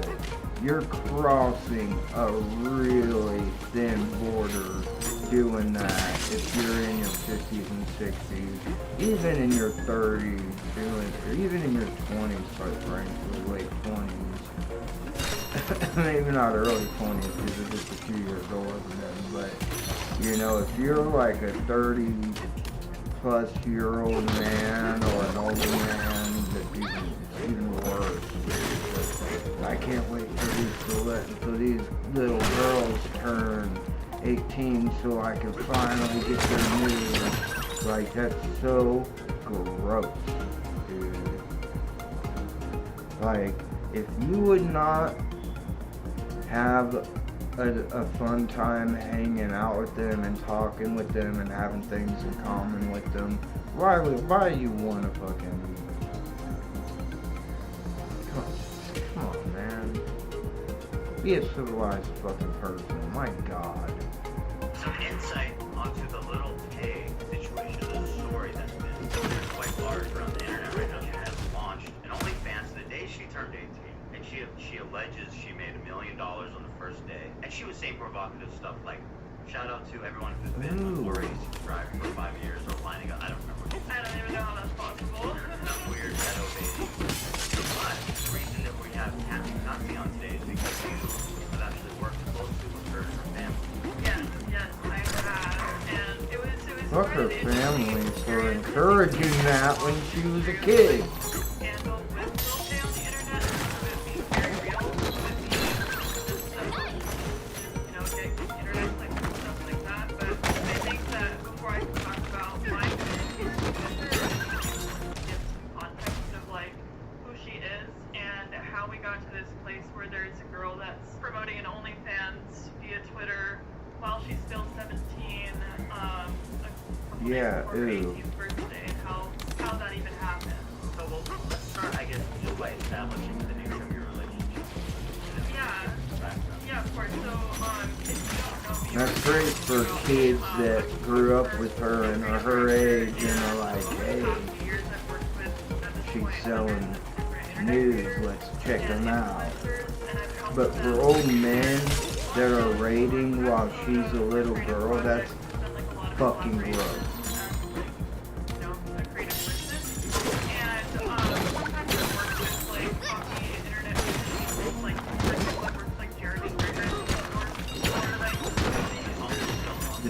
Yeah, him. That weird guy. Ow. Yeah, I don't know if my dad's up there sleeping. I should probably stop screaming.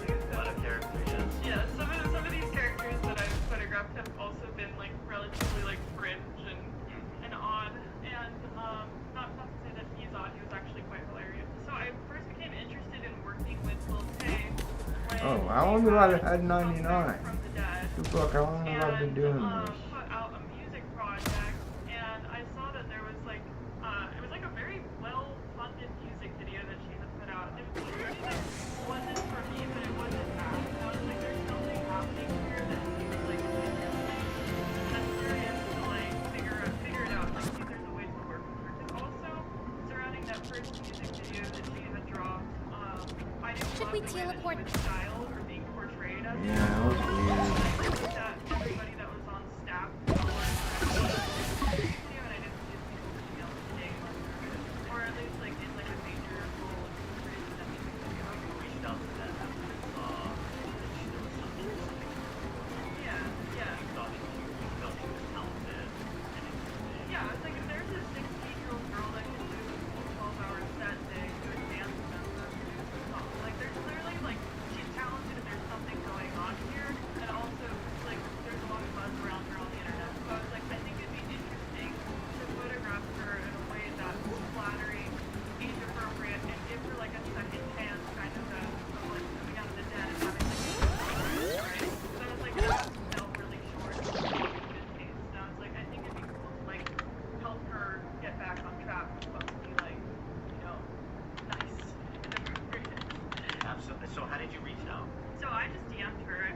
Yeah, from what I remember, she came out being kind of like trashy or something, and being like that one girl that was the Catching Me Outside girl on Dr. Phil, and then did the same thing, came out with nudes when she turned 18 or whatever. But I don't know anything about who they are, so.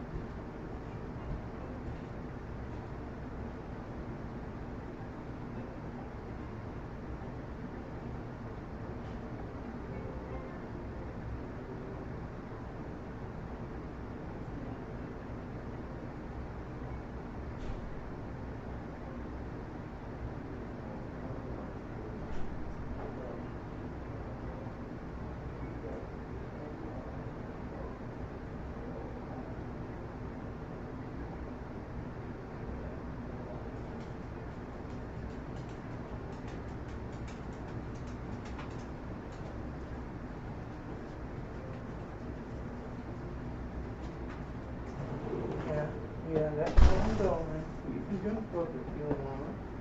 You're gonna wait for me first? Yeah. Okay. Oh. There we go. It's okay.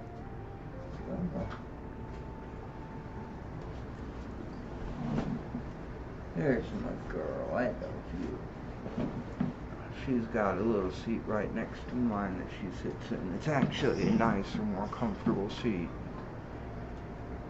Supposed to be for guests. That's why I keep it covered when she's on it, but so they don't get fur all over them when they sit down.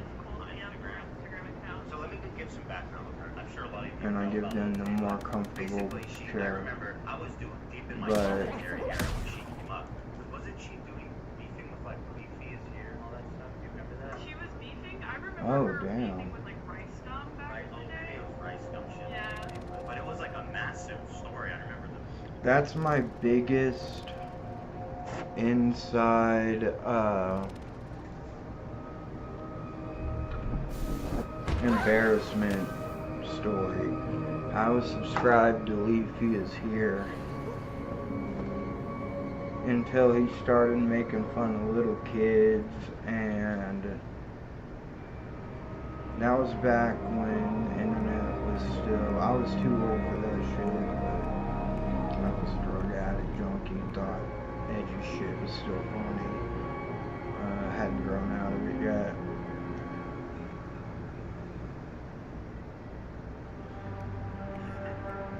Until he started beefing with people that actually were mentally disabled and making fun of them. You know, like, I didn't mind him making fun of the girl that was like having sex with her dogs. Like, I thought she should be made fun of, she should be shamed. And she was like sticking her hand down her pants and doing some nasty shit, and then walking up to random old guys in the store and be like, hey, smell my fingers. And like, just weird old, who would do that? It's fucking disgusting. And the weird old men like thought that they're about to get some, and she was like making fun of them. Like, yeah, right. Like, the normal people are like, get the fuck away from me, you sick fuck. And they reported her to management, tried to get her kicked out. But some guys were like all for it, and that's fucked up in my head, because she was like in her early 20s. She looked older because, I don't know, she got bad genes maybe, but she's a nasty bitch. And he made fun of fat people like Rice Gum and shit, but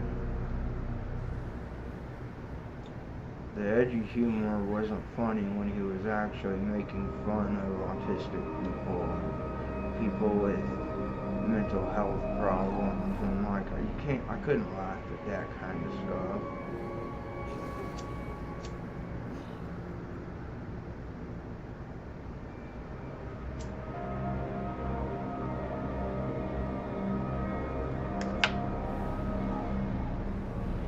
Also, when I got subscribed to iDubbbz around that time, because that was around the time he came out too, he just never lost his channel like Leafy did, somehow.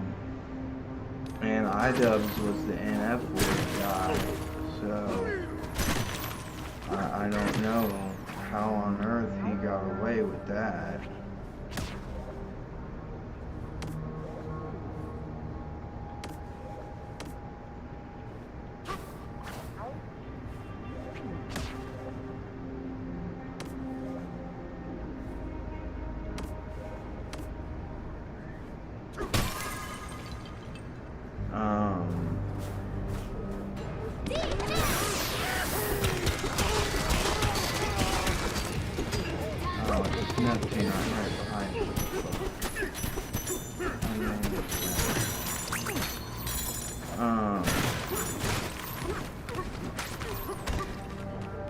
That's like a huge shame story, was that I was subscribed to him for a while when I was in my 20s.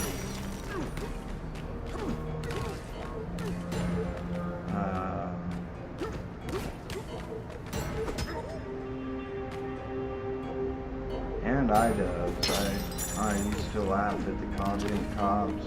Now, looking back on them, Ethan was completely right. Going back and looking at them now, with how we've matured, they were just simply disgusting, rage bait, and racist, and like, they were not funny. They were just making edgy jokes as if that's all you had to do to be funny. And I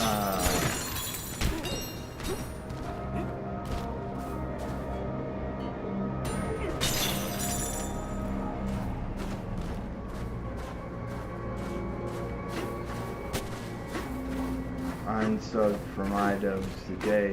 He put that video, the content cop out on Ethan. And I imagine he lost most of his fan base.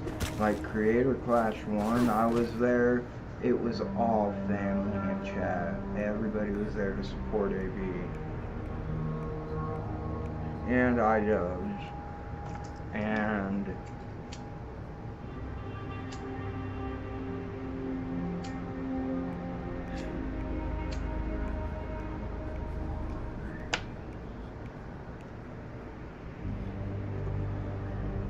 I thought, good on iDubbbz for fighting Dr. Mike, a fight that he's obviously gonna lose. Like, it was, anyway, because I've been subbed to Dr. Mike for a long time too. And I knew there was no possible way he was gonna beat Dr. Mike. Dr. Mike was gonna fuck him up.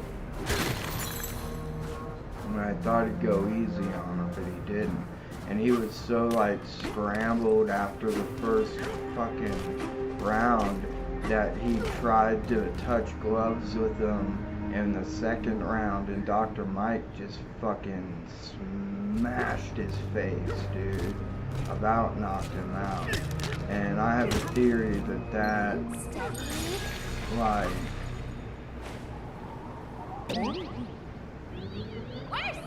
I have a theory that fucked him up in the head, like mentally. Because Dr. Mike gave him a good hook. Like, fucked his shit up. And at the time, everybody was saying it was all unsportsmanlike, but none of the people were boxers. Dr. Mike was a 10-year veteran of boxing. So he was like, why are you trying to touch my gloves in the second round? What are you doing? And he took a swing because he was unguarded.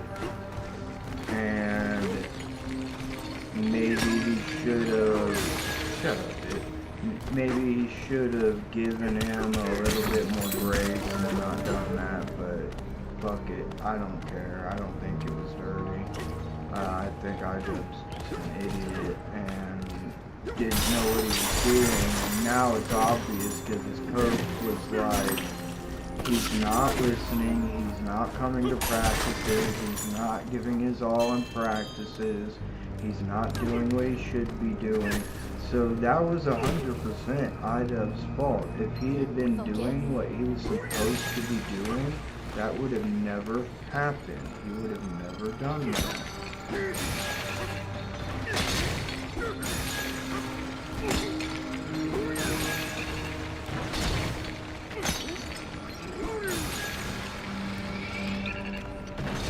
So, the second creator class is mostly family, and the chat again. If it weren't for Ethan, those events probably would have failed. I did not know that the second creator class did not give money to charity, and that Anisha had thrown a giant party after creator class that cost as much as what they should have been sending to charity, if not more.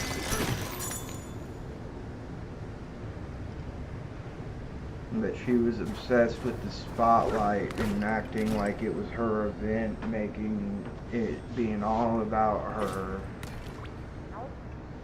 And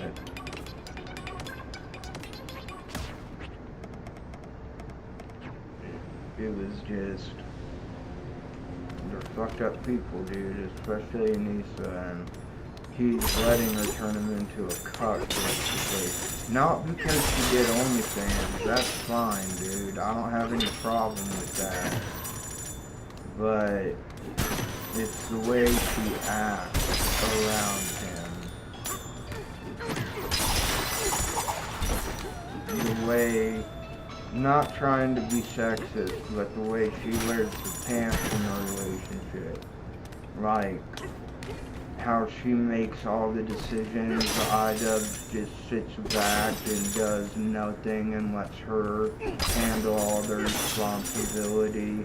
That's what I mean. I don't mean like she's not acting woman-like by wearing the pants in the family. I mean, she's literally the responsible one. She's literally the one that's apparently making like all the moves, and Idub's just sitting in the background letting her do it. And then not even working on the stuff he's supposed to be working on, like not showing up to his gym classes, not showing up to his boxing classes, not doing his workout routines, and he's like, his coach was like, dude, you're going to get destroyed by Dr. Mike. He's a 10-year veteran. You've got to step your game up. And he wouldn't start doing 2 days a few months before. And he's like, dude, this is normal. He's like, what? I don't want to do that. I don't have time for that, or whatever excuse he used. He's like, dude, this is normal for boxers. This is what they do. And the guy was a famous boxing coach. And he's like, man, you're ruining my name by going out there looking in the bad shape that you are.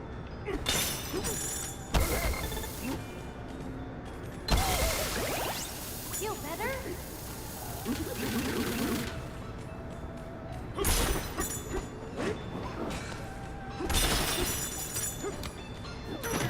So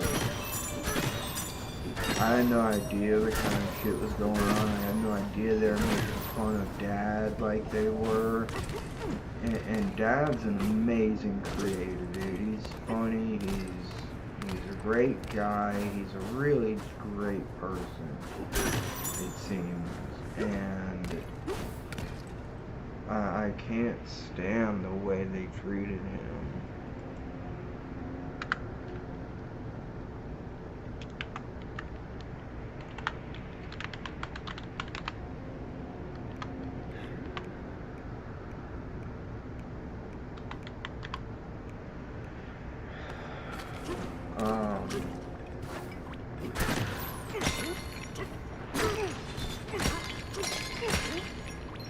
Steady.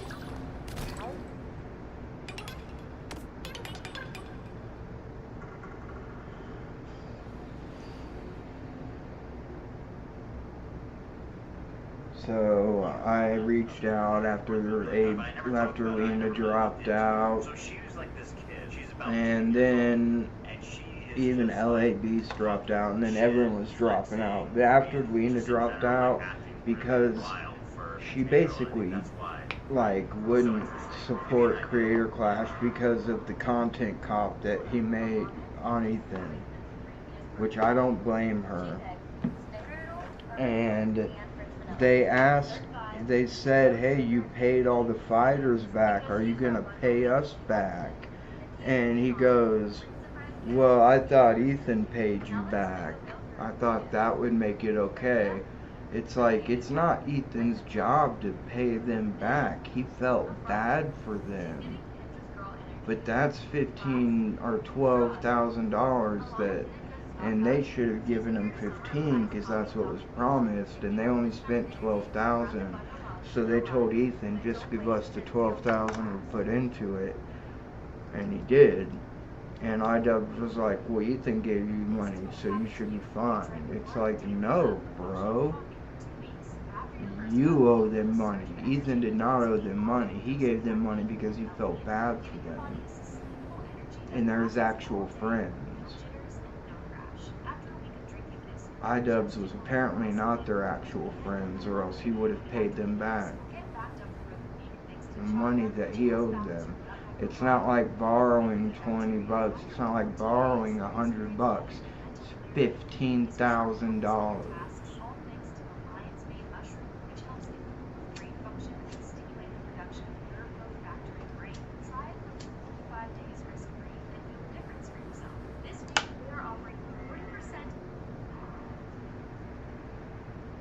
While they were working a full-time job.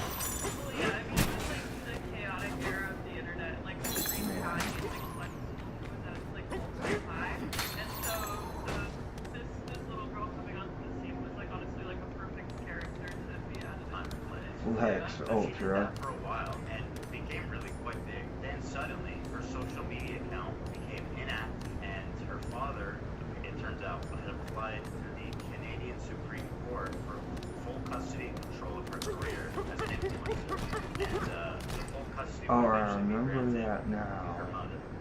But she ended up living with her dad. Yeah, I can't speak to that era too much about like her life and like what actually happened. One of them was taking, like, abusing her power and status, so both of them were there doing that. Required her to return to Bangor under her father's 2020. Her mother's relocation out to Los Angeles was approved. It's like, I mean, a custody battle where both parents have full custody on the child is pretty traumatic. Because of the money, not because they wanted her. That's so sad. That's fucked. Poor girl. Poor little girl. Monster YouTubers disappeared for 5 years. And she came back. This came out in 2018. A video of her older brother Jason. I don't know how the video came out. It is very interesting. And I want to clarify just for every time her brother mentioned her brother is not biological. An older, no, she does, I don't believe she has any other biological siblings, but her older brother Jason is her older.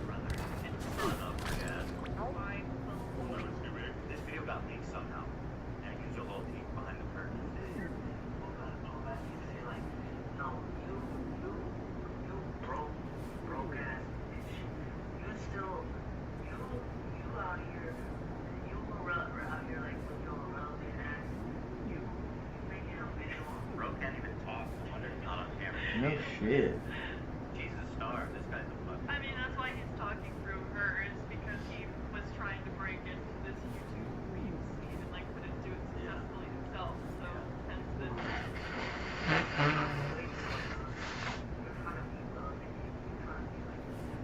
Mommy, stop! I was filming! Lil Tay be popping on YouTube right She now. literally said mommy.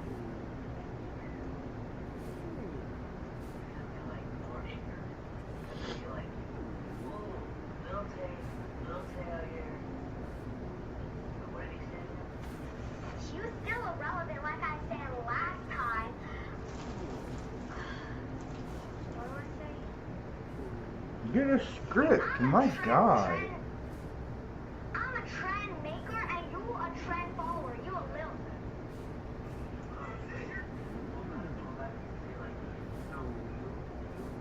This is the car I drove for 8 years. But as long as there are friends who sit in my car, I'll say that this car, and same as new, You really see her as a little girl. Yeah. Sweet little girl. Yeah. You know, like, oh, fuck. By the way, so odd, Snoop Dogg posted this video. yeah. I mean, she was involved, like, she was, yeah. No, she was collaborating with, like, with a lot of rappers, and that was kind of, like, an angle that they were choosing to in that one thing. So that came out in the meantime during her 5-year disappearance. And then her accounts were abruptly wiped out in 2018 amid the custody battle. Her father, the lawyer, rejected her pursuing her brother. Good. Encouraged. And then after 3 years laying dormant, So her father was the good guy. active again in a series of post-accused probates. Come on. Mr. Hope denied the allegations of these uploads have since been removed out. This post is the first time he is Yeah. Like, my first thread is crazy. By the way. She was really a big, big thing. Yeah. Part 1, second. Lil Tay. Let me reveal the truth that millions of people have been asking for months. This was Lil Tay the last time she Just was believe me. 2 hours before Christmas.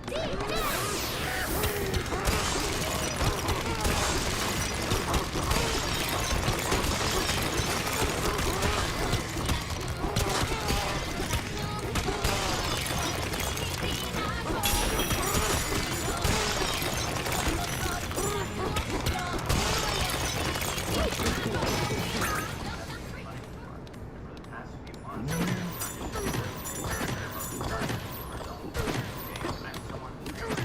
How is that his financial gain if he's trying to get her to stop being on the internet?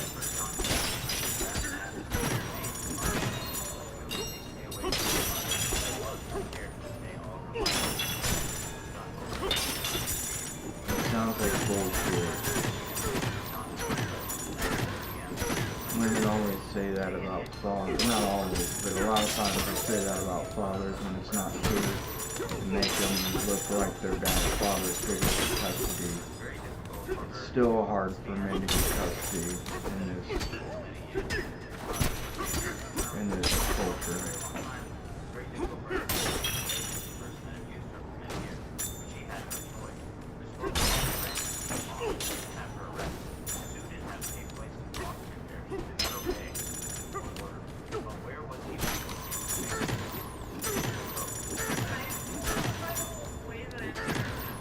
Probably her mom. Yeah, or her brother, the person coaching her. People who want to keep making money off of her. Well, her dad obviously doesn't because he doesn't want her to act like that on the internet when she's a child. 9 years old? What the fuck? And it was a race. But then, in 2023, somewhat recently, I mean, 2 years ago, that was inactive until that time, that she and her brother had died. The tragic passing of Yeah, that was. I don't remember that. rattled the internet, really revealed the likelihood of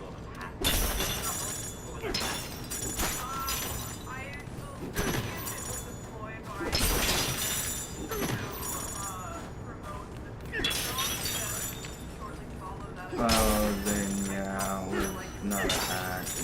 Yeah. That doesn't make sense.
Girl. Into her or her brother's death, and Little Tay eventually gave a statement to TMZ. A very much alive Little Tay. I want to make it clear that my brother and I are safe, and we're alive, but I'm completely heartbroken and struggling to find the right words to say. It's been a very traumatizing 24 hours. All day yesterday I was bombarded with endless heartbreaking and tearful phone calls from loved ones, all trying to sort this mess. My Instagram account was compromised by a third party and used to spread jarring misinformation and rumors regarding me, to the point that even my name was wrong. My legal name is Keon, not Clarico. So it seems what I'm gathering is that this is all part of the plan. Yeah, that's what I mean, I can't, this whole era is not something that I am, like, properly informed on, but just based on the history of how I've seen them work surrounding Scandal and use this sort of, like, stuff for clickbait, I wouldn't be surprised if this was all part of it. And also, her legal name is not Keon. But that's not even true. So anyway, she comes back to me Sorry, in it's September. I can't. Water's still dribbling out of the left side of my mouth, so I'm covering it up and I have to drink like a bird. It's 10 minutes long. I watched the whole thing. We're not gonna watch the whole thing, but I'll give you an idea. But it is a little bit trigger warning here because she does describe some great gross and abusive behavior on the part of her dad. So I'll play it for you guys to give you an idea here. Ew, what is she wearing? Where did I start? 5 years ago, I became famous, and my abusive, Ew. absentee father, who had not been in my life for years until that point, decided to come back into my life. Because she was worried about you.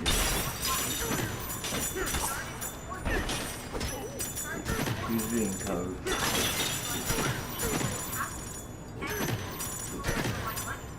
No.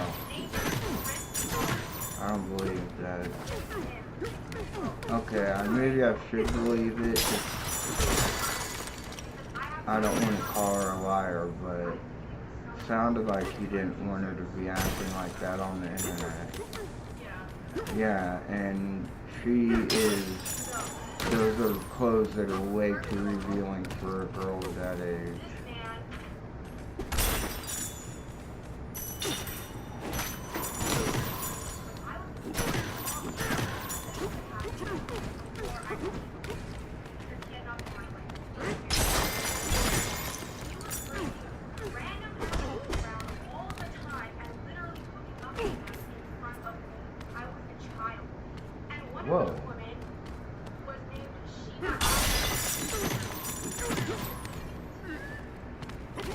So she's putting everyone on blast. She's got, I mean, she has the receipts to show her pictures. Maybe it is true that her dad was trying to take control. Yeah.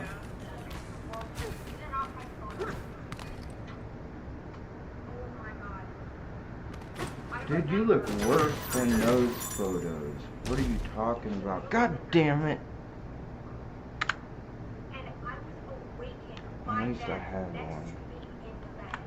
And I could see she had her hand on my leg. And I was frozen in place. I was so young at that time. I had no fucking idea what's going on. And I was just frozen in place. And Is then any I of this looked, true? and then that's when she took her leg off my hand. They were literally in bed next to me. They did not care. And they were literally disregarding the fact that I was even there. That's fucking insane. So that's one really weird example. The other stuff that stood out to me is she describes this as one of the most traumatic. They forced her to watch horror movies. I thought it was like What? so bizarrely cruel. This little thing helped me more than my last therapy session. Oh, now it's a fake koala. Lifelike plush toy designed and powered by AI. It makes you feel No, that's not real. So AI. Yeah. They even admit it. they forced me. They didn't admit that the video is AI, but it is. One of them was fried turkey. And I was, when they put it on, I couldn't get out of the room. And I was literally sobbing. And I tried to put my face into a pillow when they were playing the horror movie. Bride of Chucky? Honey Hope, she had me in a chokehold so I couldn't escape. And I had to sit through the entire ride check when I was young as fuck. And then afterwards, I remember when I was young, it scared me. She was younger than me, so well, those came out when I was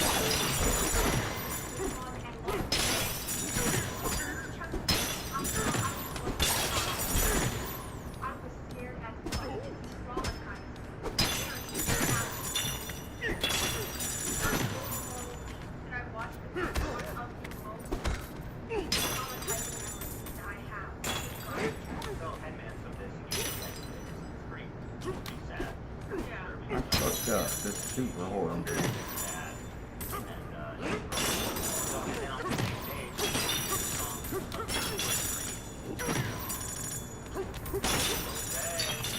Don't play. Isn't it copyrighted?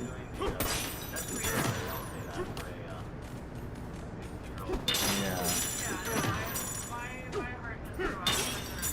Like, it's not, like, all of this is so, like, so much later.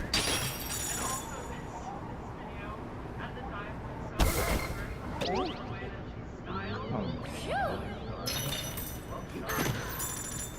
Yeah, I mean, you can tell that her voice and also, again, at the beginning, her brother and her mother integrating themselves. Yeah.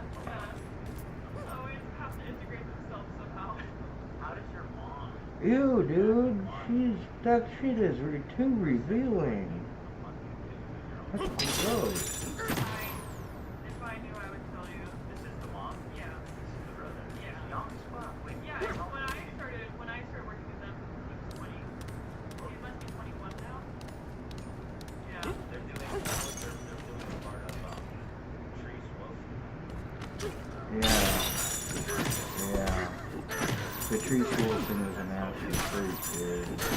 I mean, you can see that she's like extremely well choreographed, like for a 15-year-old girl to work with probably like 6 to 12 hours. All because of the countdown thing we did with Very Ethan. impressive. They were held up doing the stream live, watching his countdown stream, and it ended in just some weird shit. They were like legit scared. Oh, no, her brother dropped her for this. Oh, Dan Schneider? Ooh, yeah. So up to the current controversy, that she's, oh wait, no, this is right before she turned 18. Yeah. Yeah.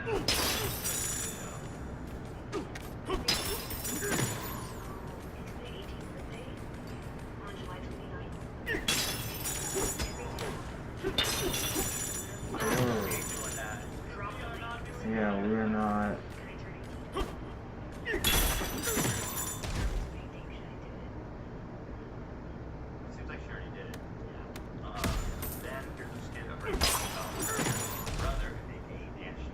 You're like, there's absolutely no way that all that content was made when she was 18. There's a lot of people that don't She had to have content started, packed up, backed up. Yeah. If you ask me. Trying to lead her down the right path. But that is not what it's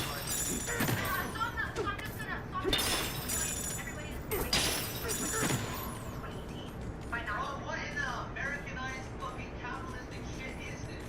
What?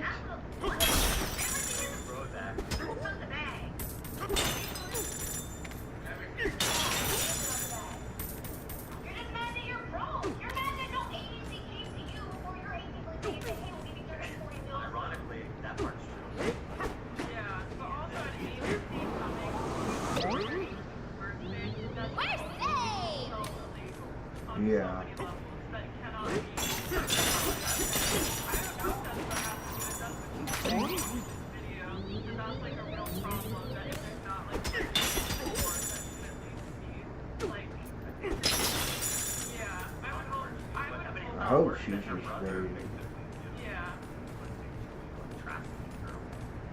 She turned 18 on July 29th, and Lil K launched an OnlyFans account just days later, claiming to have earned over $1 million within 3 hours. So she launched it a few days after her date, leaving the Okay, so maybe. that whatever she Yeah. photographed or whatever she posted It was when she was younger.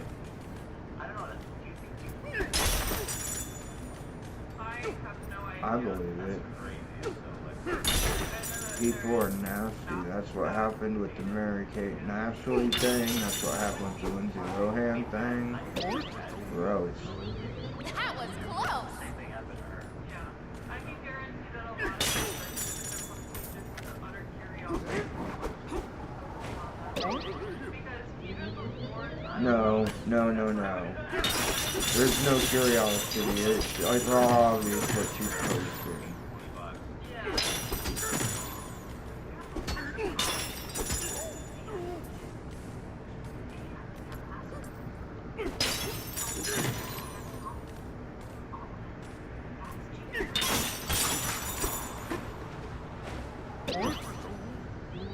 We're saved.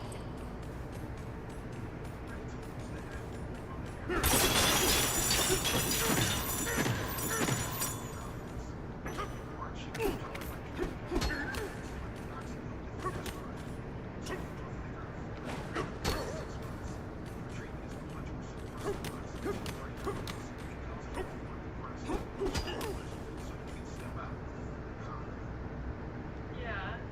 But And also just knowing that you logged in and looked at it. yeah, no. Oh, yeah, That's no, gross. if you look at the comment section, That was close. reviews leading up to this, you can see that most people were like, "Oh, we're hoping that this is a song link or like something Yeah. surrounding a drop of music or."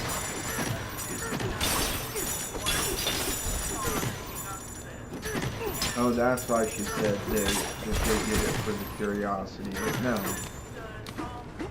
I don't believe that.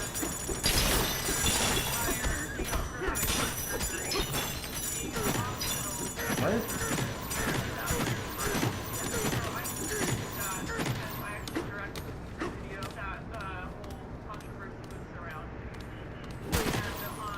I remember that after I actually doing that photo shoot with them, and it was actually a really wonderful experience that I had on set with her. Brought in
like speaks like 3 languages, I think. The more that I got to know her, I was like, oh my gosh, you are like nothing like this character. You are not stupid or annoying. Like, Yeah, that's you pretty are cool. actually like a really awesome like young woman. And I think that you've done Good for her. something really cool in music if you can the past. So I was actually really excited for her and was really happy to be like part of her rebrand and like bringing her PC to like a different type of light. Because when I was briefing her, Should we teleport there? maybe she was like telling me about watching and the movie Aw, Wallflower. Like, she seems so sweet. that's sweet. Yeah.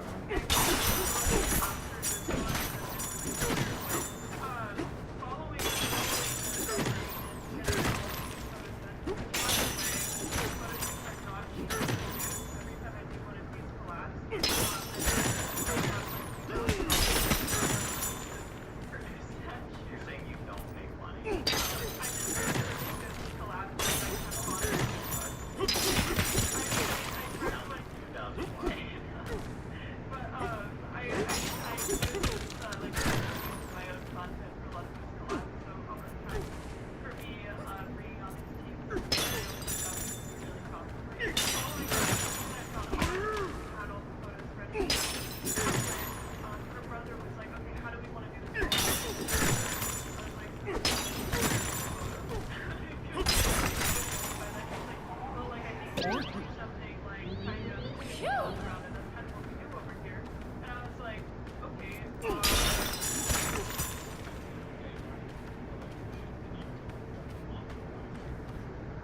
Oh, dude, shut up, dude. Nobody strips wire like that. You're an idiot if you do. That's not. So are you my third day as an electrician and I just learned this new trick? You're a fucking idiot, dude. You ever tried to cut wire like that? Whoever taught you should be ashamed of themselves. Or ashamed of you if you're fucking that goddamn stupid and wouldn't listen to them.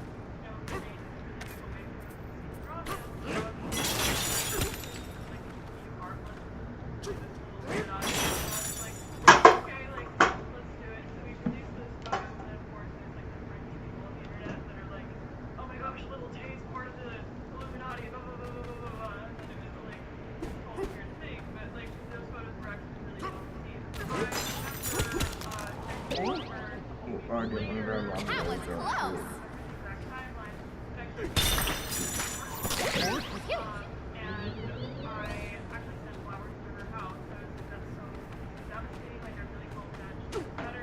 Dude, my sword keeps falling over. What the hell just happened?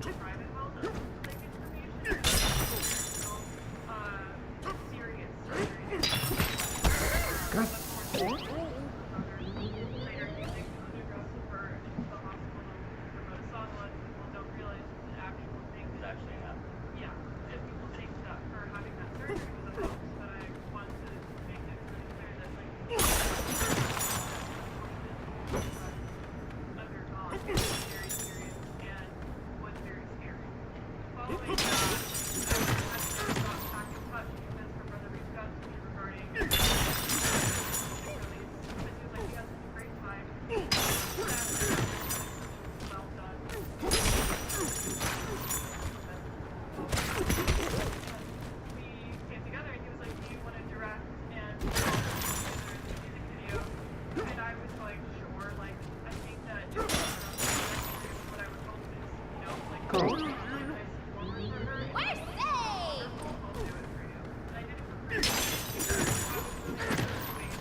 brother sounds like he's a little bit into the incest shit, if you ask me. Had so much comment on it, and I was just frustrated. But I was like, okay, I'm just gonna see this through and get it over with.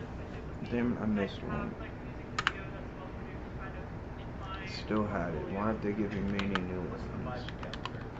Like, she knows her brother being, like, pushy, controlling, that she ever resists his control. Yeah, so they would fight a lot, like in the pre-production, where like she would have an idea, and it would be a good idea, and I would be like, that's great, we should write that down. Her brother would interject and like steer it in a different direction. And I was like noticing this like pretty odd dynamic from the start, and I was like, no, let her talk, like she's you know, her she shit. has something to say, and why are you even here? That you guys did age-appropriate content. And it's I don't understand why you insist on that. It's like, okay, we don't have to sexualize my little. Yeah, that's why I said it sounds like he's into the incest shit. He saw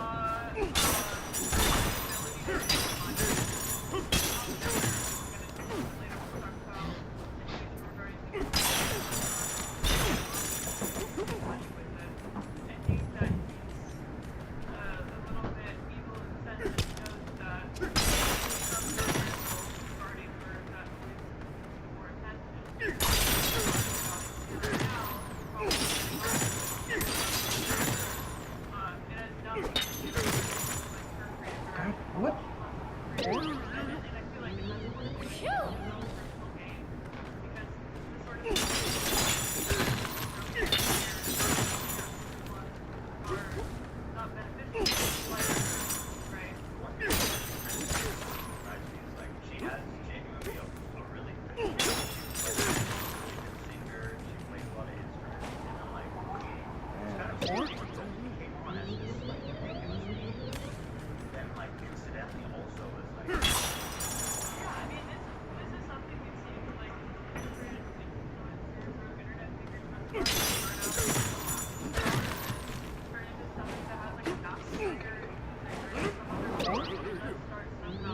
That was close.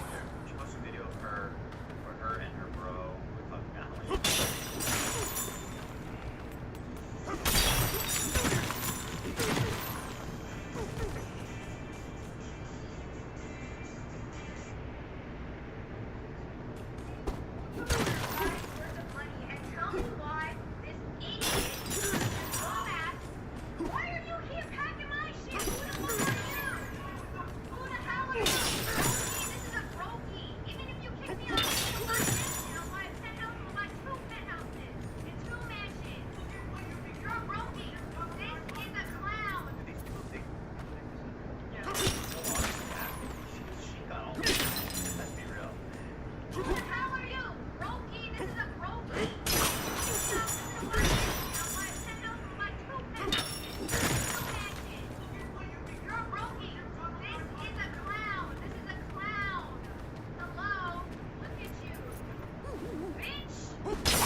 Oof, that was close.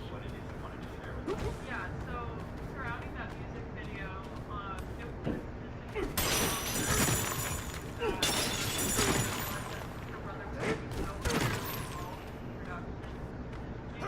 I made it a point that we would have a lot of members there.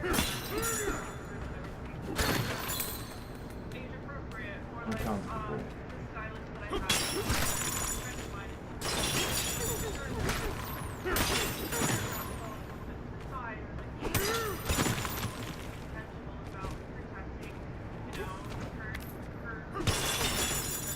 While we were on set, I didn't realize that my brother was going to be kind of interjecting and taking every single take. It was really difficult for me to actually Wait, why am I falling? Why don't I just keep going back? Why am I wasting my blunts?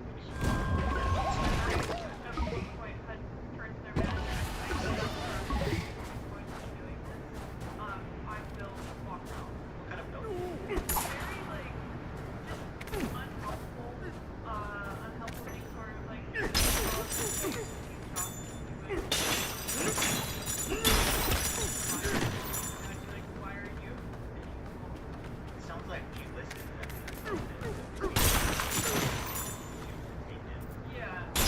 I mean, that's her older brother. Yeah. Exactly. He's probably groomed her. In a sense. Not like pedophilia groomed her. Hopefully not. But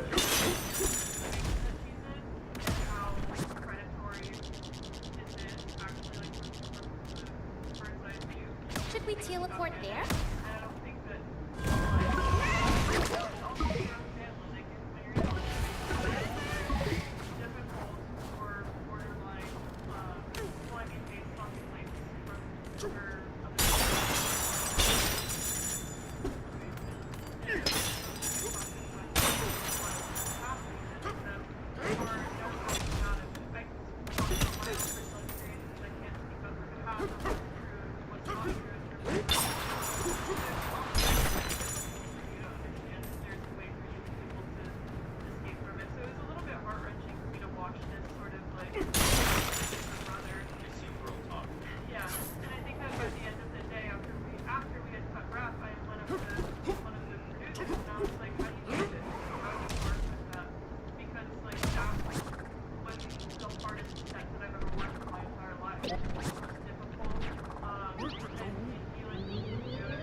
Should we teleport?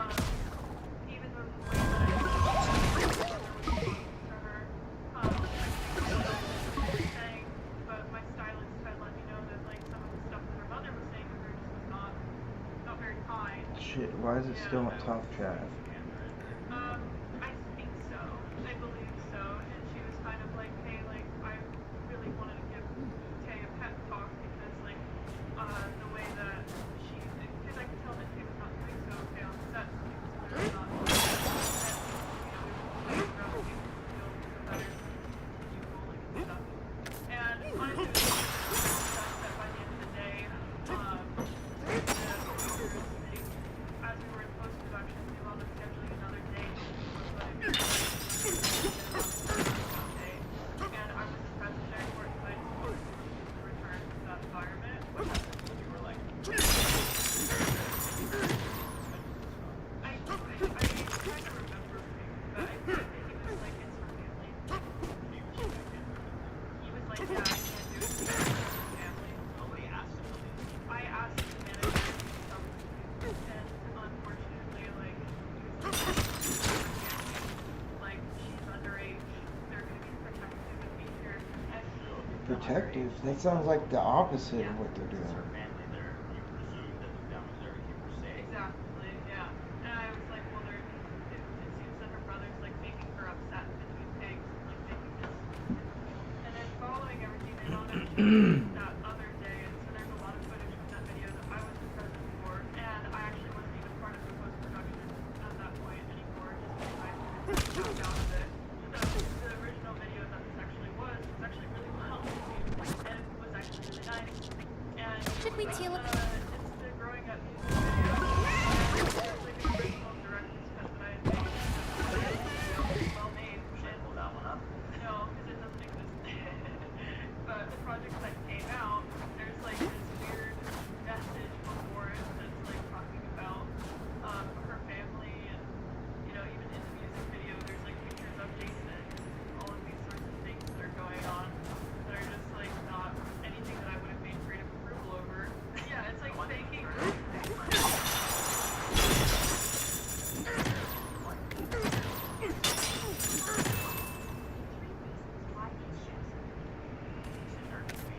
On her own.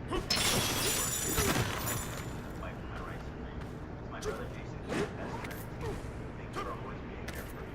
My young family, grandma, thank you for unwavering love and support. Do you think she wrote that? No. If I had known that it would turn out like this, and also with the rollout plan,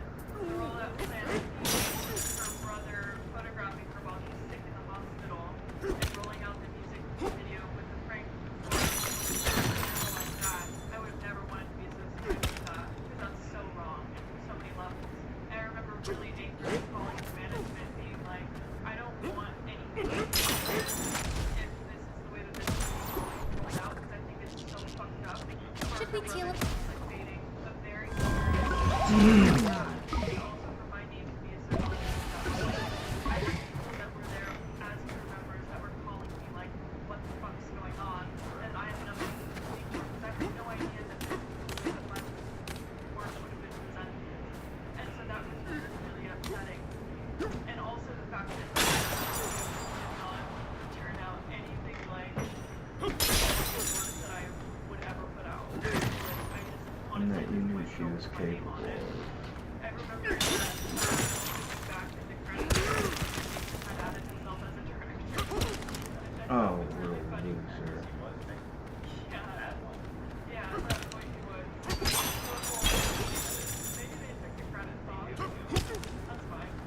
So did you guys end on bad terms? No, it ended on good terms with them. Like, maybe we should do something again. And in my mind, like, there's some changes made around here. Maybe.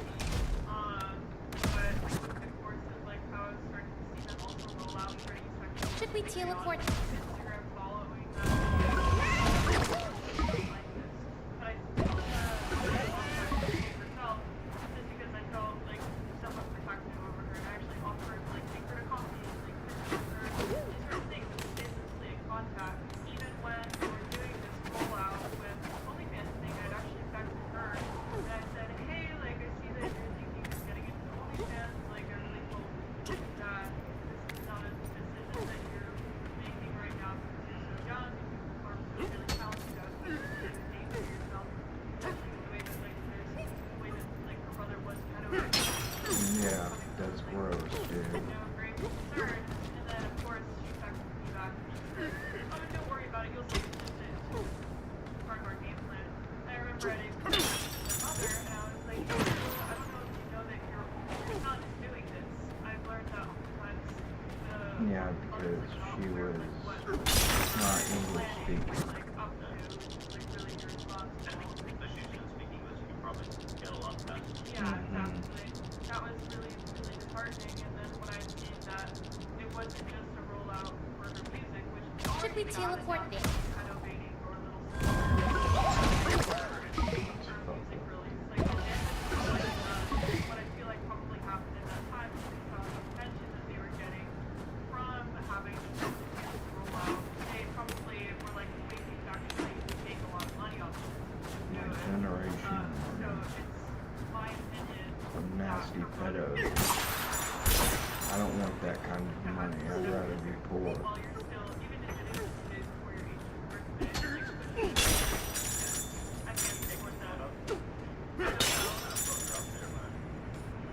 Somebody took them. Somebody took them. Somebody that was I mean, I don't, I really hope that all of it is I'm sure even if it is like a 1201, I just hope for their 1201, dude, that's so gross. That's still not even, unless you were born at 1201, that's still technically, your birthday is like, my birthday is like at 6 p.m., 6:30 p.m., something like that, so I'm really not a year old until then. Even though if my birthday starts at 1201, I'm really not technically a year old, that's, even though legally it's not like that. So that's been really, really sad to see. And also having so many of these people that know that I work with her, and them be like, hey, I worked on that set, like, what the fuck is this? I'm like, I can't speak to it. I had nothing to do with this. I don't want anything to do with Should we it. teleport? And I really hope that, like, it's sad that she knows that she doesn't have to be that she doesn't have to be that helpful. You don't Oh, damn it. have so much A talent. tallow? you know, you don't have I to. think I have one of those. Yeah, and I even offered it to Yeah. our managers. I'm like, she needs somebody to like. I don't know that her managers are looking out for her best interest. They're like, Either, obviously, yeah. Yeah, I It's mean, bullshit. it's a difficult thing because my understanding because the second that you are critical of her brother or what they're doing or speak out against it, they kind of like turn you into the enemy or just say that you're lying. Like, I wouldn't be surprised if there's stuff from this, what we're shooting today, that they can't tell them I'm lying about everything, that I'm doing this for clout. I have nothing to gain from this. I don't see how you're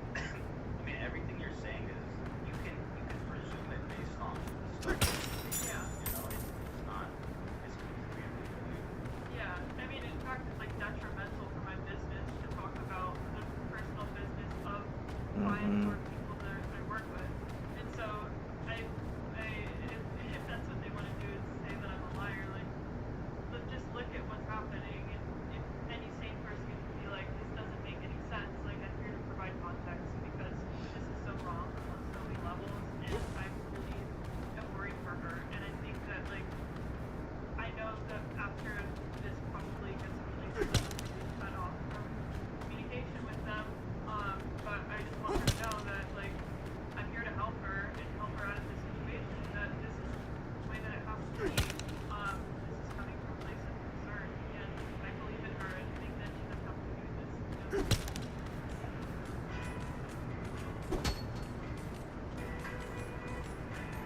know? Another Specs commercial. I've never used these balls. They look really cool, but I like the ones that I have. I like some of the stuff they have is kind of lame. Really, I can only really recommend the Specs and the gums for how expensive they are. The cheap stuff is like pretty shitty, not sensory helping for my sensory issues. I have really, especially when I was having heart problems that were way worse before I got them a little bit under control, like now, I was having really bad sensory issues and they were really helping. Yeah, that's pretty fucked up. Yeah. When's the last time you spoke? I'd be surprised to see you. Probably, yeah. I mean, I talked about it for like years from when she eventually leaves. And I have like older brother accountable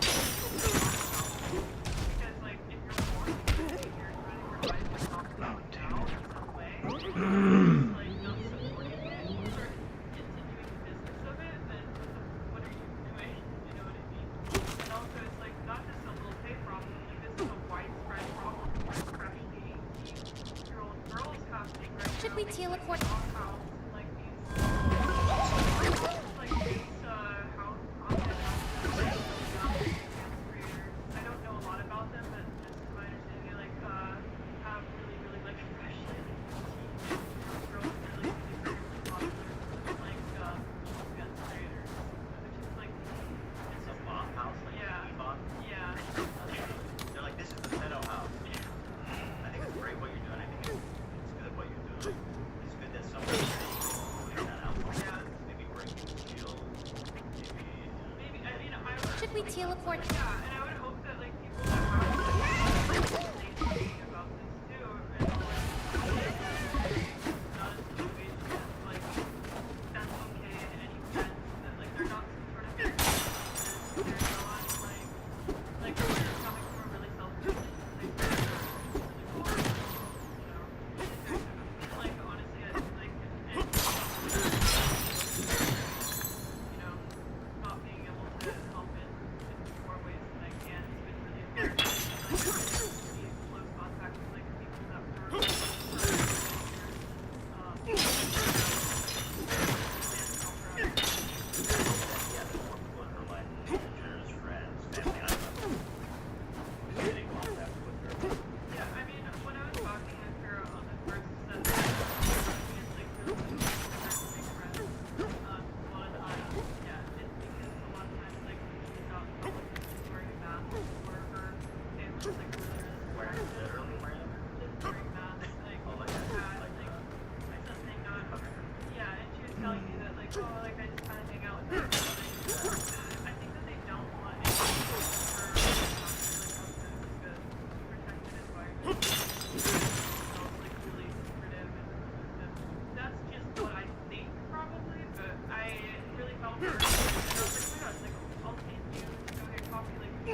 That's just smart. She had interactions with her acting class, even then, acting classes that they wouldn't know who she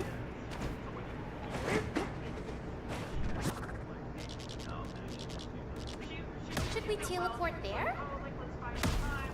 But I also, some of the it wasn't her text. Man, my eyes all fucked up because of my palsy, but it's like sometimes it's dry and sometimes it's leaky. That's pretty deep levels of control. Yeah, so I suspect that like she doesn't give a lot of responsibility for like extremely anomalies for somebody that's like clearly gone through a lot of like very public things and scandal. Like I can't really imagine how that happened. I remember I even talked to my therapist about it and I was like, pull her out of this. Like I felt so bad. Should we teleport there? He was like, I don't know, refer her to Yeah. like, yeah, exactly. So I was like talking to her manager and I was like, I think that like if you want like a really safe source for her to be able to talk to, maybe she could try talking to my therapist. Like he works with a lot of people that are in internet that like she can help get context.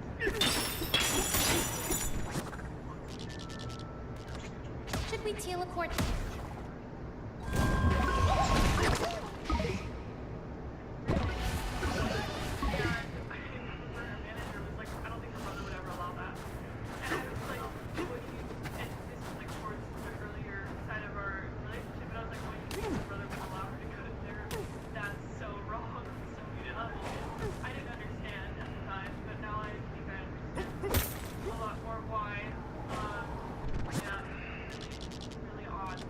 Should we teleport?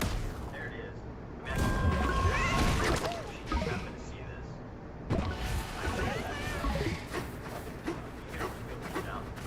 Yeah, literally.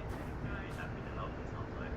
Yeah, I also debated like a lot whether or not I wanted to talk about this publicly because I know it only brings people to the fire of their whole situation, and that's exactly what the brother wants, and exactly like what he is also. So for me it was like, do I even take this to anybody or think it's good? Yeah. Not knowing. Yeah. It's like, is it a cool job? Is it something she wants to be doing? I don't think so.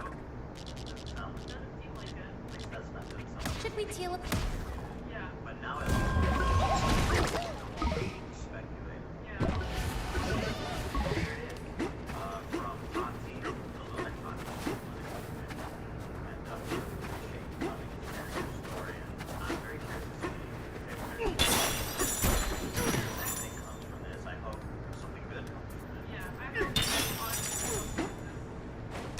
is taken and the message if this turns into Fallout or something. Should we teleport? That would be really fun. So I'm hoping that She knows that you're coming here for her. yeah, for a lot of young women that are in social media, because trust me, it's not just her story. There's a lot of stories like this happening nowadays with younger girls and their daughters or their siblings into this field of work. That's so gross. Guys, thanks for watching. And OnlyFans was supposed to be how sex workers taking control of their work and their lives, and now it's become kind of like this disturbing, disgusting thing in parts of it.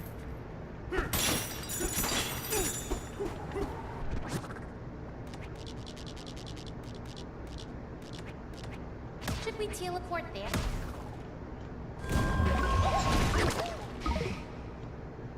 Oh wait, was that Ethan's The Downfall of Roblox, or was that someone else? It's Papa Me. I'm not gonna watch it though.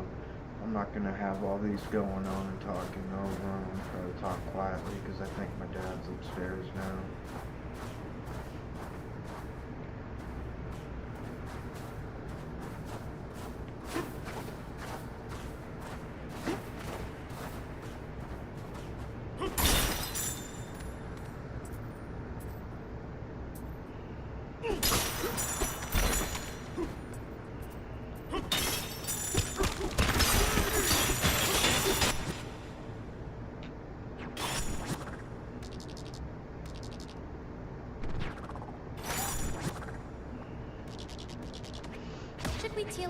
there?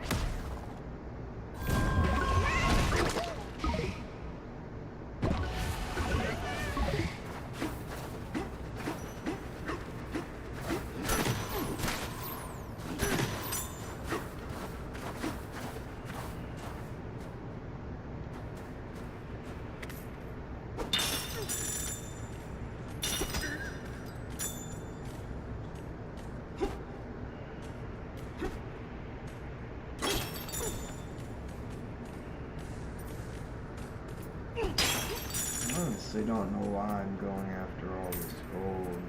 It's not really even giving me that much. I still have not even at 4,500. Should we I think teleport? by collecting all this gold, I'd be at least 500,000. My goal is to get 500,000 on this, 500,000. But it's like I'm not even getting close to collecting all these vanadium rates, which is what they are if you've missed some of the other streams. That's what these gold rates are, and that's why they give power to DK for his transformations. What the? Should we teleport?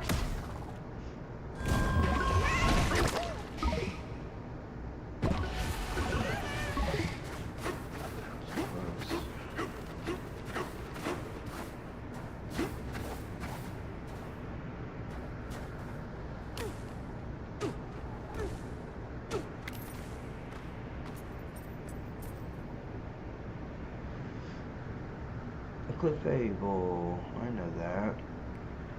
I'm pretty sure I've got quite a few of them actually, but yeah, still trying to catch them because I love the first generation. It's the only generation I actually know. Like I've said multiple times, the last Pokemon game I played was Pokemon Yellow, which I think was basically the exact same as Pokemon Red and Blue, but you played like as a Ash instead of Red or Blue, and got Pikachu to follow you around. Should we teleport?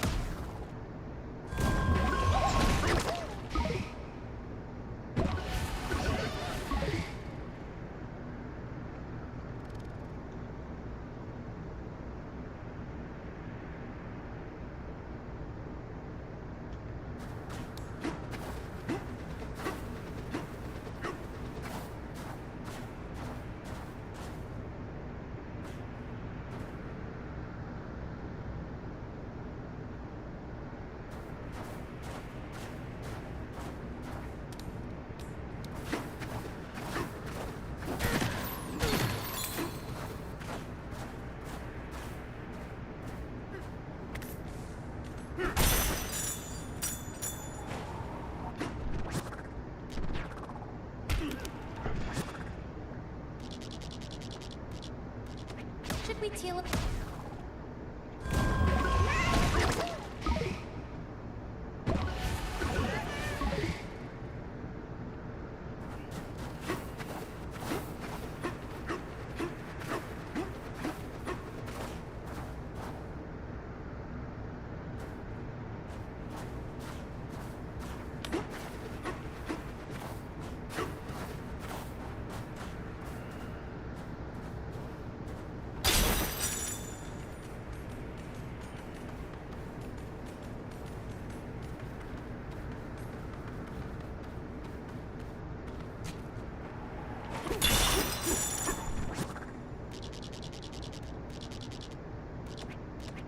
Should we teleport?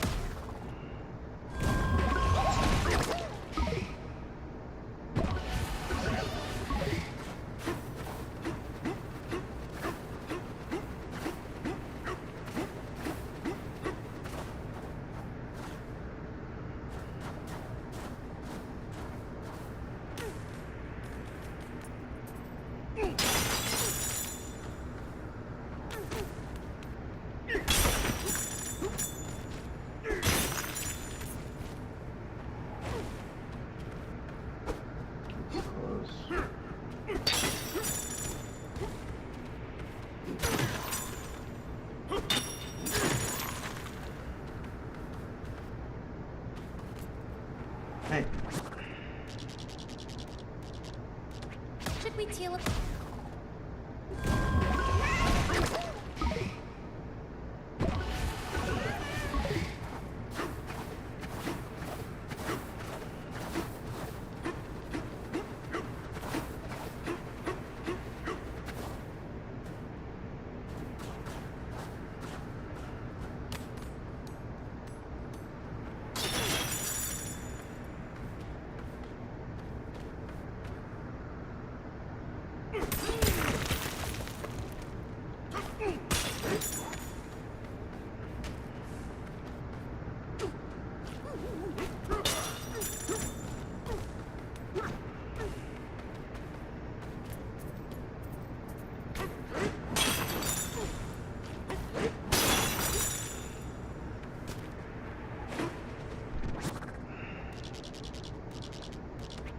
Should we teleport?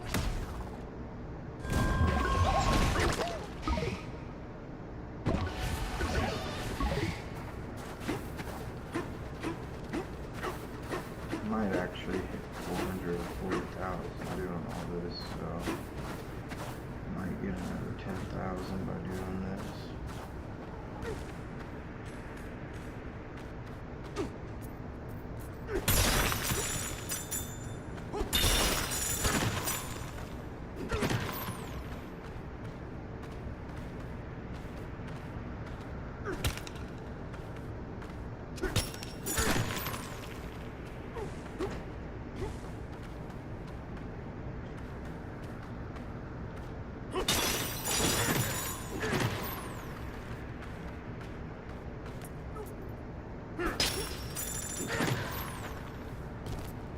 Nope.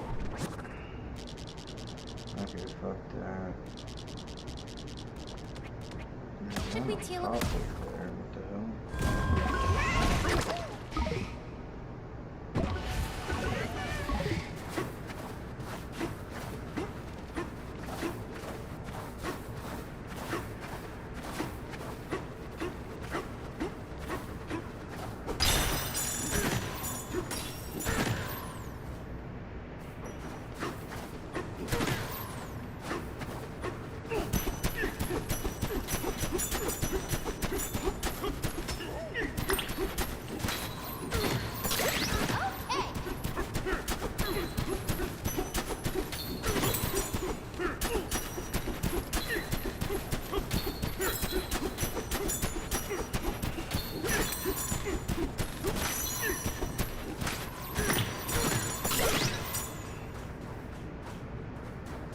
I won't go sleep in my bed because I can't bring extra hearts to new depths.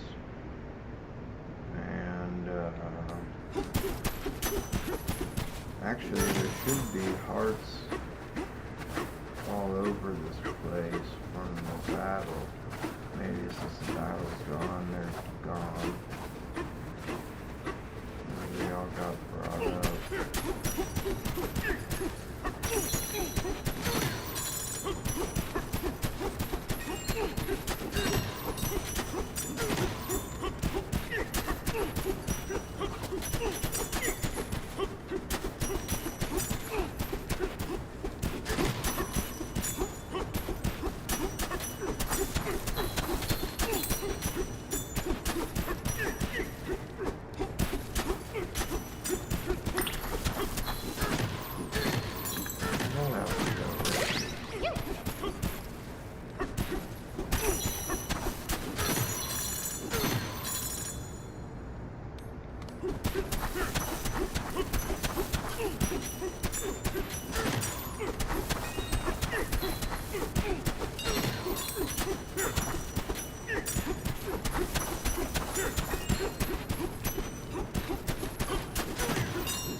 was actually K-Rool was.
exactly what it was.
Oh, I missed a chatter. I've been up way too long. Just fucking fell asleep.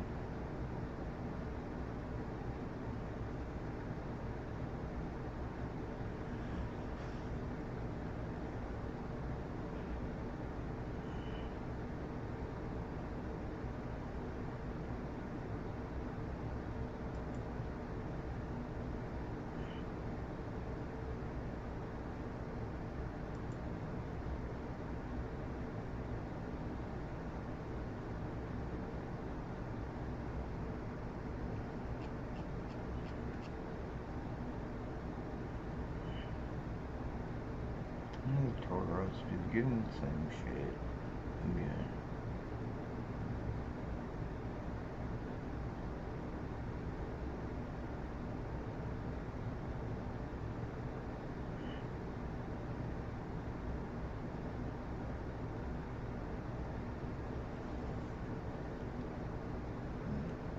That's probably just Benadryl knocking me out, dude.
It just kind of starts when you get close to it.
drops are working in my eyes. Sometimes they don't.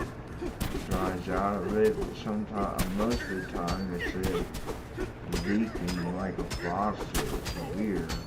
Almost like I'm crying. Except it's not like crying. It's kind of like if you turn the faucet on real low. It's just deep and oop. It's just like running like a real faucet. And my doctor told me, yeah, a lot of times you're lucky because a lot of times your salivary glands and your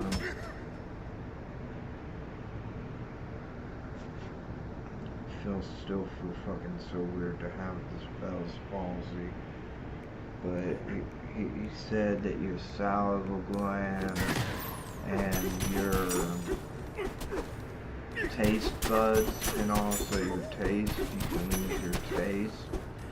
I found that I've lost a little bit of my taste, but it's mostly still intact. It's kind of part of my tongue. And I just drank a bit of hot sauce. Put it, cause I mean I'm huge with spicy foods. I love peppers, dude. Capsaicin are like a sacred gift. They're like a sacred plant to me. Like a gift from God. And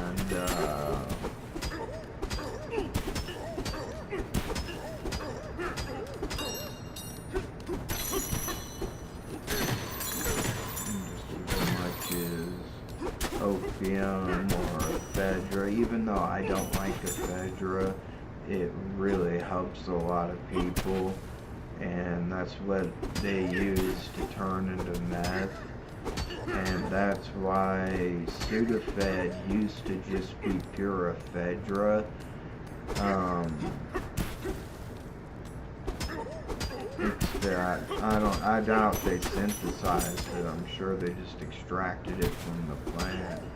But it got so bad with people buying so much of it that they made them turn it into Sudafed. They said, hey, we need you to change the molecule. You can't just use pure ephedra anymore. It's making it way too easy for people to make meth. But like I've always said, if one chemist can do it, another chemist can undo it. So now they just use Sudafed to make dope, and very rarely do people that make drugs give a shit about how safe their drugs are. Usually, you only see that in the hallucinogen community.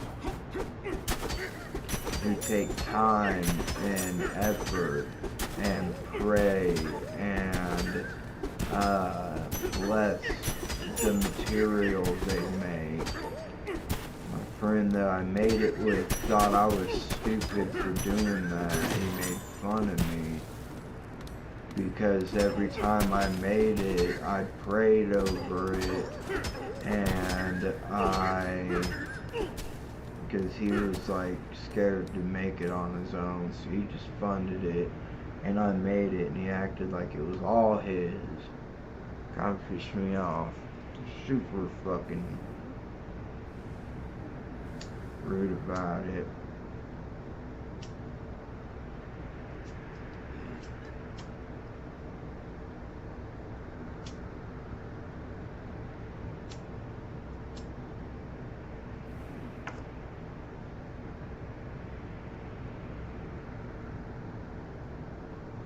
Although one time he did give me about 1 gram, which is about 10 doses.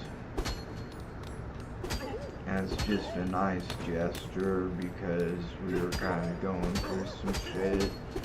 Like, he was being kind of an evil person, and it was really upsetting me. And I was like telling him he couldn't come over anymore and shit. Like, it was all over politics, man.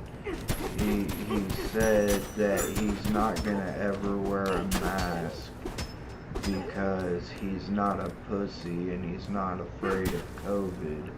And I said, wearing a mask doesn't keep you from getting COVID. It keeps you from spreading COVID if you catch it.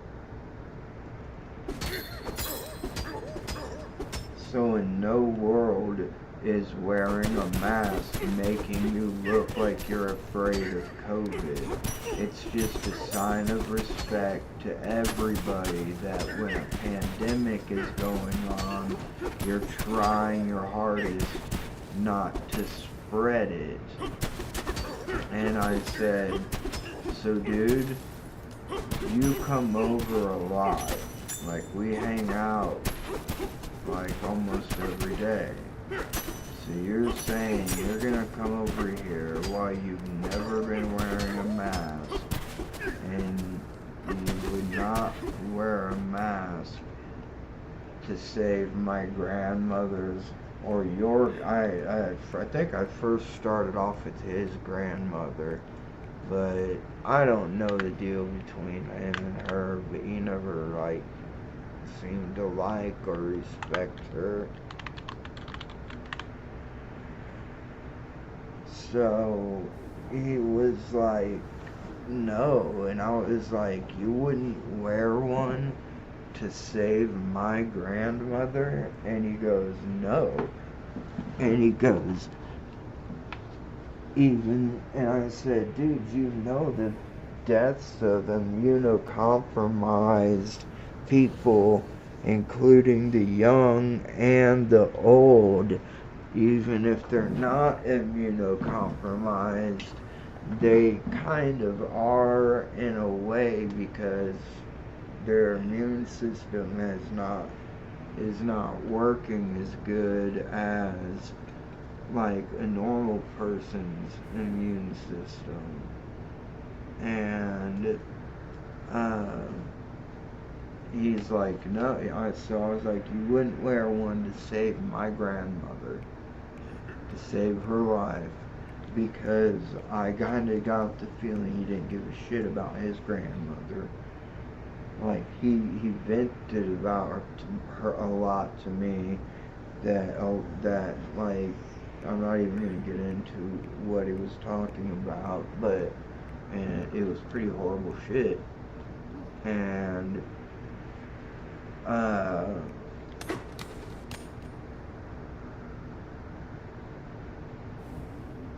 don't know if he was just venting, but that's all he ever did was vent about her. He never had a nice thing to say about her. It was always only bad things, and blaming her for things that she could not help because she was elderly. And she lived with them, and he shared a bathroom with her. And it just, like, he would get so angry about certain stupid shit. Like how he had to clean the bathroom and she never did. It's like, bro, you're in your 30s and you're complaining about cleaning the bathroom that your grandma uses? Like, my grandma would have never let me do that. Because she's a clean freak, she's obsessive, she has to have everything done her way, but I'd do anything for her. If it came down to it, she doesn't wear diapers or anything. She's very lucky that she's reached her 90s almost, and like, I think she's 88. Gonna be 89 this year, and she grade. And I love her so much, but I would do anything for her. And so to hear him be so crass about my grandmother really fucking upset me, because he wanted to prove he wasn't scared of COVID, and he was convinced natural immunity was better. And he was like, hey, even people with the vaccine still get COVID, so why should I get it? And I'm like, dude, vaccines do not prevent you from getting a disease. They make it so if you get that disease, your body can perfectly fight it off. Because your T cells are made, you have specific T cells, I think it's the T cells, for each disease. And those are specialized white blood cells. Now, if you got it from natural immunity like they used to do with chicken pox, but now I think they recommend a chicken pox vaccine, and to not expose your child to chicken pox. But it was different when I was young. They would have like chicken pox parties, and like, hey, make sure you go hug your friend over there. He's feeling sick. Make sure you hug him and tell him you want him to feel better. And we're like 3 or 4 years old, maybe 5 in kindergarten, and we're like, yeah, okay, yeah, that sounds like a good idea. But my parents were just out and out, straight up about it, like, hey, go make contact with this kid, go hug him, so you can get chicken pox just like him. And bro, I remember chicken pox. It's a herpes virus which starts under the skin and makes sores on the top of your skin. And it's the most painful thing in the world. And chicken pox is a full body infection. Like genital herpes 1 and 2 affects the mouth and the genitals. But chicken pox affects your entire body, and that's what shingles is when you're having a reoccurrence of chicken pox later in your life. For whatever reason, you're stressed out, you had something happen with your immune system, that's just something that never goes away. So,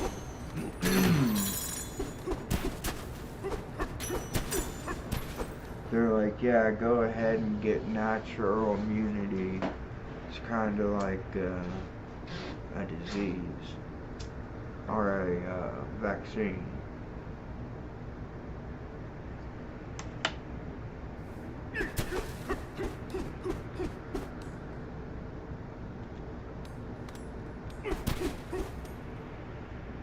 But see, when the vaccine is dead material, it's not fighting back against your body.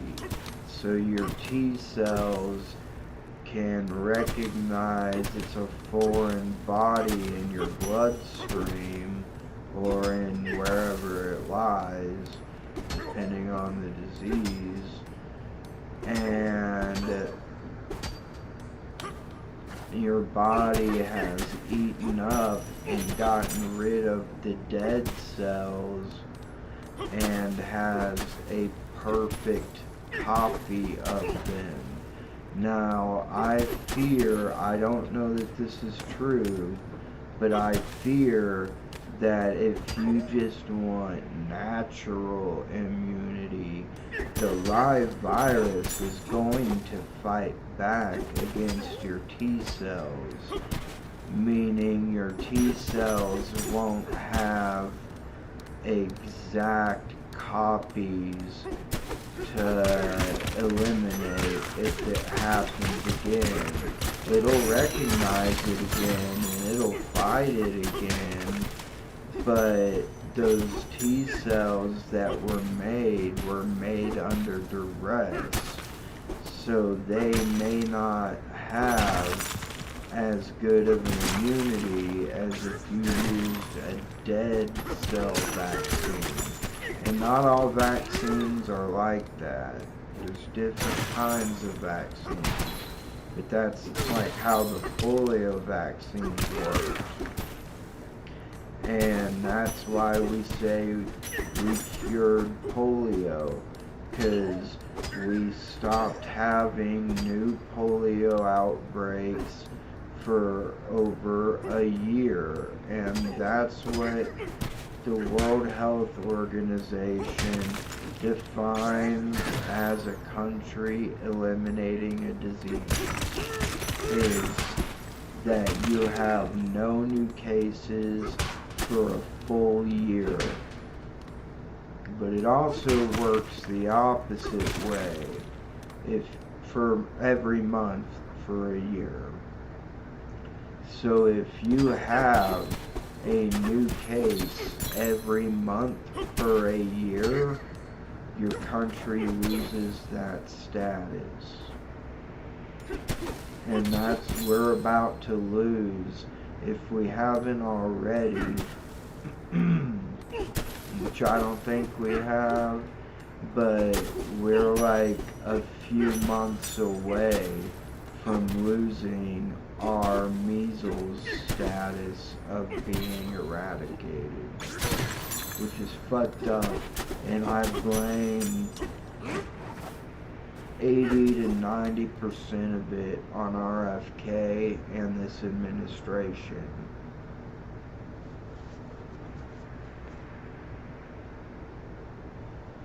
Because people listen to experts. If the doctor tells you something, if you're not an idiot, you listen to it. Sadly, doctors are not infallible. They are fallible. Doctors can get things wrong, like how medications work or whatever, but it's usually because they learn it wrong. It's not because they didn't do enough work. Like with the Oxycontin crisis, that's how they got sued and lost, was it was proven that the pharmaceutical reps were told to lie about doctors about Oxycontin being an amazing painkiller and it being non-addictive.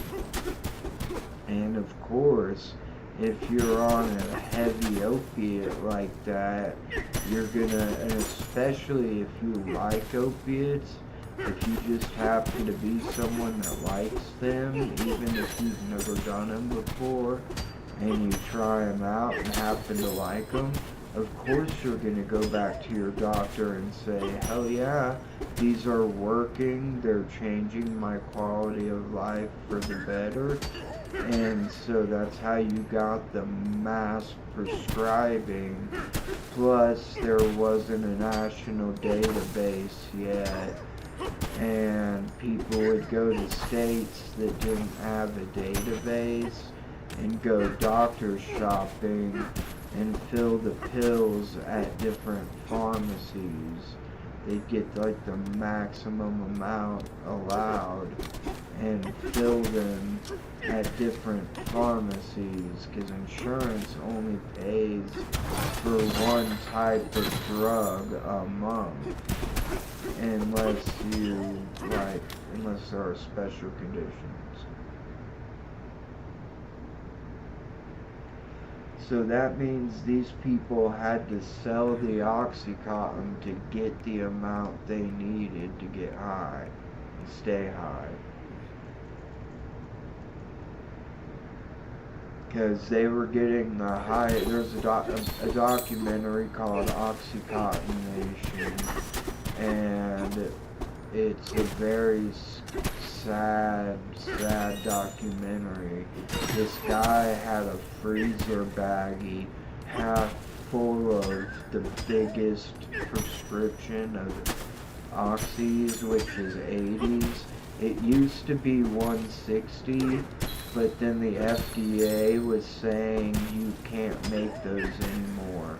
So they were prescribing people 6 80s a day instead of 3, taking 3 times daily instead of 160 3 times daily, because too many people were overdosing and dying, thinking that they're a heroin addict or whatever. They do that drug every once in a while, and everybody's like, just one pill couldn't kill me, but it was killing people all over the place.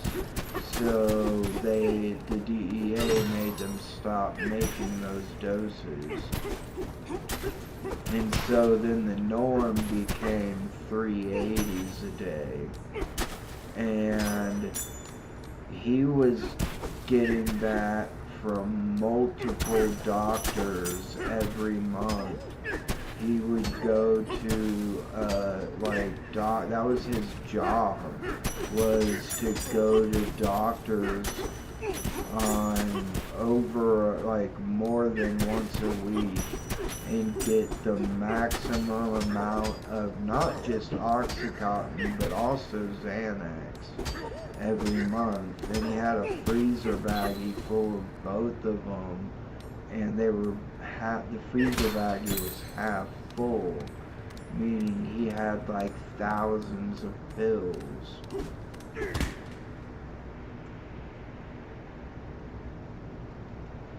And he kept talking about how his girlfriend died. He was like laying in his bed, shooting up, getting high, because it was just a documentary on this dude's life and on some other people. And this dude was like, yeah, he kept bringing up, because he was like nodding out and coming back, and he kept bringing up that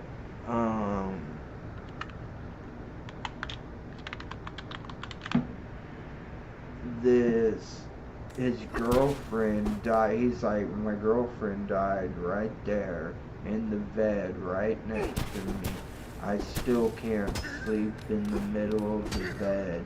I still sleep on my side of the bed. Or maybe he changed and said now he sleeps on her side of the bed, but he won't sleep in the middle of the bed anymore because she died, and now he's either like sleeping where she slept, or he was sleeping where he slept because he couldn't take it. I can't remember which one, but because they like had a queen size, and he was now alone. He could have just slept in the middle of the bed, but he couldn't do it because his girlfriend dying affected him so bad. And the guy doing the documentary was like, your girlfriend's dying, it seems you keep talking about her and how she died right there in that bed. They got high one night before they went to sleep, and they were shooting up, and he woke up and she was just blue and cold. She was dead. No chance of bringing her back. Completely dead. Probably had been dead for at least 8 to 12 hours. However long they were asleep. Or however long until he woke up the next morning and found her. He reached over to wake her up to get their morning shot, and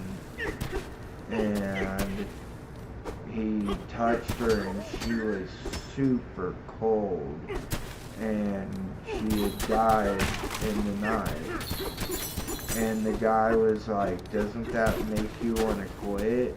And he said, "Of course it does, but I can't quit. I'm too addicted." Like, the withdrawals from opiates are insane. Your body makes extra receptors because your brain does not want to be high. So for every medication you take, whether it's Tylenol, whether it's Benadryl, like over the counter, OTC, or whether it's prescription and very addictive like Oxycontin, your body develops, or even antidepressants or antipsychotics. They tell you, unless you're having a severe allergic reaction or a severe reaction to a drug, never stop it cold turkey. Talk to your doctor, and if you need to, titrate down.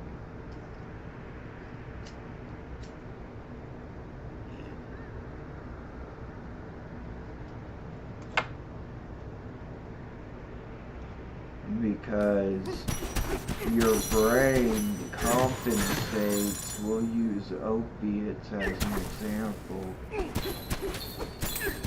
Your brain compensates in 2 ways.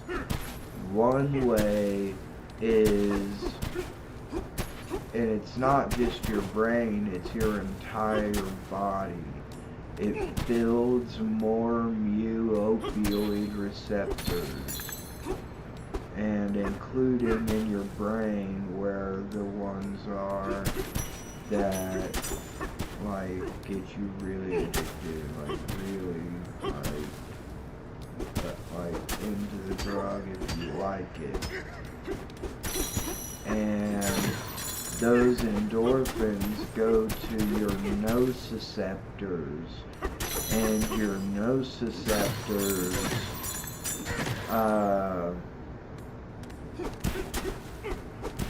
or when your endorphins go to your opiate receptors, it calms down your nociceptors.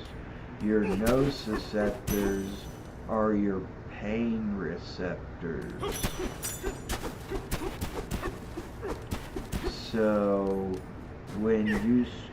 your body makes extra opiate receptors, and it also stops making the endorphins that go to the receptor, because to your body, why spend extra energy making something that it already has in abundance?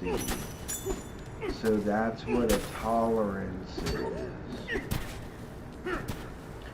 And that happens with all drugs. I don't care if they say a drug is non-addictive. If you take it for long enough, that's what will happen. And that's why even with allergy medication, if you begin to have a reaction with it, your doctor will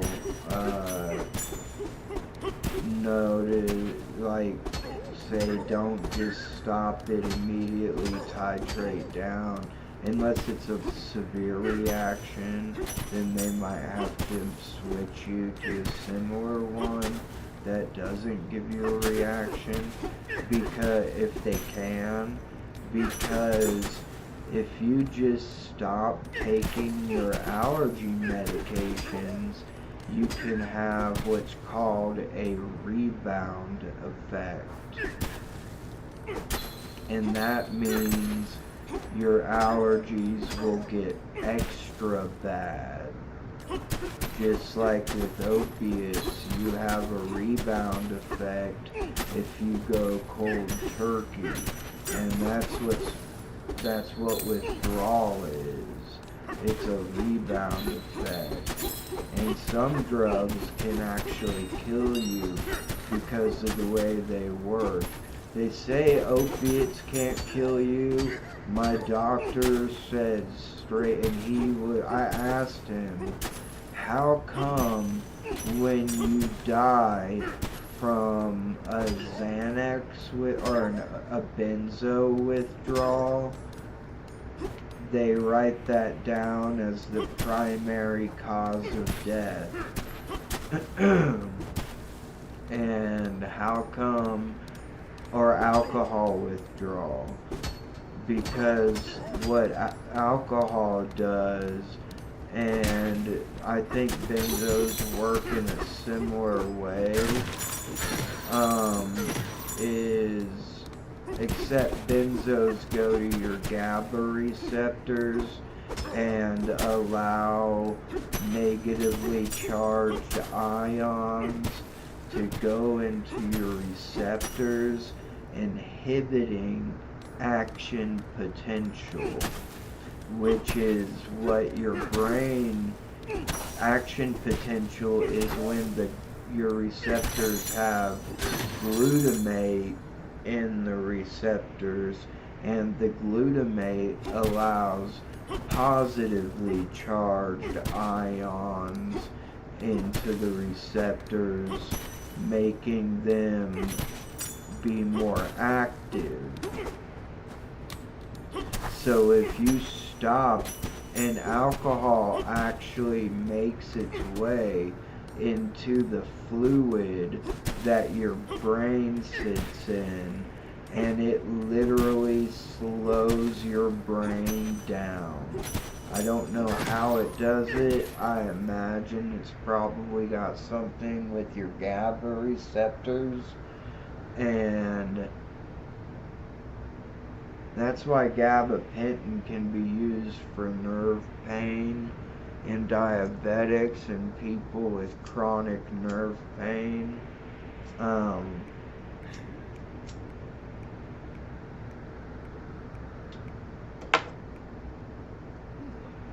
I forgot what it's called when you have chronic nerve pain because your nerves are just too active. There's an actual disease that they treat that with gabapentin.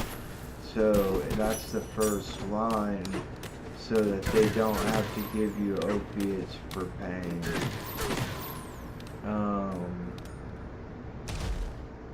God, I can't believe I can't remember the name of that disease. What is it?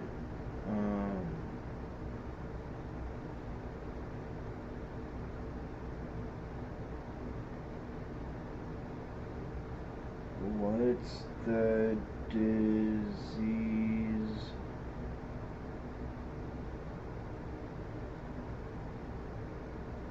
that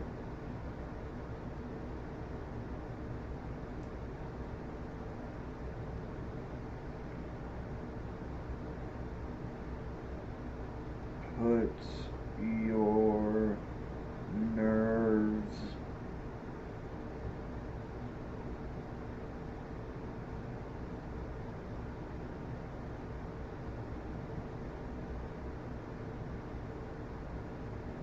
into overdrive? It's right on the tip of my tongue. Come on, AI. There is no single disease. Well, no shit, but what's the conditions called nerve hyperexcitability, blah blah blah, conditions of the central nervous system, not that. Conditions of the peripheral nerves, that's more what we're looking at. Oh my god, it's not telling me.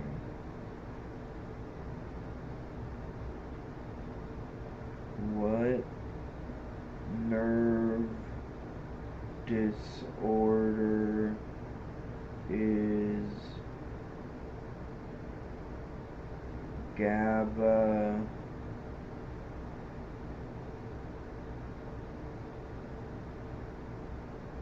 pentin?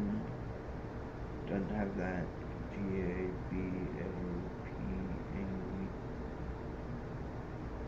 GABAPNTIN.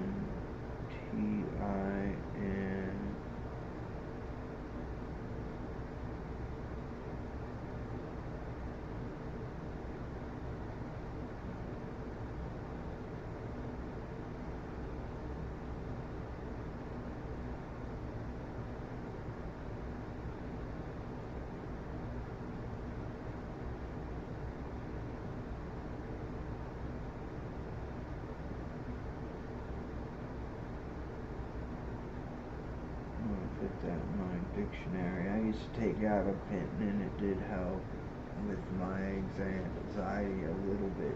Some people can even get a little high on it, like benzos, but I couldn't. It didn't work like that for me.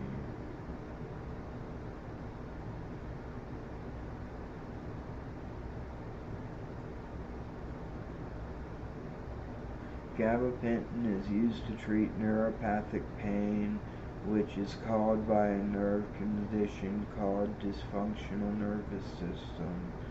Specifically, nerve disorders that it treats includes posturpedic neuralgia, diabetic neuropathy, which I talked about, RLS, restless leg syndrome, chronic nerve pain. Off-label also includes managing nerve pain in the back and neck, such as sciatic and others. Dude, what the hell?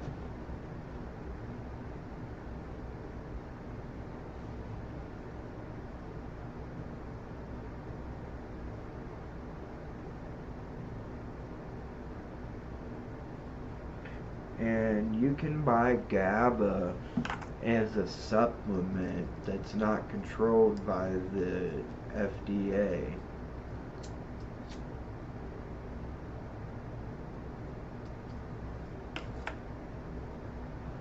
And what GABA is it's the precursors that your body can use to make GABA to go into the GABA receptors. GABA pentin is just the drug that goes to your nerve receptors.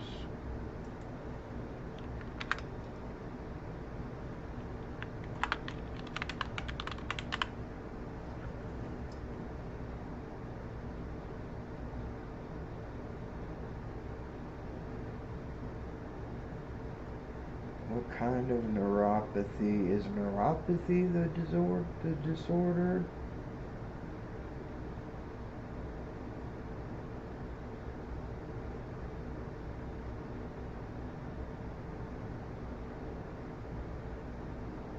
Peripheral neuropathy.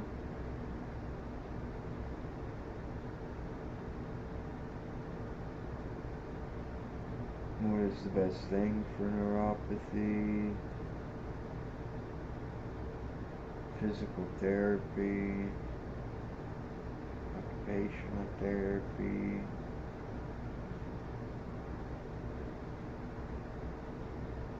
often mistaken as neuropathy. That's a good one.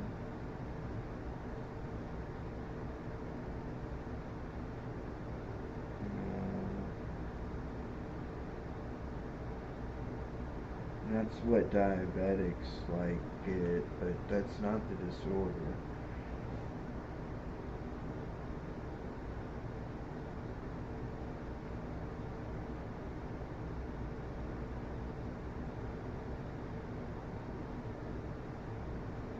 might have changed the name of, they might have studied it more now, and they don't use the name anymore, but over a decade ago it was really problem.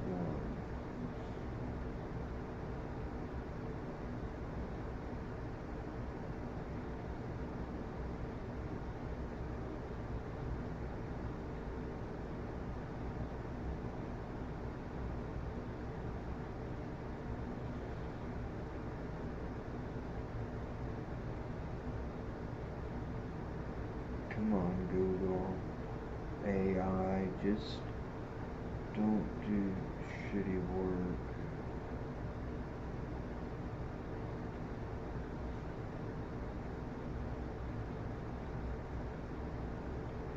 We're just saying CRPS, complex regional pain syndrome. Guillain-Barré syndrome, that's a bad one. I think that's an autoimmune one. It's a rare neurological disorder in which a person's immune system attacks part of their own peripheral nervous system. So yeah, it is a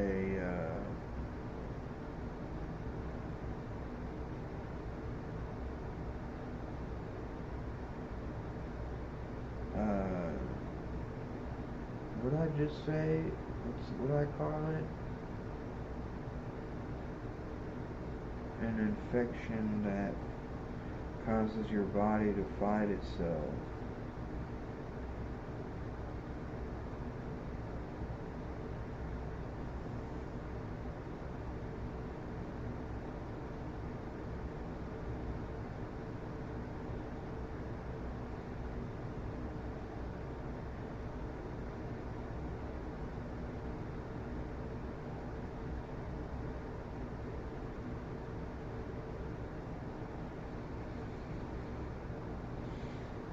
Autoimmune, yeah, it's an autoimmune disorder.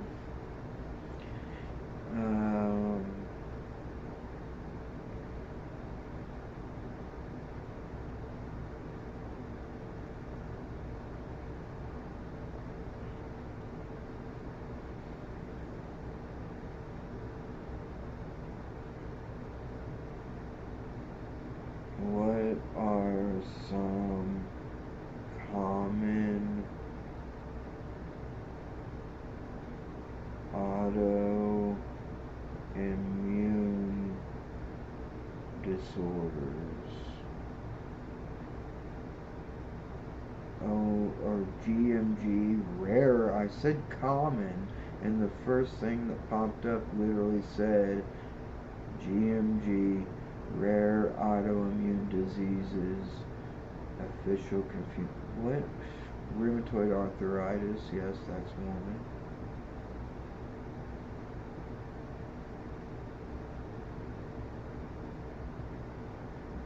Generalized myasthenia gravis. I think that might be Graves' disease.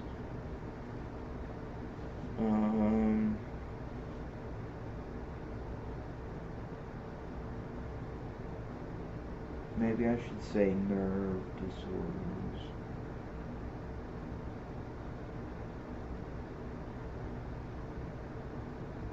It's gonna kill me when I find it out and remember it. First one again is that rare disease.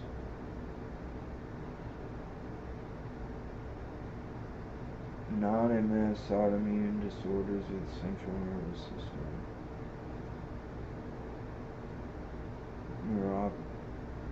Neuromyelitis optica. Optica, is that in your eyes? Loss of vision in one or both eyes. Damn. Anti-myelin. Oh no. Anti-myelin oligodendrocyte. Oh my god. Anti-myelin oligodendrocyte. Fucking ass. Anti-myelin oligodendrocyte glycoprotein glycoprotein antibody disease. Does that eat away your myelin sheaths and fuck up your nerve transmission? These symptoms, there are differences among disease symptoms include where the treatment, it doesn't say, but I imagine that's what it is by the name. The treatment is also similar, but not the same as those for NMO. Their diagnosis process is very similar to NMO. They are to say what that was.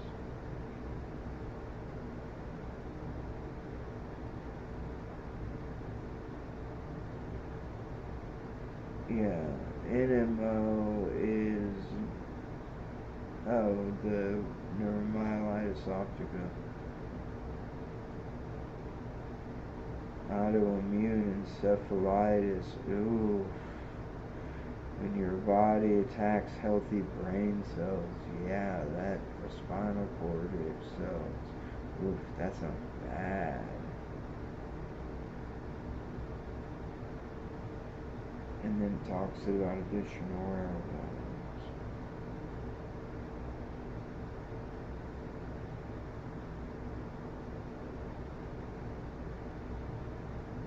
Common nerve disorder causing pain. And I should just not say intermittently, I said intermittent pain.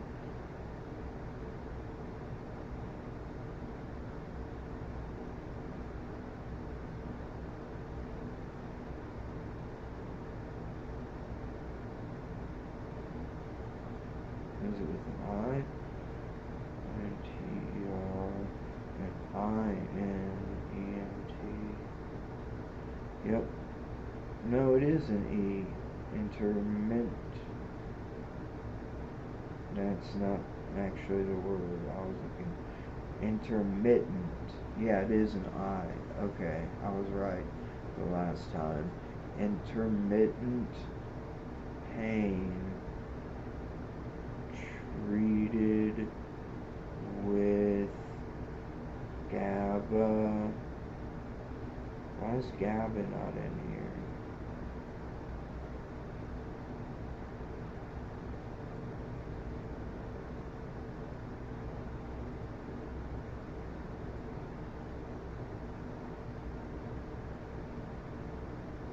Gabapentin. Why is it not coming up?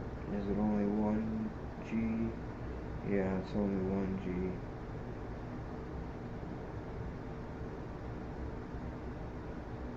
Yeah, it's only one, or not G, it's only one B. Two common nerve disorders that cause trigeminal neuralgia, postherpetic neuralgia. I think it might be neuralgia. But that's not it.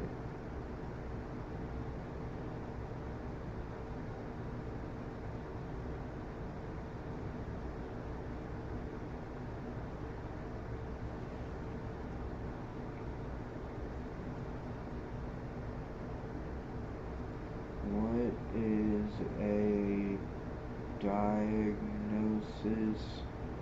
for unknown nerve disorders causing pain? Peripheral neuropathy, neurological disorder, trigeminal neuropathy, just neuropathy, shingles. Maybe it's just neuropathy, but I don't think that's it.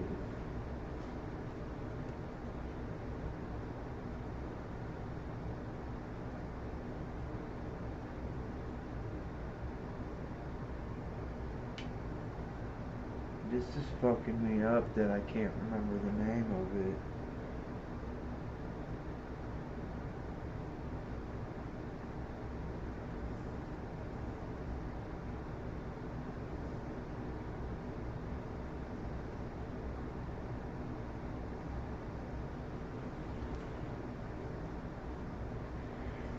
Diabetes, HIV, celiac disease, trauma,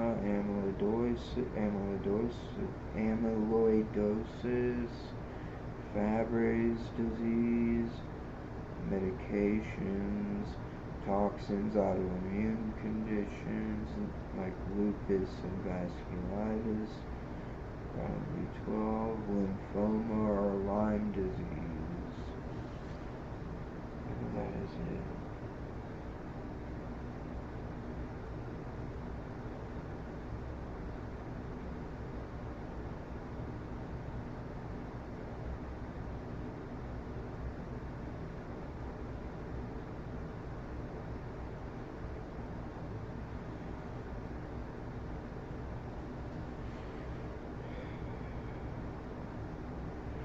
Usually treats what is it used for? Gabapentin. It's usually treated seizure disorders. Most common seizures or neuropathic nerve pain. Is also used to command RLS. Primarily prescribed for conditions beneficially approved by the FDA: post-traumatic neuralgia, partial onset seizures, restless leg syndrome, off-label diabetes, alcohol withdrawal, which makes sense, anxiety, which makes sense, chronic pain, particularly those with the neuropathic component, migraine. Why is it? I'm gonna have to start going through past the AI.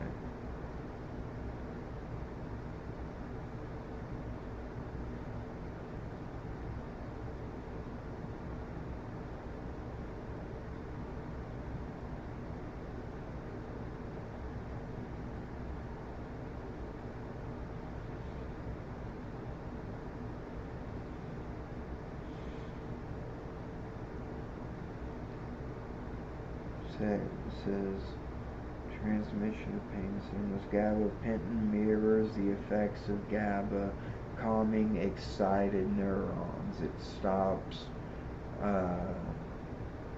action potential and calms down your nerves.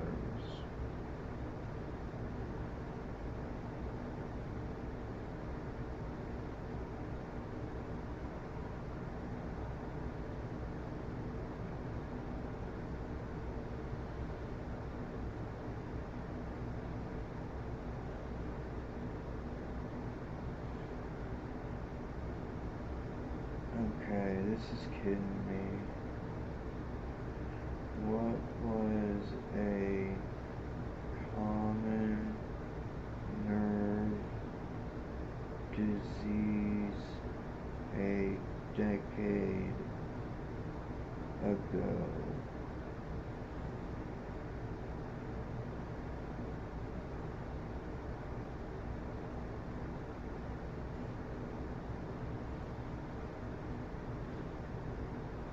Library at NLM. What's NLM?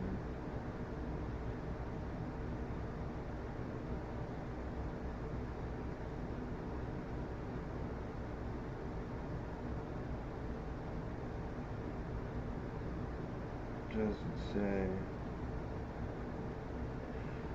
Okay. 4 decades of neurodegenerative disease research. How far we have come.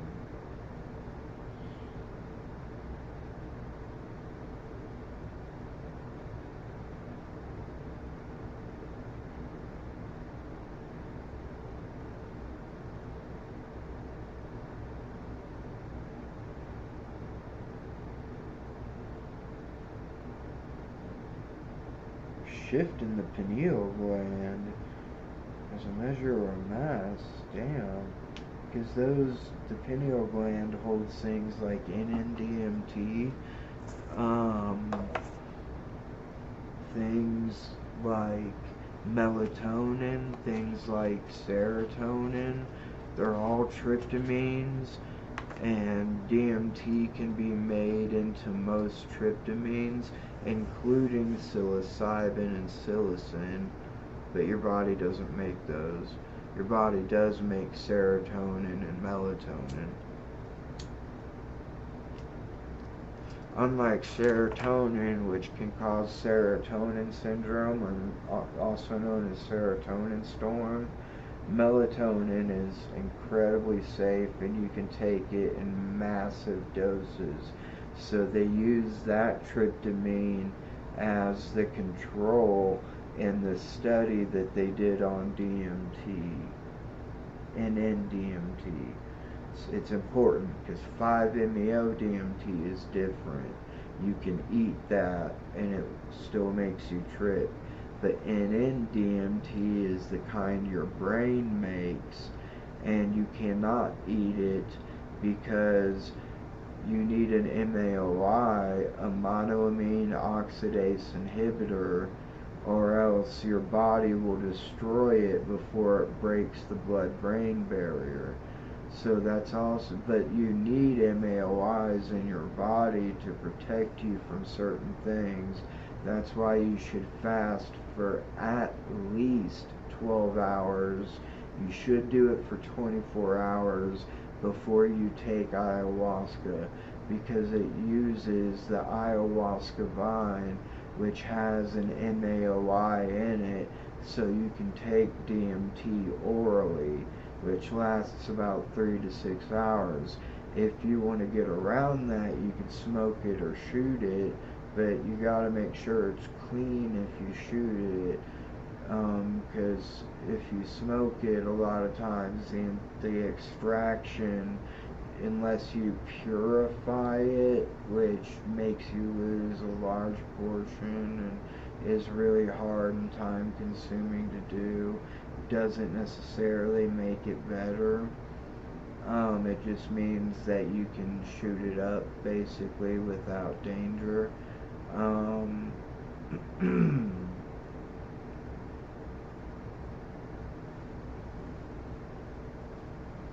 It can contain traces of naphthalene or another polar solvent that you use to extract it from the plant matter. First, you can use an acid or a base to extract the plant matter, and then you can purify it. From what I know, you only use bases because acids could really fuck you up if they stay in there, and most people don't clean that out. Bases probably aren't good either. But if you're going to pure it, I imagine you could use anyone, but acid might destroy it, so maybe you should only use bases, because I've never heard of anyone using acids. I've only ever used bases, and I've never heard of anyone using acids.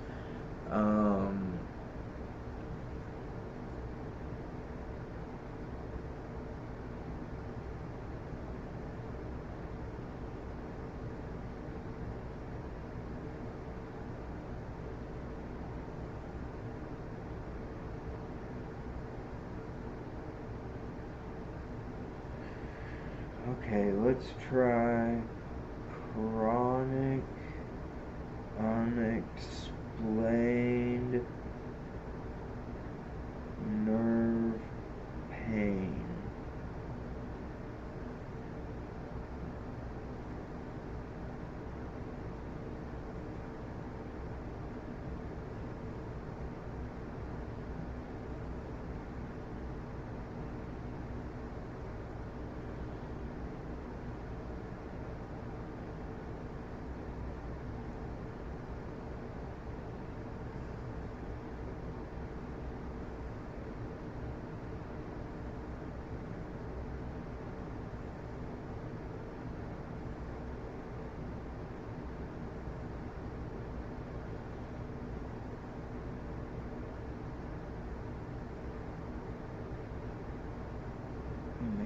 It's neuralgia.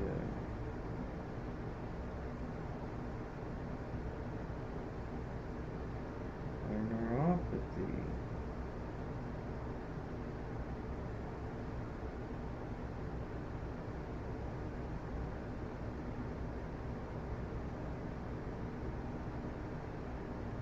But I don't think that's it.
Like, I'm not using, I want, not what it treats, what it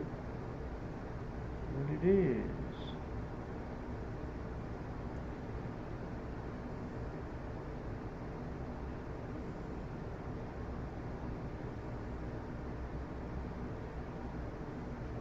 Can't believe it's not coming up. It's such a common thing that they used to prescribe all the time for.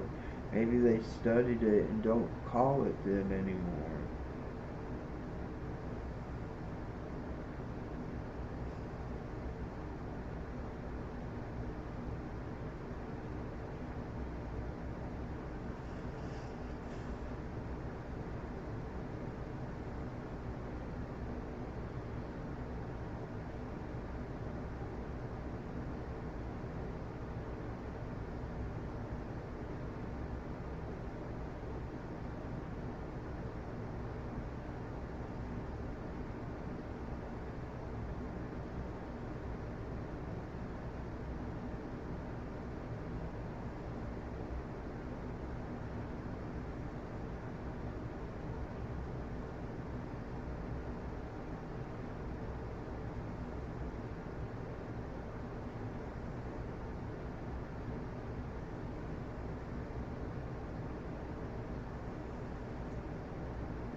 This video, doctor explains gabapentin uses, side effects. This is the car I drove for 8 years, but as long as there are apprentices in my car, I'll say that this car, and say this... Hello, my name's Dr. James O'Donnell. Liquid that you can swallow. I hope this video...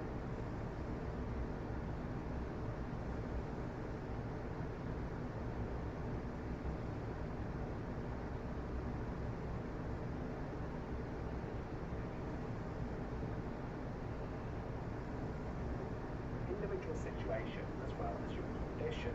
Now for epilepsy, the usual dose for adults and older children aged 12 and older is 900 milligrams to 3,600 milligrams a day, split into 3 doses. Yep. For younger children aged 6 to 12, the dose will vary depending on weight. Now for nerve pain in adults, the usual dose is also 900 to 3,600 milligrams a day, again split into 3 doses. Gabapentin comes in several forms: capsules, which are 100, 300, you should swallow gabapentin capsules and tablets. Use the plastic syringe and take it. For epilepsy, gabapentin, however, you should always have this within 2 hours of your next itching important to take gabapentin out to remember to take your medicine. If you're sleepy, you've got double vision, you start slurring your words, you have medication. Especially if you've got epilepsy, is it may... Why yes? 32-year-old man presents Syphilis.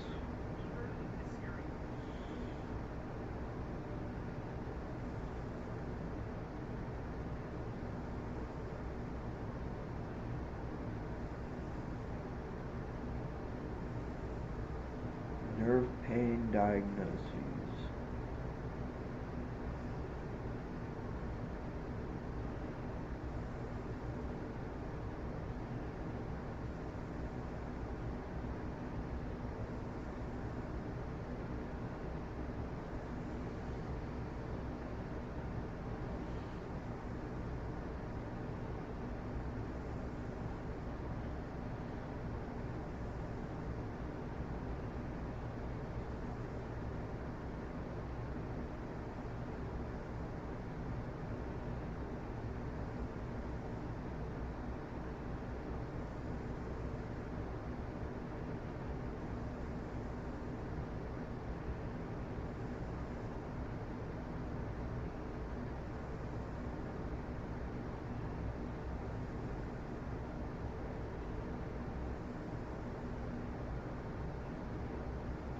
keep saying neuralgia.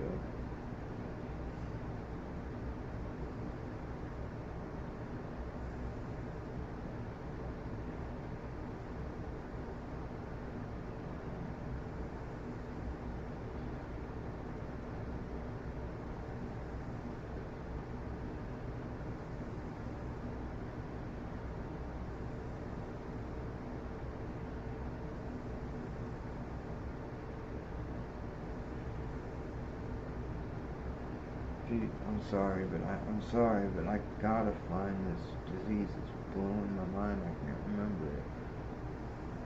And it's so common that it used to be so common, at least, that they gave everybody it.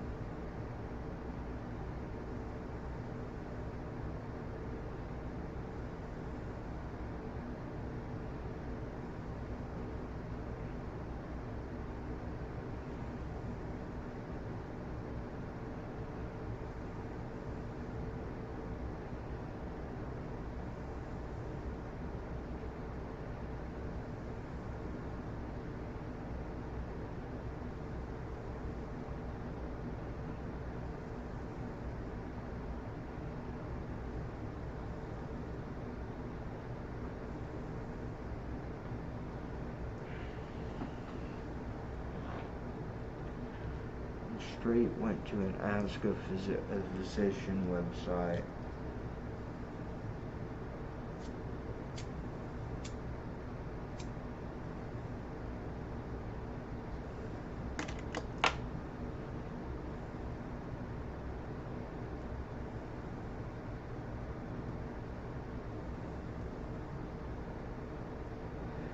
What is the age of the patient? Middle age.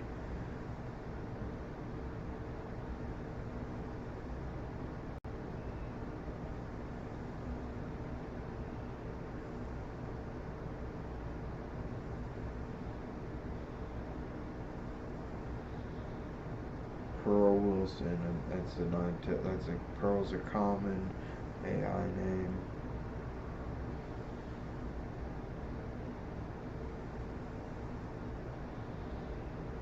The gender, both genders.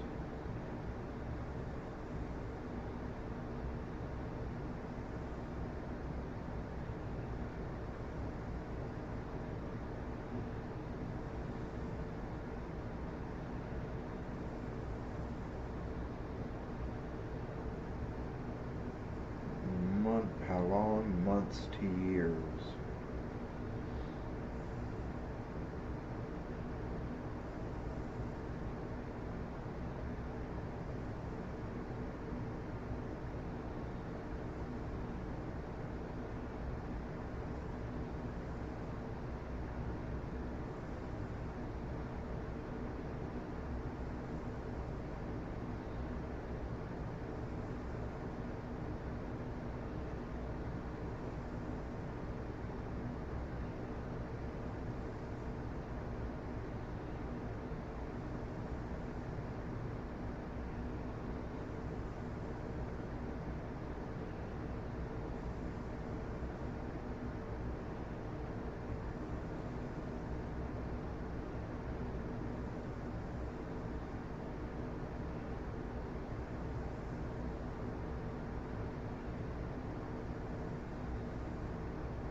Oh, I'm not paying for that. Get fucked.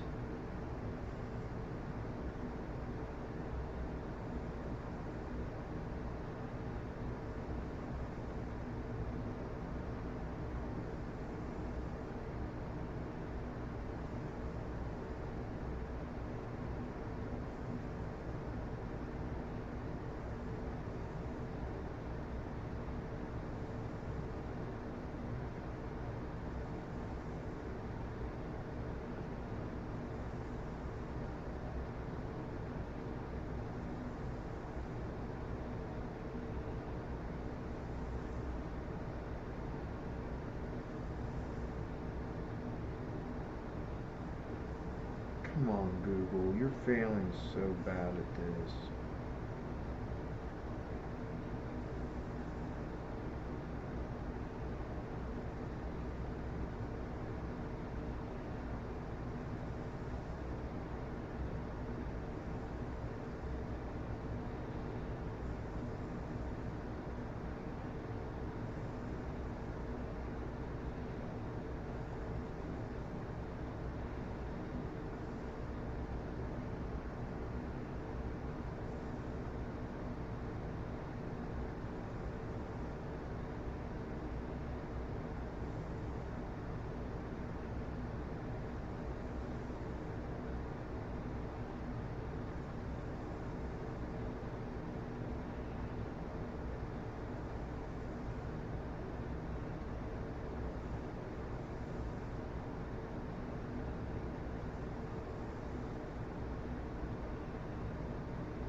What was it? 13 through 15.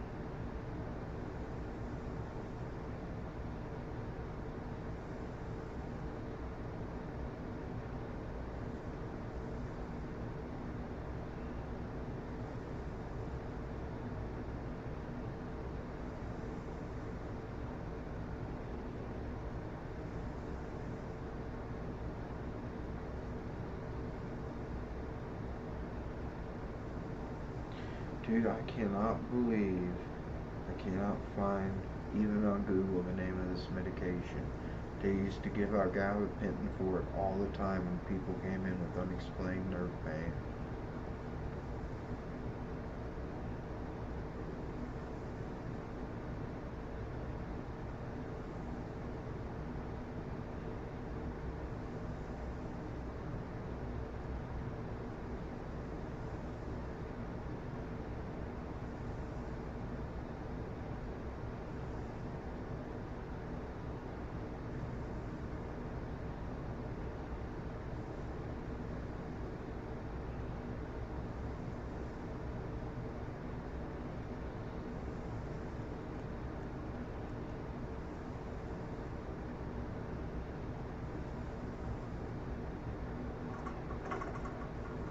Dude, it'll come to me.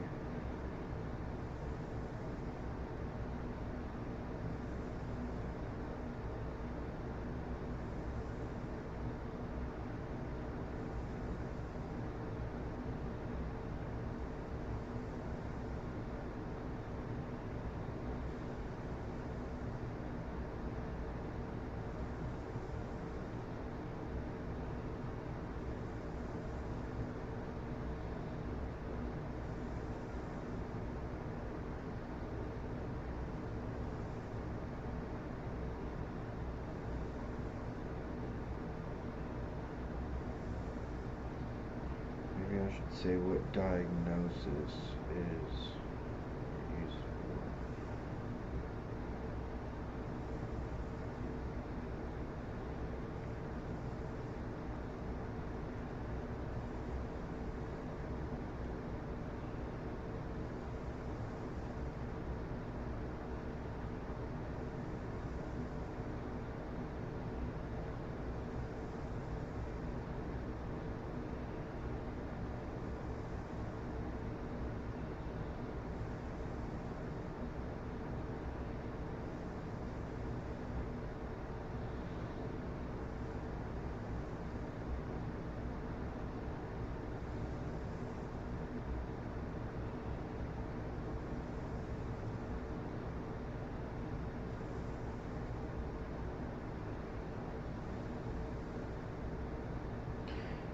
What is a common unexplained condition of excited nerves causing pain?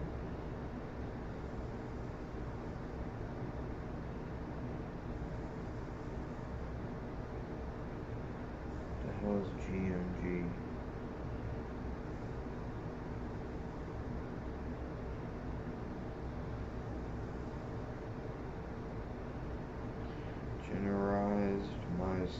gravest. No.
Wikipedia has a lot of useful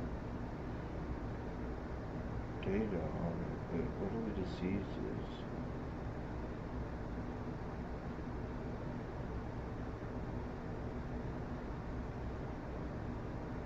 Excitatory neurotransmitters, primary glutamate, because glutamate is what I said, allows positive ions causing action potential.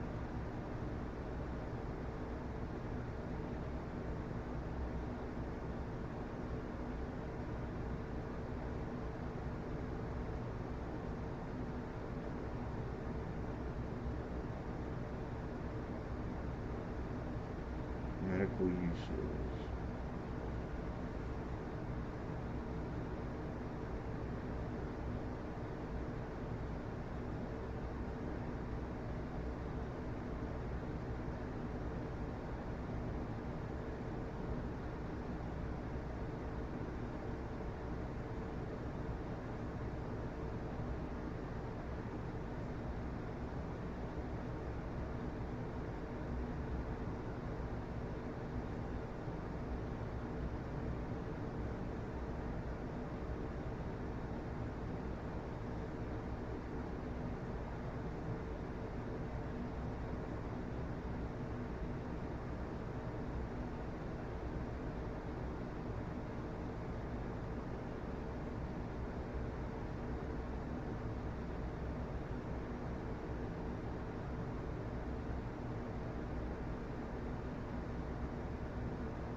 they used to advertise gabapentin for, because it was all over the TV for a long time.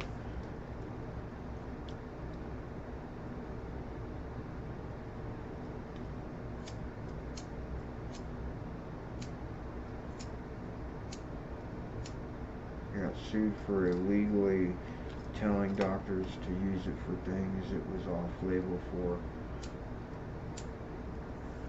$430 million. That's nothing to them.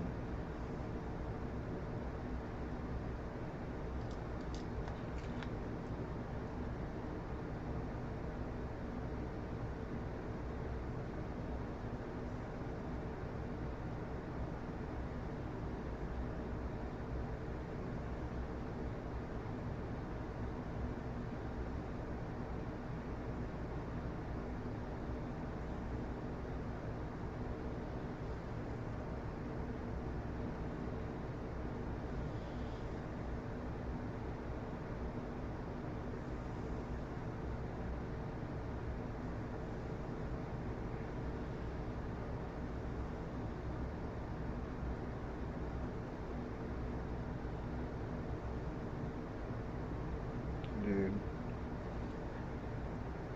I'm just gonna have to give up. I can't remember it. I can't remember what it was used for.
Generalized nerve pain disorders.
What is neuropathy also called?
All that's for gabapentin.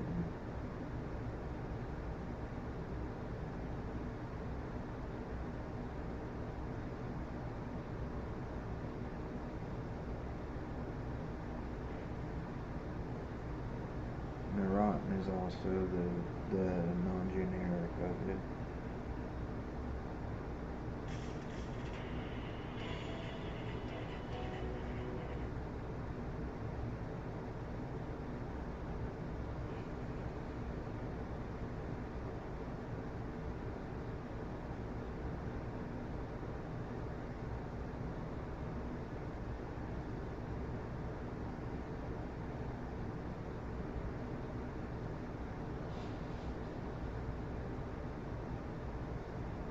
Fibromyalgia. My God, that took so long to find out. Fibromyalgia. Jesus Christ. That's what gabapentin was usually treated for. Why is it so hard to find fibromyalgia? They not call it that anymore?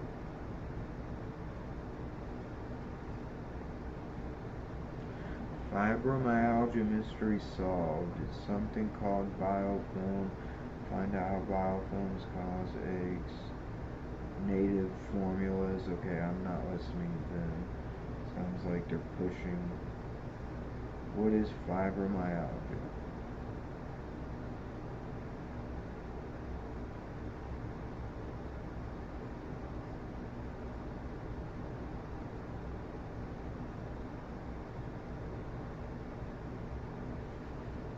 This doesn't.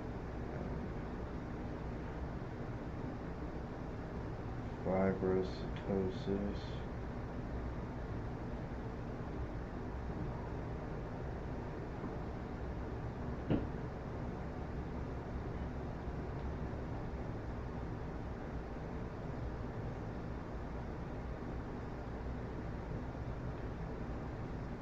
Acetaminophen, which is Tylenol, ibuprofen, which is Advil, naproxen sodium, which is Aleve, even antidepressants. It doesn't say gabapentin.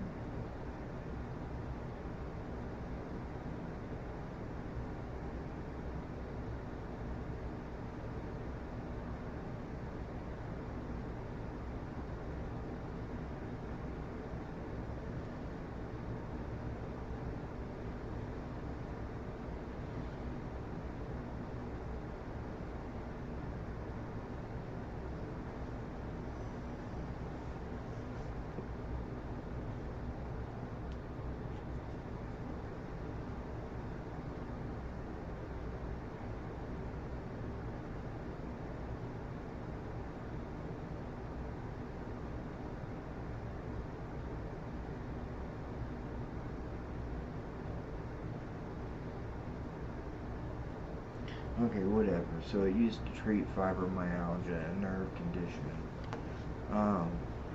And when your brain is fighting a drug and causing a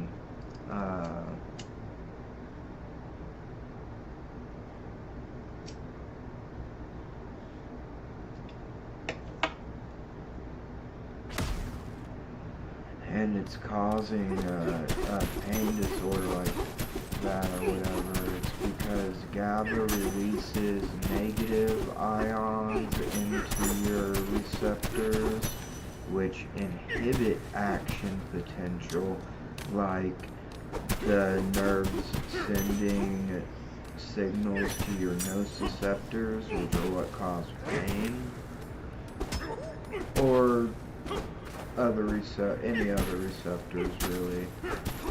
That's how benzos work. They severely and tightly bind to the GABA receptors, which is why it's weird that they don't use it to treat neuropathic pain. I don't know why they don't. In fact, I'm going to see why don't they use benzos for neuropathic pain.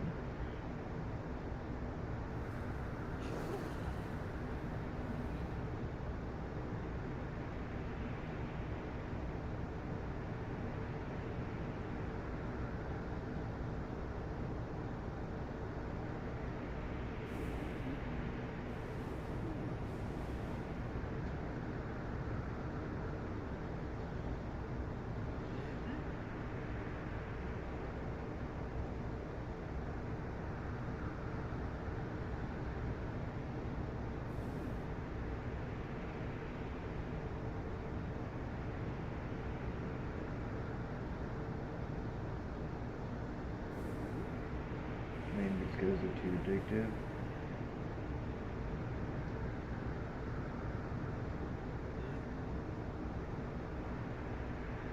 Psychedelic medication, yes.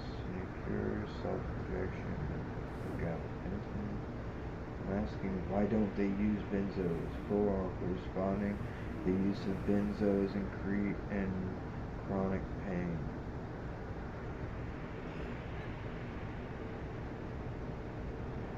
Says they don't work, which doesn't make sense. clonazepam as an adjuvant analgesic in patients with cancer. I guess in rare cases they do.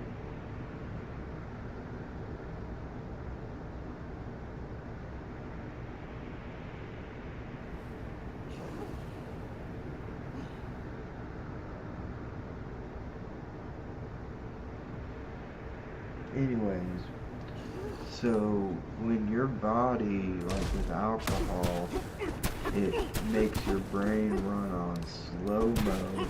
When you immediately stop drinking, your brain is still trying to speed itself up, which causes seizures and death. It's called status epilepticus on your death certificate, and the primary cause is alcohol withdrawal or benzo withdrawal. And I asked my doctor why they don't use opioids as the pain or as a effect if you die from opioid withdrawal, because you were in so much pain you had a stroke or a heart attack because you were in withdrawal. And he goes, you know what? I don't. Because he said, ask me any question. It was a day where the clinic let clients come in and talk to all the new staff, because we had a bunch of new staff, and they were all there, and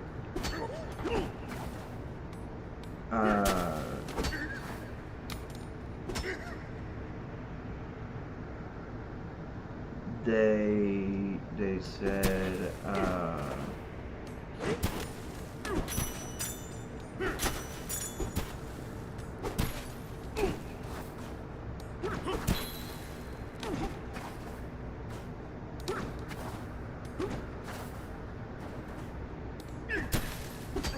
my doctor goes, you cannot die from opiate withdrawal, you just cannot.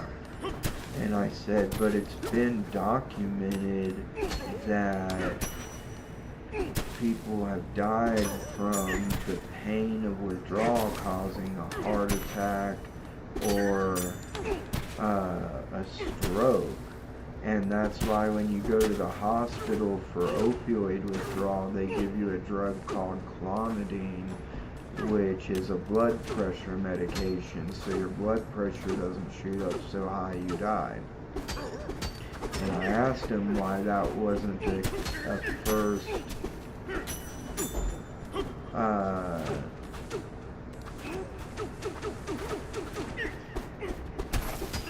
because on death certificates there's a primary and there can be a secondary or even probably more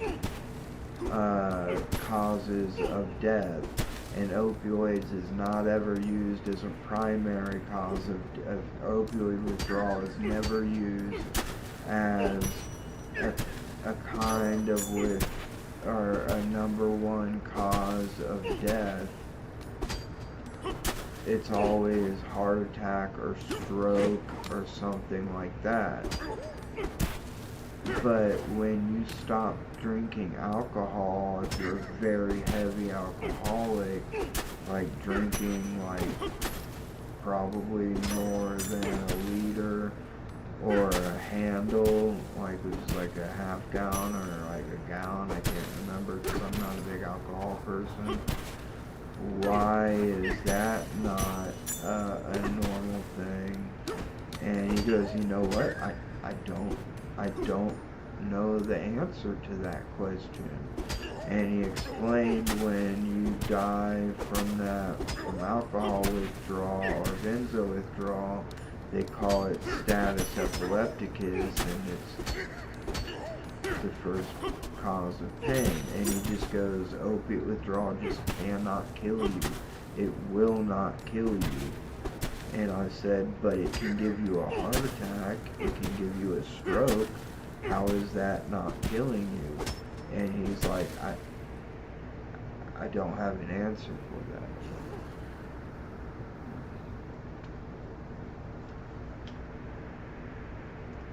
Which is probably because it's very probably extremely uncommon.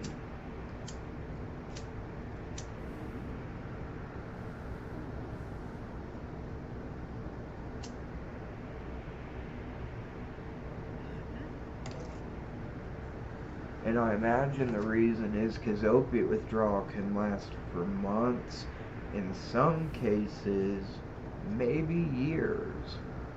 That's maybe, like that's a very big maybe. You'd have to be a very bad addict, but you could get permanent withdrawal symptoms, from what I've heard and experienced.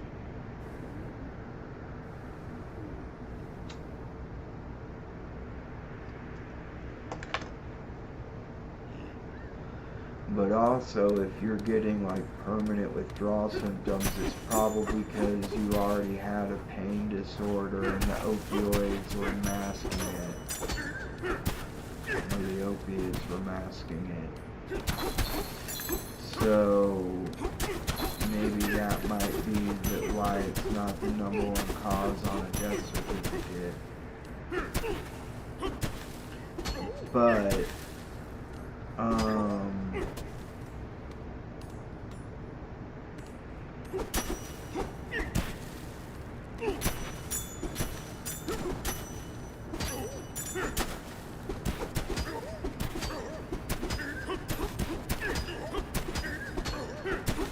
the thing is, you okay, pup? You got a hairball?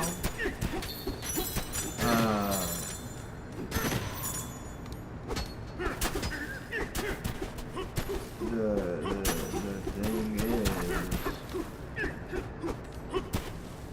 is that it's probably because there is a predictive time when alcohol withdrawal and benzo withdrawal will kill you. And it's because your brain becomes overexcited because it no longer, it has a bunch of extra glutamate receptors and it stops making GABA as much as it might have normally made. So, and alcohol goes into the liquid instead, the water liquid, it's actually called cerebral spinal fluid. The liquid inside your brain that is actually used to clear excess chemicals that weren't reuptake into the other side of into the presynaptic space for whatever reason. And at night when you sleep or whenever you get into a good sleep,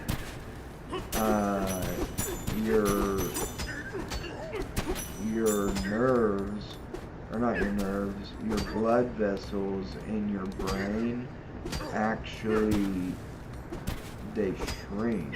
Like, it's the opposite of dilation. I can't remember the word now, fuck. I have to use Google again.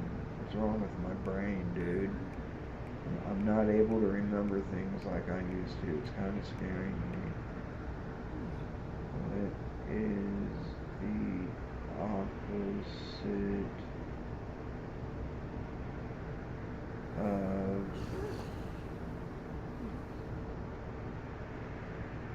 wait, what was that?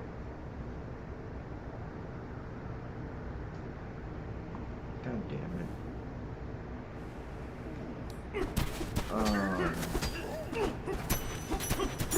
I was saying alcohol goes into the cerebral spinal fluid and causes your brain to work in overdrive. Benzos go to your GABA receptors and keep glutamate or go to certain receptors and keep glutamate from creating action potential. And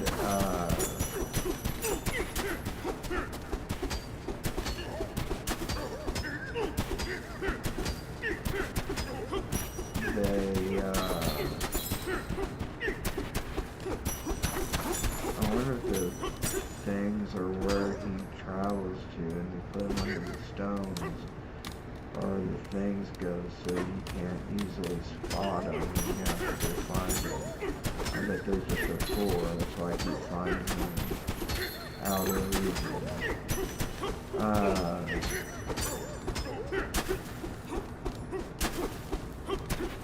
Let me go look at my stream and see what I just said.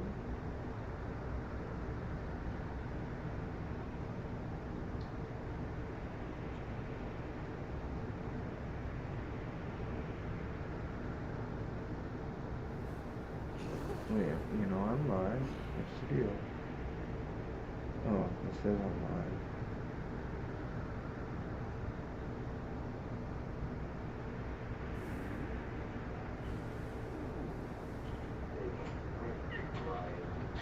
Oh, the opposite of dilation.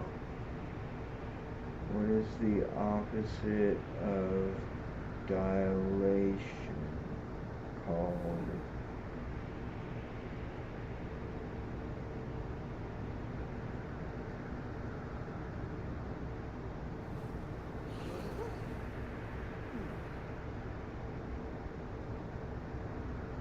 Thinning. Okay. What is the word for opposite of dilated pupils? That's what I'm looking for. Constricted. Jesus, how could I not remember a word like constriction? Okay, so the blood vessels constrict, and it allows the cerebral spinal cord fluid to go throughout your brain and clean out those extra chemicals. That's why sleep is one reason why sleep is so important. Because if you don't sleep, it can actually kill you because of the buildup of those chemicals and other understood reasons that you can. If you do not sleep, you will die. And that's why even people that say they stayed up for weeks at a time because they were meth heads, they're lying. They actually would have micro sleeps, which is when you just pass out and don't realize it for a little while, at like a very little while, like maybe a minute or two at a time at the most, probably. I don't know the definition, but around like a very short amount of time. And then you wake up and you continue where you left off. And you don't realize, it's probably because you're so high on meth, that you actually had a micro sleep and just blacked out for a little bit. So, when you sleep and you get into a good sleep cycle, I don't know what part of the cycle it happens in, but your blood vessels constrict and allow the cerebral spinal cord fluid. God, it's so hard. I can't talk with one of these in my mouth because of my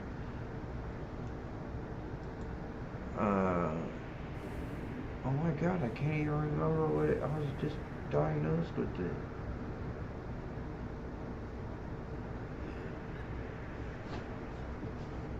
Bell's palsy.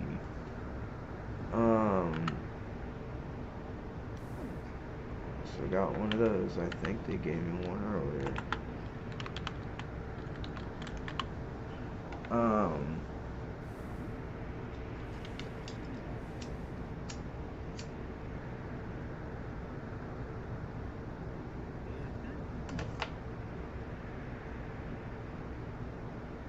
So what happens is, like when you don't sleep, that does not happen and it builds up, and that's why you start to hallucinate, and because chemicals are binding to places that they shouldn't be binding to, kind of like how LSD or serotonin-like drugs work. LSD prevents the reuptake of serotonin, also fits into serotonin receptors, and that's why you get weird conditions like hearing shapes, tasting sounds, or like hearing colors. It's called synesthesia, when your senses are not matching what they should be doing. Like if you taste a sound, you're supposed to hear sound, but if you taste sound or you see sound, that's known as synesthesia. And luckily with hallucinogens, they're very, well, most hallucinogens like LSD, mescaline, DMT, mushrooms, or psilocybin, they're very, very safe. Ketamine is not very, very safe unless it's used in the correct dose.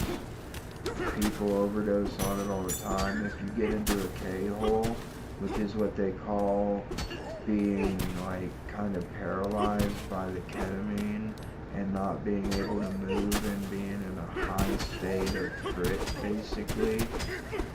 That's why they use ketamine for surgery.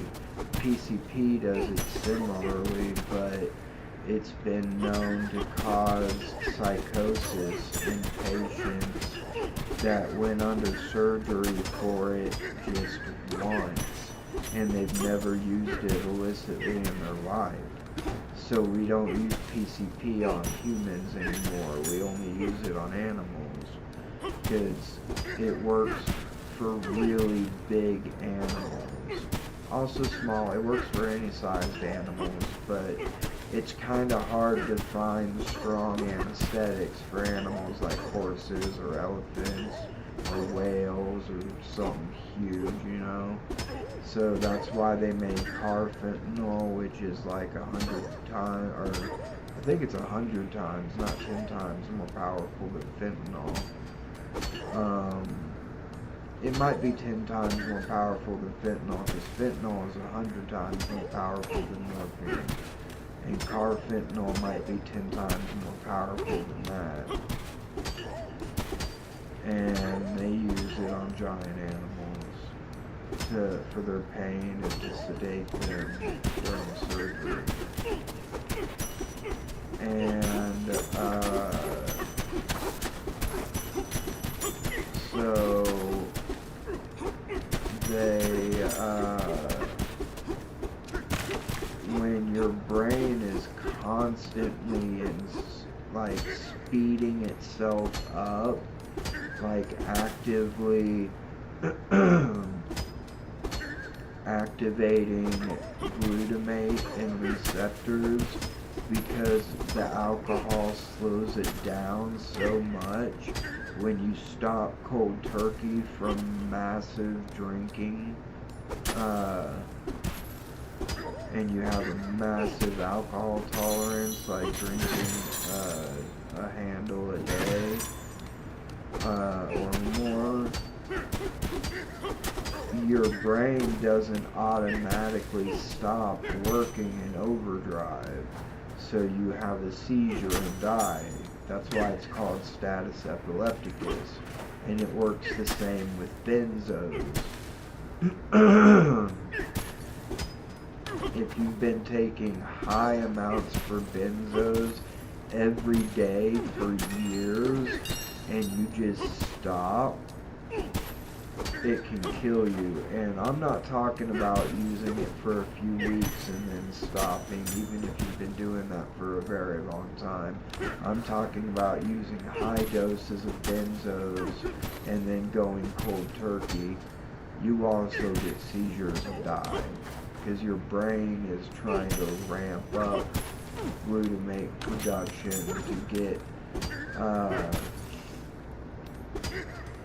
positively charged ions into your receptors to create action potential, because your brain fights getting high. It just does. That's what tolerance is.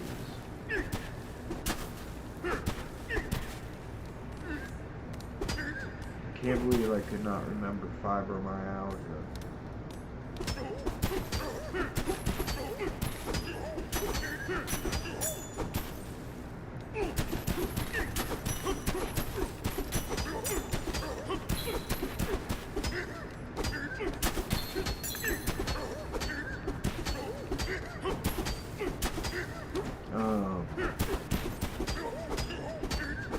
So those are like rare cases where you can die from drug withdrawal, from just quitting a drug. That's why you should never withdraw from any drug without talking to your doctor. Even if you're using an illicit drug and you're scared to tell them that you've been using an illicit drug, if you're going through withdrawal, you need to talk to a doctor, and they will get you to an addiction specialist, and they will write you an emergency prescription in the meantime, get you into an addiction specialist who can treat you until you're clean.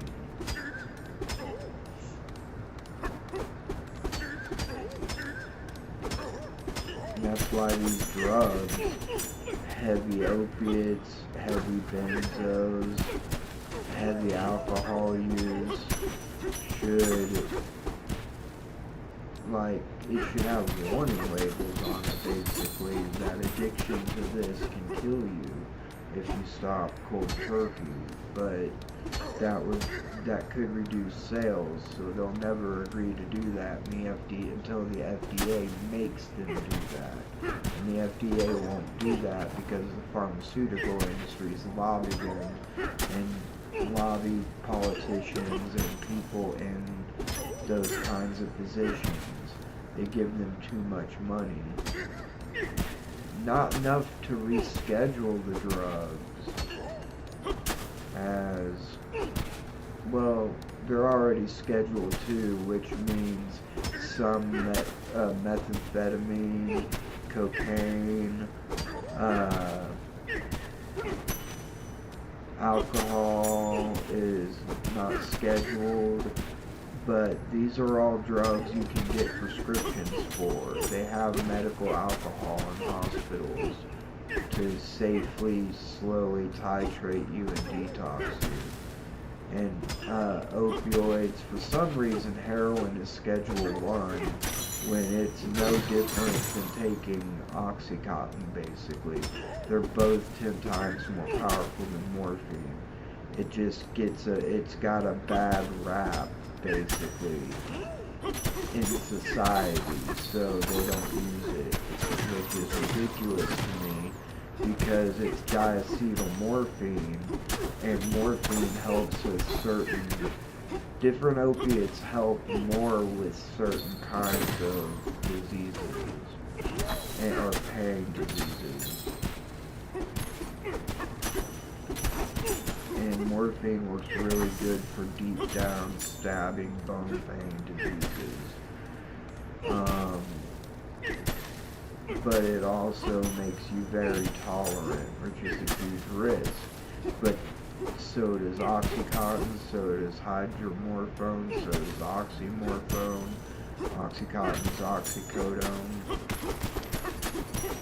Hydrocodone to a less extent. It's more of a weaker opiate that you can probably taper off, and you don't need a medicine like methadone or Suboxone to do it unless you're taking insane amounts of it, which is hard to do because of the Tylenol in it will make you sick. But once Oxycontin got a hugely bad rap in the public, they started making hydrocodone in huge doses. The biggest dose you used to be able to get it was 15 milligrams, and now they make 80 to maybe 120 milligrams. I don't know if they still do that, or if that was just on the table and taken off, but they used that to make it a stronger version of Vicodin, because doctors weren't prescribing Oxycontin anymore because they were too scared it was going to get misused or sold on the street by their patients because of the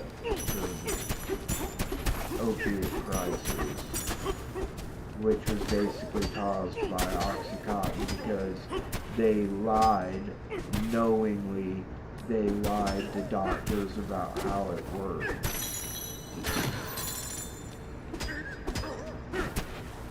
And that's why they lost their suit. But they only got, Purdue and Johnson & Johnson got the brunt of the suit.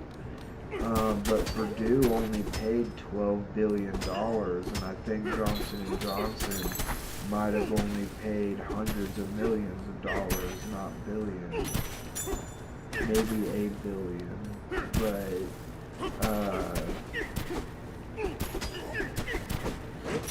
like, these pharmaceutical companies were lying, and now that we see, like, heavy opiates like fentanyl being used on a regular basis in extremely high doses, we're seeing people in dangerous withdrawals.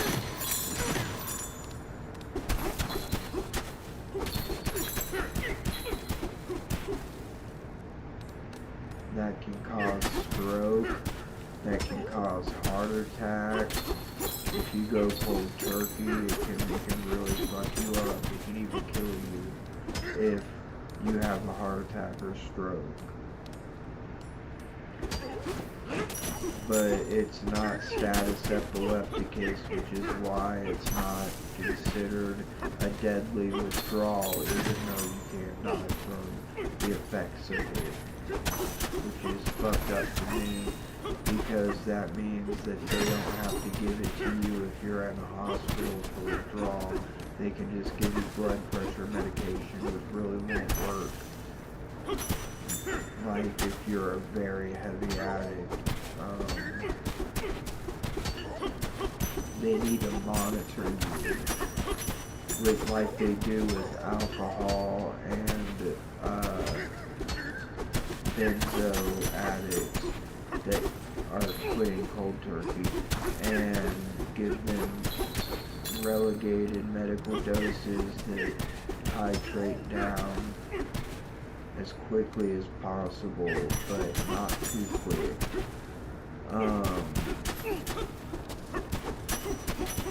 And like all those drugs are Schedule II, meaning there is a high potential for addiction, but there is some accepted medical value.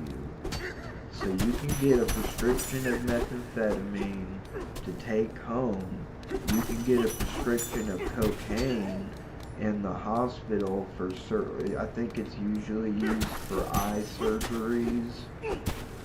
I don't know if they really use cocaine anymore, but it's still a Schedule II drug. Whereas marijuana and hallucinogens that are very safe, like mushrooms and mescaline and acid, and DMT, those are all Schedule I drugs.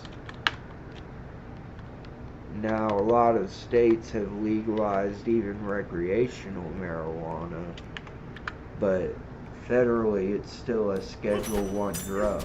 And Schedule I means no currently accepted medical value and a high potential for addiction. So you can literally get it. It's called Desoxin. That's the brand name. And that's what they used to call black beauties back in the 70s. And they sold fake ones at gas stations that were basically just like super caffeine pills. But the real ones with numbers and identifiers on the capsules or pills, and from what I've learned now, it comes in 5, 10, 20, and 30 milligrams, and it can be used to treat ADHD. You can actually get methamphetamine for ADHD. That's crazy shit. That they'll prescribe you methamphetamine for ADHD, but they won't prescribe you marijuana for pain. But they'll prescribe you basically drugs that are stronger than heroin for pain. It's crazy to me. And it's really all about lobbying and about money and about seizing people's assets that sell weed in high dose, like in high amounts, like if you have bricks of weed. And it's also why, even in states where it's legal recreationally, you cannot get more than an ounce a week.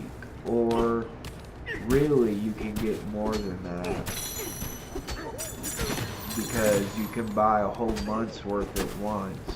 So you cannot get more than a quarter pound a month unless it's medical marijuana, and then your doctor that prescribed it has to come to the conclusion with another impartial doctor that you need more than a quarter pound a month. I've never heard of that happening. I've never heard of anybody doing that. I can't imagine with the strength of weed these days why you would need that much unless you were selling it.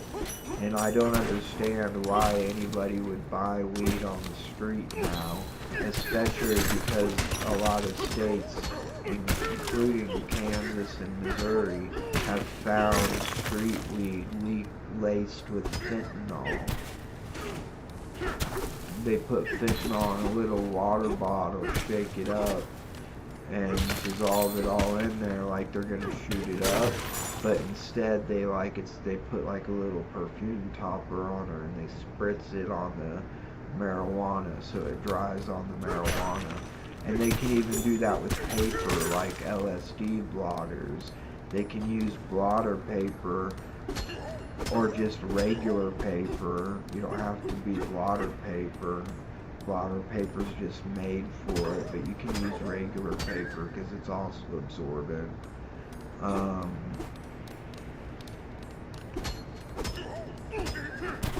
They've found a lot of people, that's how a lot of people are smuggling it into jail. They're starting to test people's letters because people are dosing letters with fentanyl. And you can basically get fentanyl in prison by letting a piece of paper dissolve on your tongue.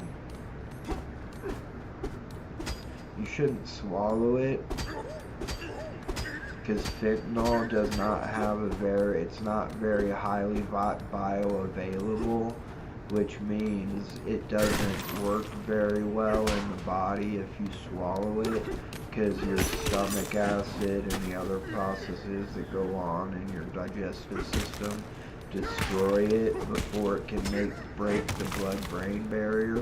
But if you chew on fentanyl patches or put it on your gum and let it sit, since you need such a small amount of it to do that,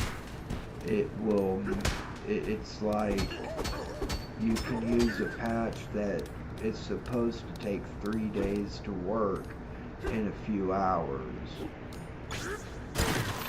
So it's extremely dangerous.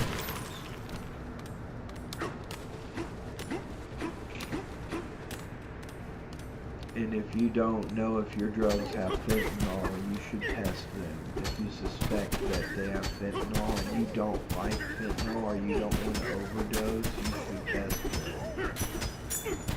Like if you're shooting it up, just put it in a spoon. I hate explaining this because it almost sounds like I'm saying you should do this, but you should not do this. But if you're going to do it anyway, do it like you're normally doing, put it in a spoon, and then just get a fentanyl test strip. A lot of people won't do it because it'll absorb some of the water and some of the fentanyl to prove that it's in there. Because a lot of people know that there's fentanyl in their drugs and they don't care. But if you do care, that's what you should do, is you should test it. And when you get the little testing things, they give you a booklet, a little pamphlet on how to use it and how to test for it.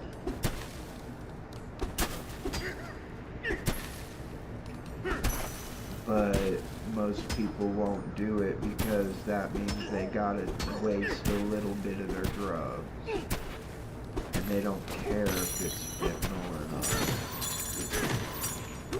In fact, they might be searching for fentanyl in most cases. But it's a dangerous world, man.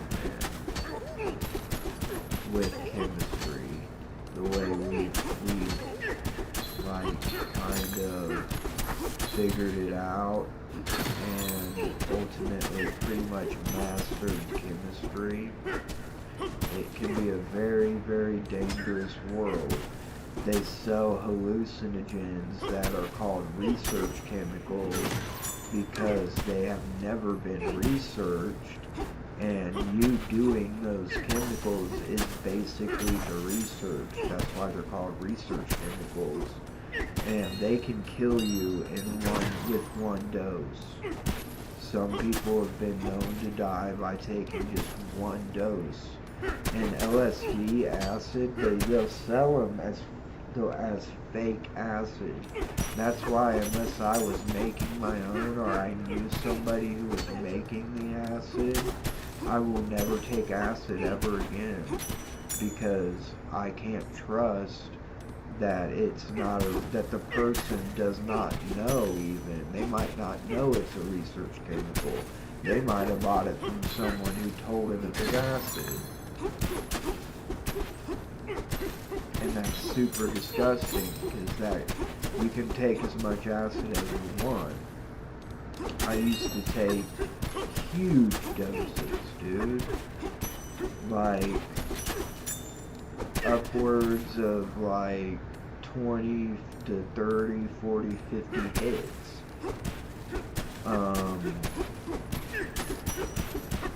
Strong hits. And a day.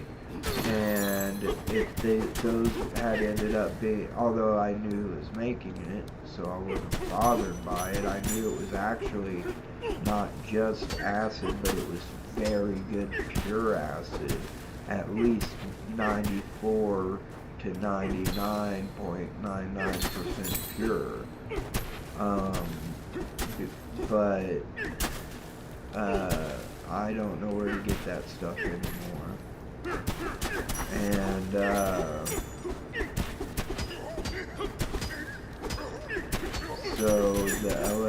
so I'll never be able to trust street drugs ever again because of the danger. It's so dangerous now.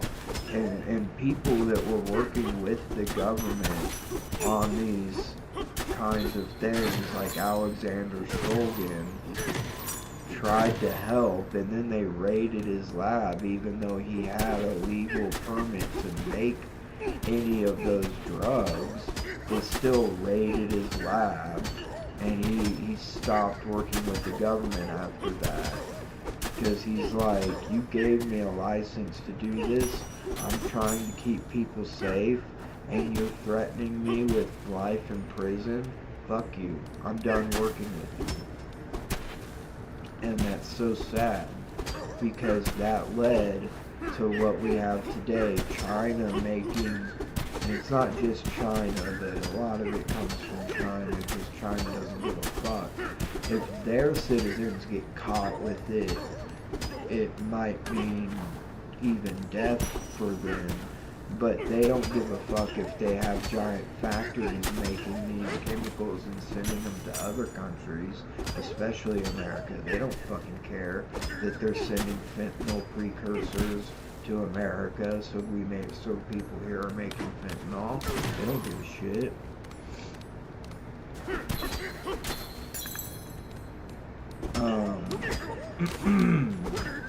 And that's why it pisses me off when Trump says the fentanyl is coming over the border, that's why we need the border wall. Well, now we got the border wall, and fentanyl is just as bad as it ever was, if not worse.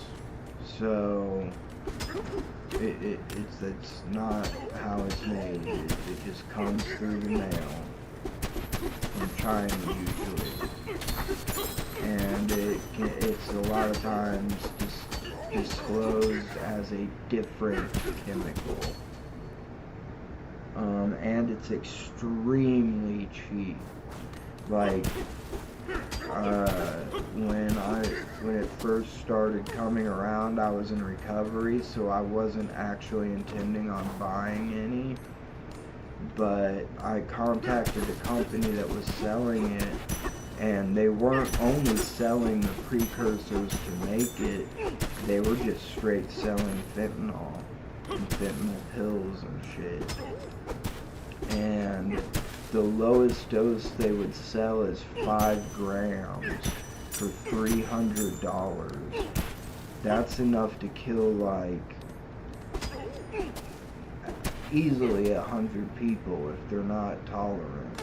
If they're non-opioid users and they breathe that dust in, that'll kill them very quickly. It will go through your skin, but you usually have to add a little bit of a certain chemical to make it more bioavailable through the skin. If you touch a little bit of fentanyl powder, rub it off, probably, I don't know if you should do it with water because that can make it absorb easier, but if you wash it off with water, you'd probably be fine. And they were lying about cops touching fentanyl and getting knocked out and needing Narcan. But the studies showed that those cops' heart rates and blood pressure had been significantly raised. And so that shows that they were actually just having a panic attack. They weren't, because that's not how it works. If it's like powder form, you have to inhale it or get it in your eyes or your nose or your mucous membranes for it to affect you like that. And the thing is, you don't need to make up lies about how dangerous fentanyl is. It's already super dangerous enough. So that really pissed me off. Pissed a lot of people off, as a matter of fact. We finally get to the vanadium route, but... And that's why they stopped doing it. It's not even the vanadium route! It's some kind of crocodile monster instead! He said his name was K. Rool, right? And he has his own banana bandits called the Kremlings? Well, he's strong, that's for sure. He beat Boyd with one punch.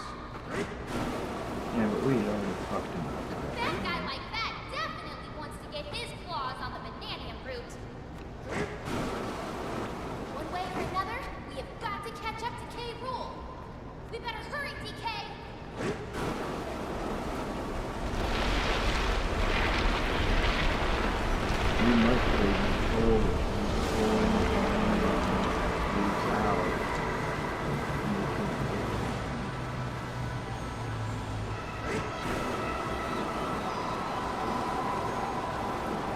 It's time to take the power from us.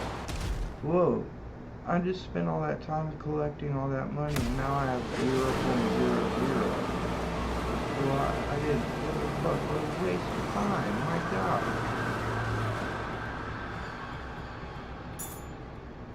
Oh, that's how much I had earned during the fall. Okay, I forgot that is what it did.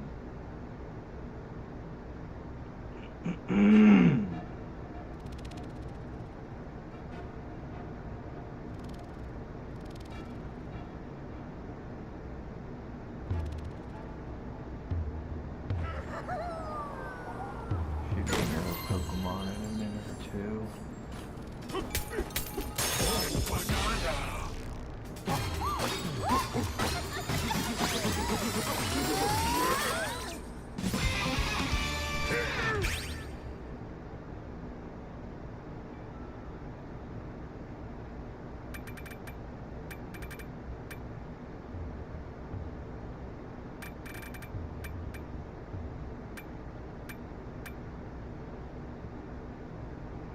So I need 3, 5, 8, 11, 14 more bananas, and I can be fully upgraded everything. Although I'm scared to upgrade that too much because I'm scared I'll have accidental ones, but I've got so much money now and it's so easy to collect, and there's other ways for me to do it that don't really matter. Getting close to 4,500. Which means I'm getting close to 500,000. Oh, he follows me as I walk through the lair. Or these fossils. 8-bit barrel. Oh, from the first game.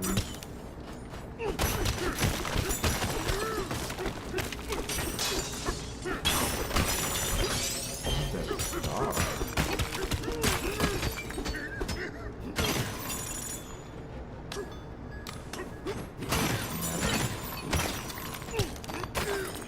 Focus. Stone sturdy. No.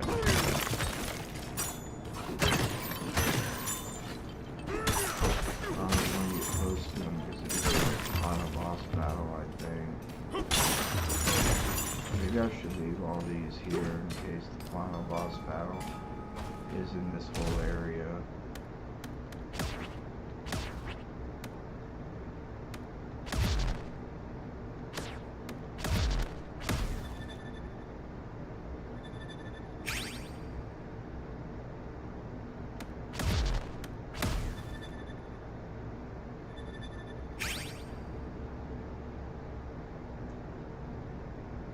Alright.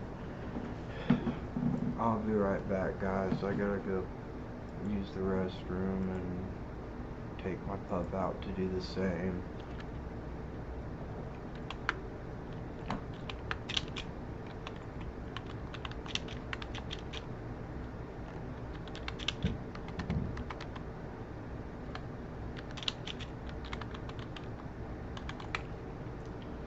It's 6 o'clock. I need to go see my counselor in a little while. In fact, I might just go see him when they open at 7. See him at 7:30. To get it over with. I'll be right back.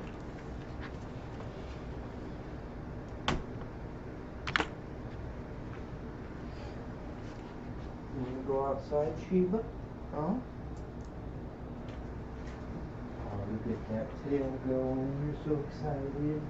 You're so happy. I love you. You're a big girl.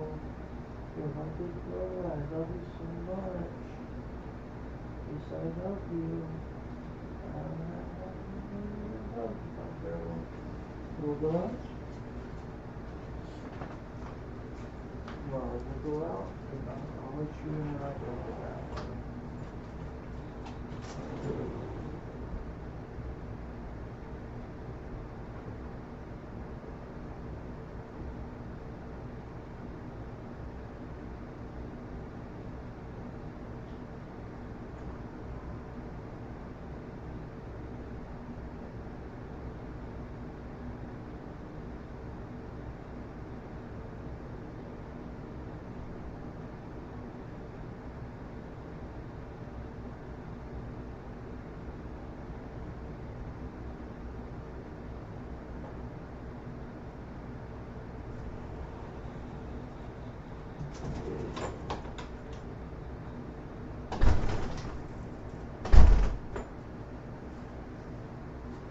I'm gonna fix the levers if that door's been harder to close lately.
Okay, shit. Dude, my sword will not stay up. I need like a stand for my sword. Okay, guys, I got an appointment. I'm just gonna go in early. So I'm up. There's no reason not to go in early. So I'm gonna end the stream here. I'll be back streaming the final boss fight. Maybe with the new Kirby game. Not the racing one, but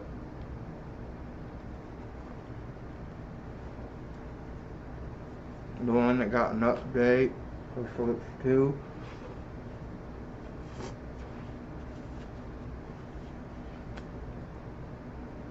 Sorry, I can't do that with my palsy right now. So I'm gonna go. I appreciate you guys watching. Love you. Peace out. I'll be back sooner.